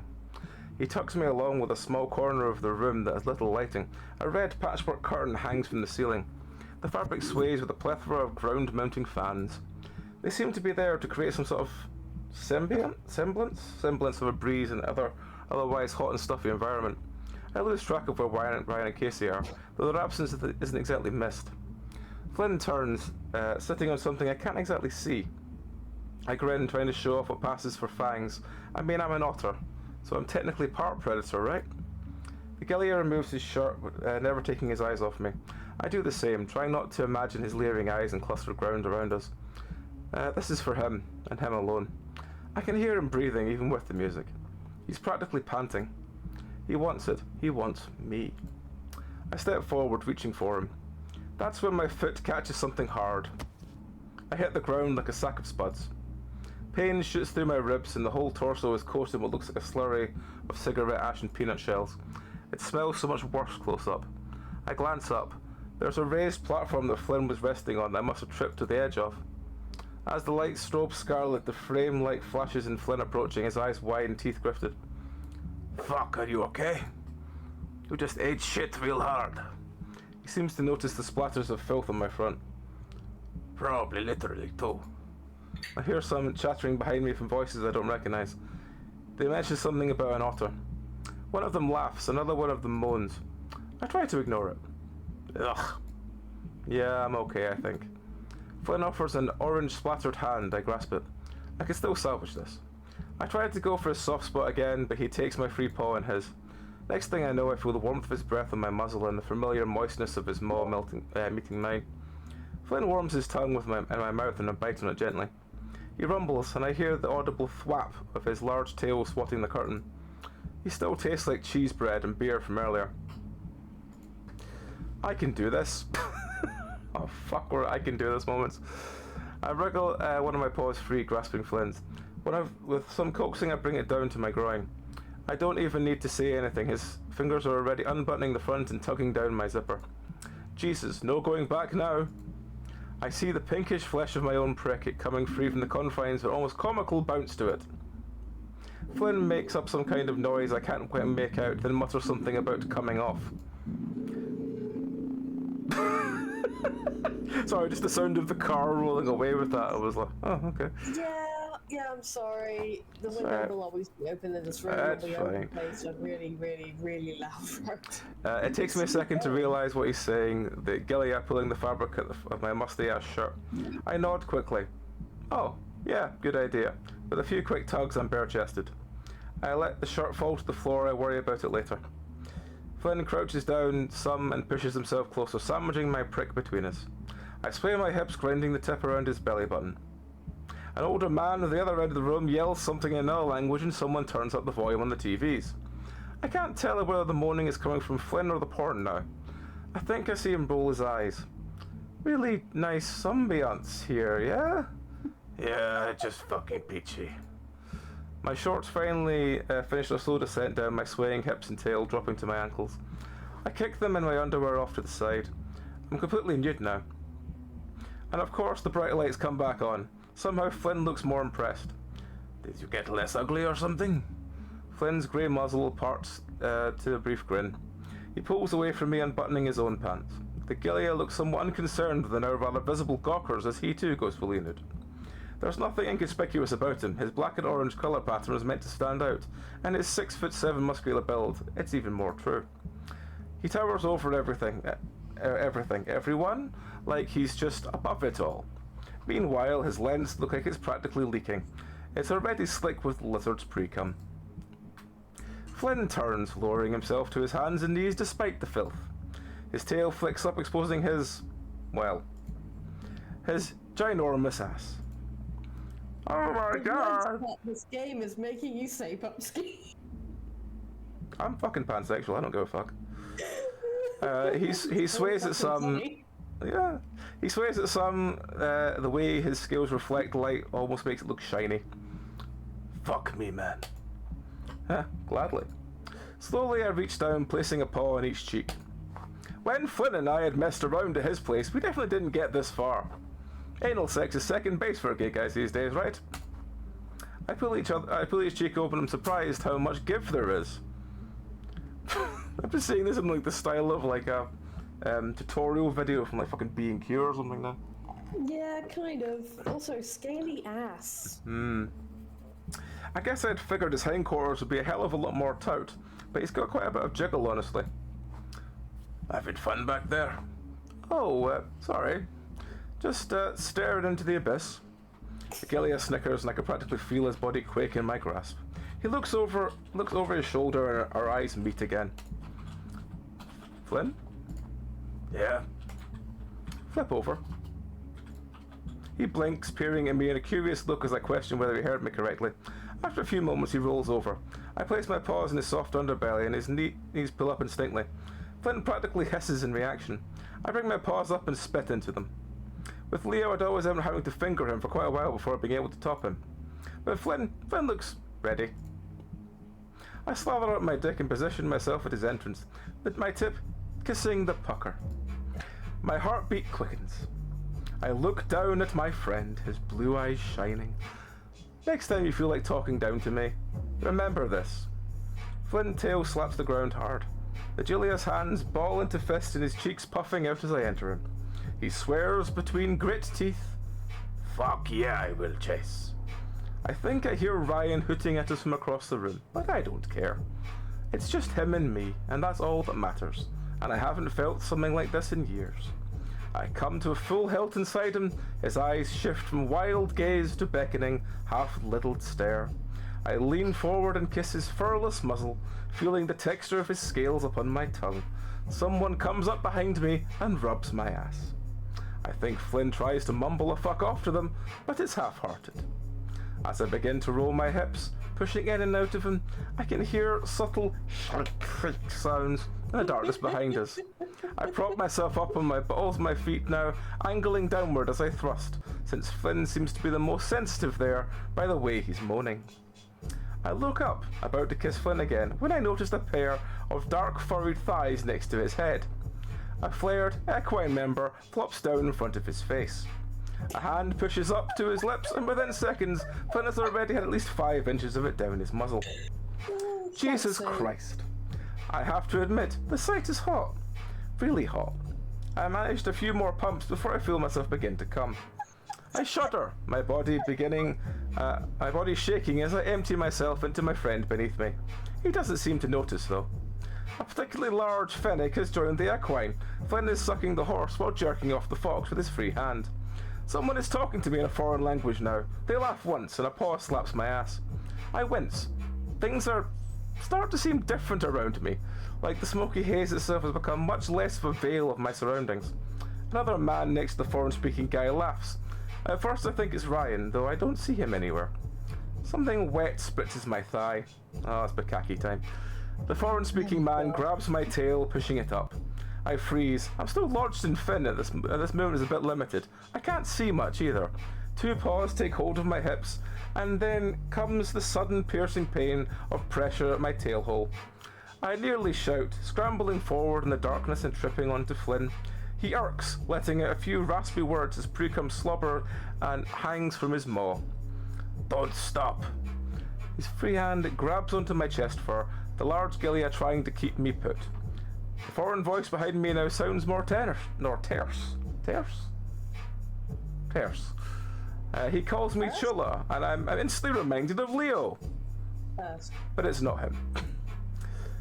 It's a complete stranger. All these people standing up around me are completely fucking strangers. And when I look down at Flynn now, the way he's acting, he may as well be a completely fucking stranger too. My face burns as it's on fire, but my heart feels like it's stopped. I yank Flynn's hand away from my chest, crawling beside him as I try to gather up my clothes. He reaches for me again, though I'm out of range. I manage to get a hold of my shorts and underwear and quickly pull them on. My shirt is missing though. When I look up, I spot a familiar blue fabric as one of the equine's hands. He's wiping the end of his knob with it. I reach up, snatching it from his grasp. He says something I can't quite understand thanks to his drunken slur. I'm covered in the filth of this place now. I can even taste it. I clutch the soiled shirt to my side, watching Flynn squint at me over the shaft of a cock. Fucking come back! He trails off as the foreign person takes my place, pushing his pick into the gilla. The gilla lets out a satisfied noise, which becomes half garbled as the equine gets more amorous with Flynn's mouth. I hesitate, staring at my friend from 10 feet away. No. Fuck you! His words are stuttered now by his body rocks each thrust from the man. I can't look at it anymore. With a shaky breath, I close my eyes and turn to leave. I expected that to get far worse. Were you? Yeah. Really? I have read some dark shit over the years, and that was surprisingly tasteful. Fair enough. For a group sex scene, that was surprisingly tasteful. For a group sex scene, that was surprisingly tasteful. It has a lot of the kind of things you see in, I don't want to say less badly written stuff, but the stuff that actually talks about how you're actually experiencing it rather than just, he came into me, my brain went blank, and then it's like 15 weird descriptions of things. You're just like, why is this here?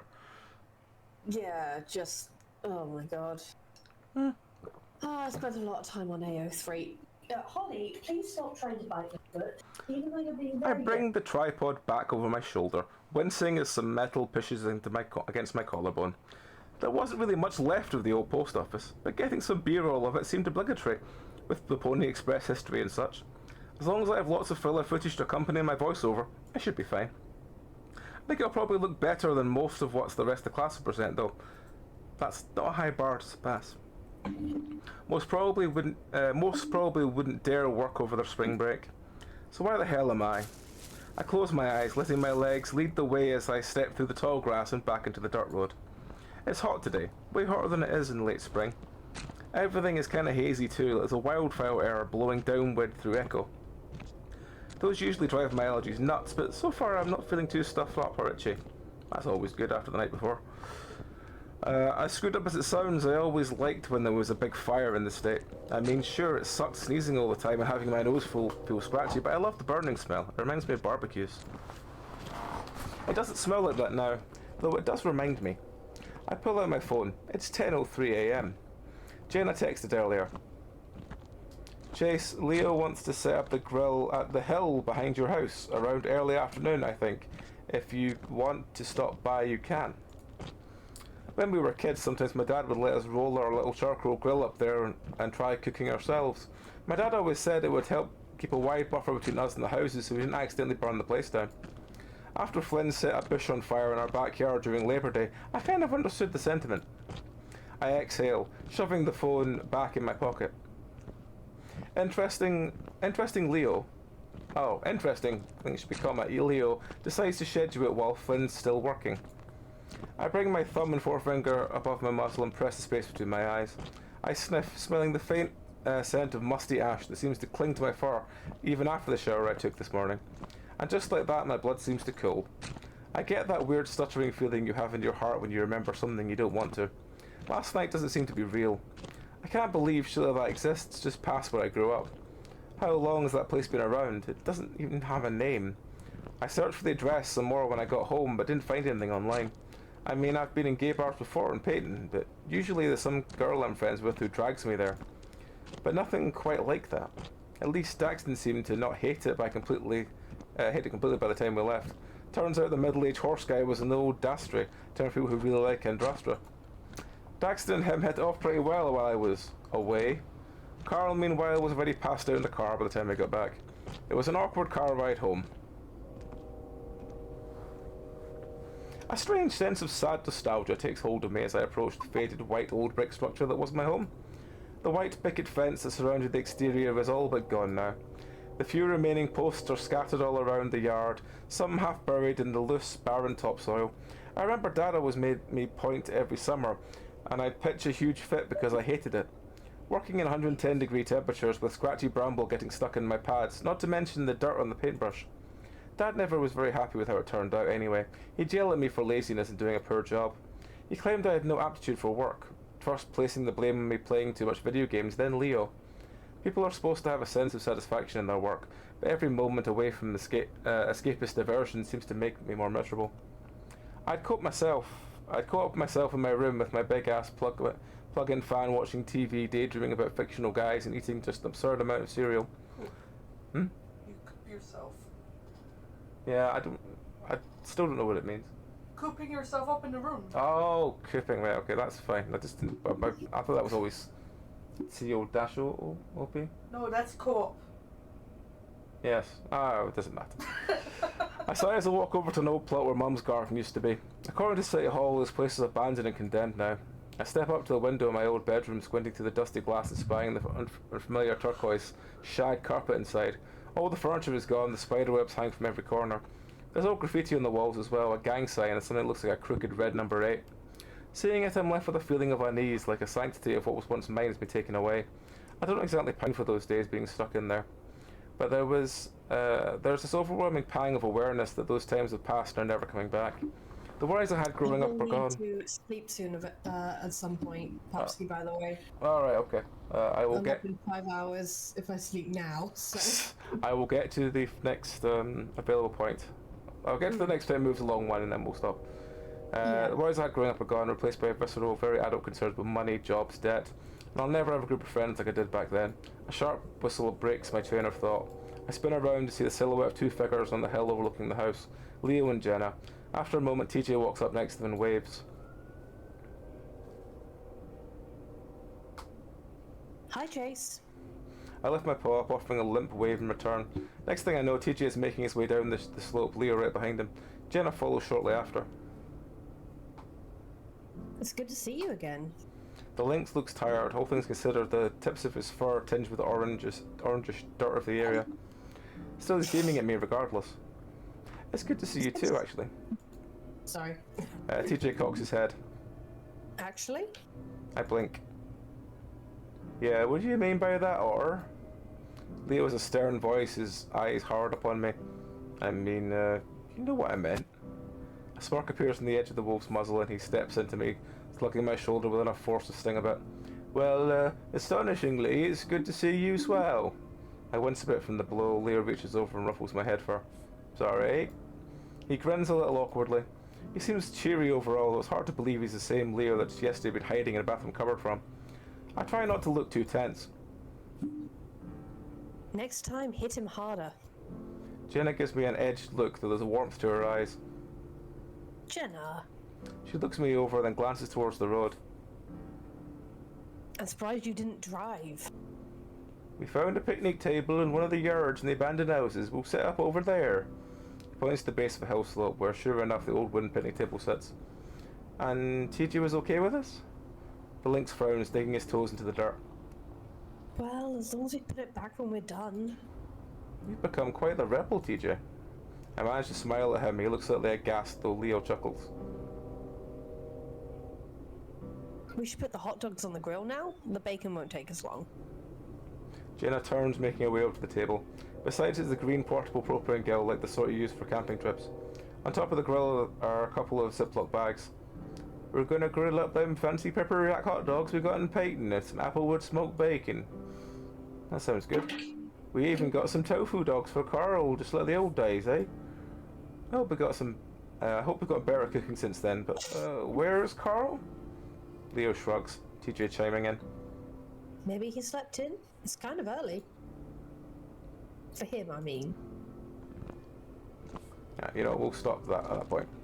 So otherwise, because otherwise I'll go forever and try and find a suitable stopping point. Yeah. So yes, we will stop there. So yeah, that's been Echo. So far. Yeah. What do you think so far, Rowan? Just a very quick 5-minute sum up, and then we'll call it there.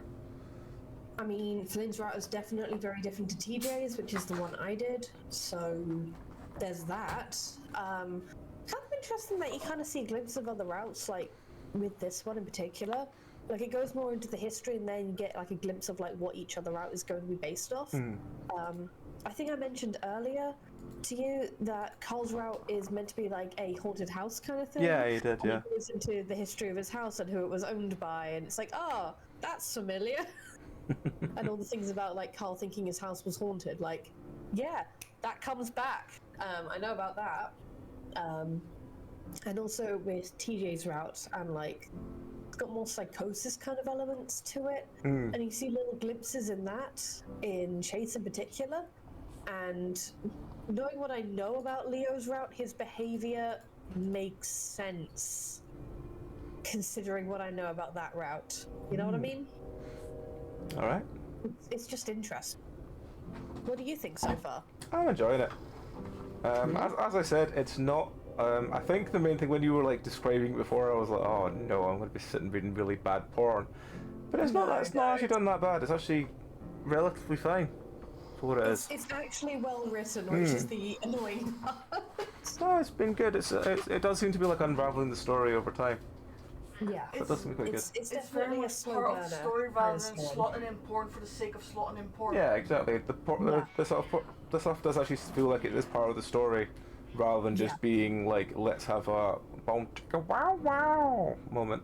It's not that. It's kind of meant to elicit these sort of feelings of like distance almost. Like Flynn's whole thing is that he doesn't fucking tell anyone what he's really thinking, or you never really fully get what's going on in his head. Yeah. And he keeps everyone at a distance, and he's literally, dude keeps you at arm's length while you're jerking him off, like. It's brutal. It is. But Absolutely brutal. yeah, I am enjoying running through it, and I will hopefully, if you're up for, I think next Monday will be our last, but the Monday after we should be back doing this again. If you're fine with it. Yeah, because next Monday I've got a D&D session of my own to run. So Aha. Cool. yeah. Well, that's fine then. But we'll carry on with this a week on Monday. Yeah, just as long as you're happy doing it, but you seem fine doing it, so that's all good. Yeah. Our next stream this week, like, we don't have a stream tomorrow because I'm out. I might be back at like midnight, 2 in the morning. I might do a very quick horror stream tomorrow night when I get back, but it depends entirely how I'm feeling. Thursday with more indie horror. There'll be a lot more indie horror this week. I'll try and start a little bit early so we can do a bit more. Friday should be myself, Tom, and Zeph back doing... I think it's Desolate we're doing. So yeah, that'll be good. It might be a weird game. I think we're still kind of in the fucking around trying to work out if we actually like the game or not stage. So yeah, we'll see where that goes. And then after that, depending how AJ is doing, we'll be doing some Sons of the Forest. I have to ask him. I think he said it was his birthday this week, so I don't think we'll maybe have him. But I'll ask him and find out. Then Sunday will be Dark Tide, which is our Dragon Age GT RPG. And then next Monday will be Everlasting, which should hopefully be quite fun. But yeah, I'm enjoying doing this, and I'm enjoying doing it as a sort of random horror-based visual novel stuff, and I'm enjoying doing that. So yeah. Do you like the horror elements so far? I do, yeah. As you said, it is. This route is very much a bit more social horror, of the kind of like, you know, this is happening. Oh God, how do I react to this kind of shit? A bit more, but it is. Yeah. It does tie well into, and the story is well written. Yeah, So- from what I remember of this route, it falls further and further into that dissociative kind of mind-bendy sort of horror, and I feel like the social situations are sort of building that up pretty well. Yeah. So Like, yeah. I can definitely see the outcome I know is coming about due to it. Like, again, I only know about it briefly, like in description. Yeah. So I mean, that's fine. We will, but yeah, I said we will carry on with this next time. And I think, judging by how long is left, I think next time we'll probably at least look at starting another one, like the next run. But we won't be going all the way back to the beginning, we'll just be going back to where the choice of which path we go down is. yeah, you don't need to do the. Yeah, because we have that save spot, so we can just jump Yeah. straight into that. So I imagine we'll probably finish off Flynn's route, and then we will look at doing one of the others. I don't know if anyone has any preference which one they would like us to do. This will be going on the YouTube at the end of this week, so if you comment on the YouTube video and you tell us which one you want us to do, or you comment on the Twitch now and tell us which one you want to do, we will look into maybe leaning towards that one as the next one we do. But if not, we'll just choose one at random and we'll go from there, and as long as Rowan's still cool with it, we'll carry on and maybe do all the endings even over time, because Yeah, I'm sure. enjoying it. But yeah, Glad you like it. Because it is a weird game. it's a very weird game, but it's enjoyable. I'm looking to see how it goes. We will probably have to put a note on each episode to say where it is. Like this one example will be Flynn's run part 2, and then Flynn's run part 3 and stuff. But yes, we will be doing that. But anyway, that'll do us. We're going to raid out to. I'm looking to see who's on. There is. Oh, cool. Someone is on playing Plague Tale, and they have a couple of decent tags, so we'll raid at them. So yes, thank you everyone for watching along. Wish you all the best the rest of your week. We'll catch you all on Thursday, if not before then. Till then, you all take care. Good night.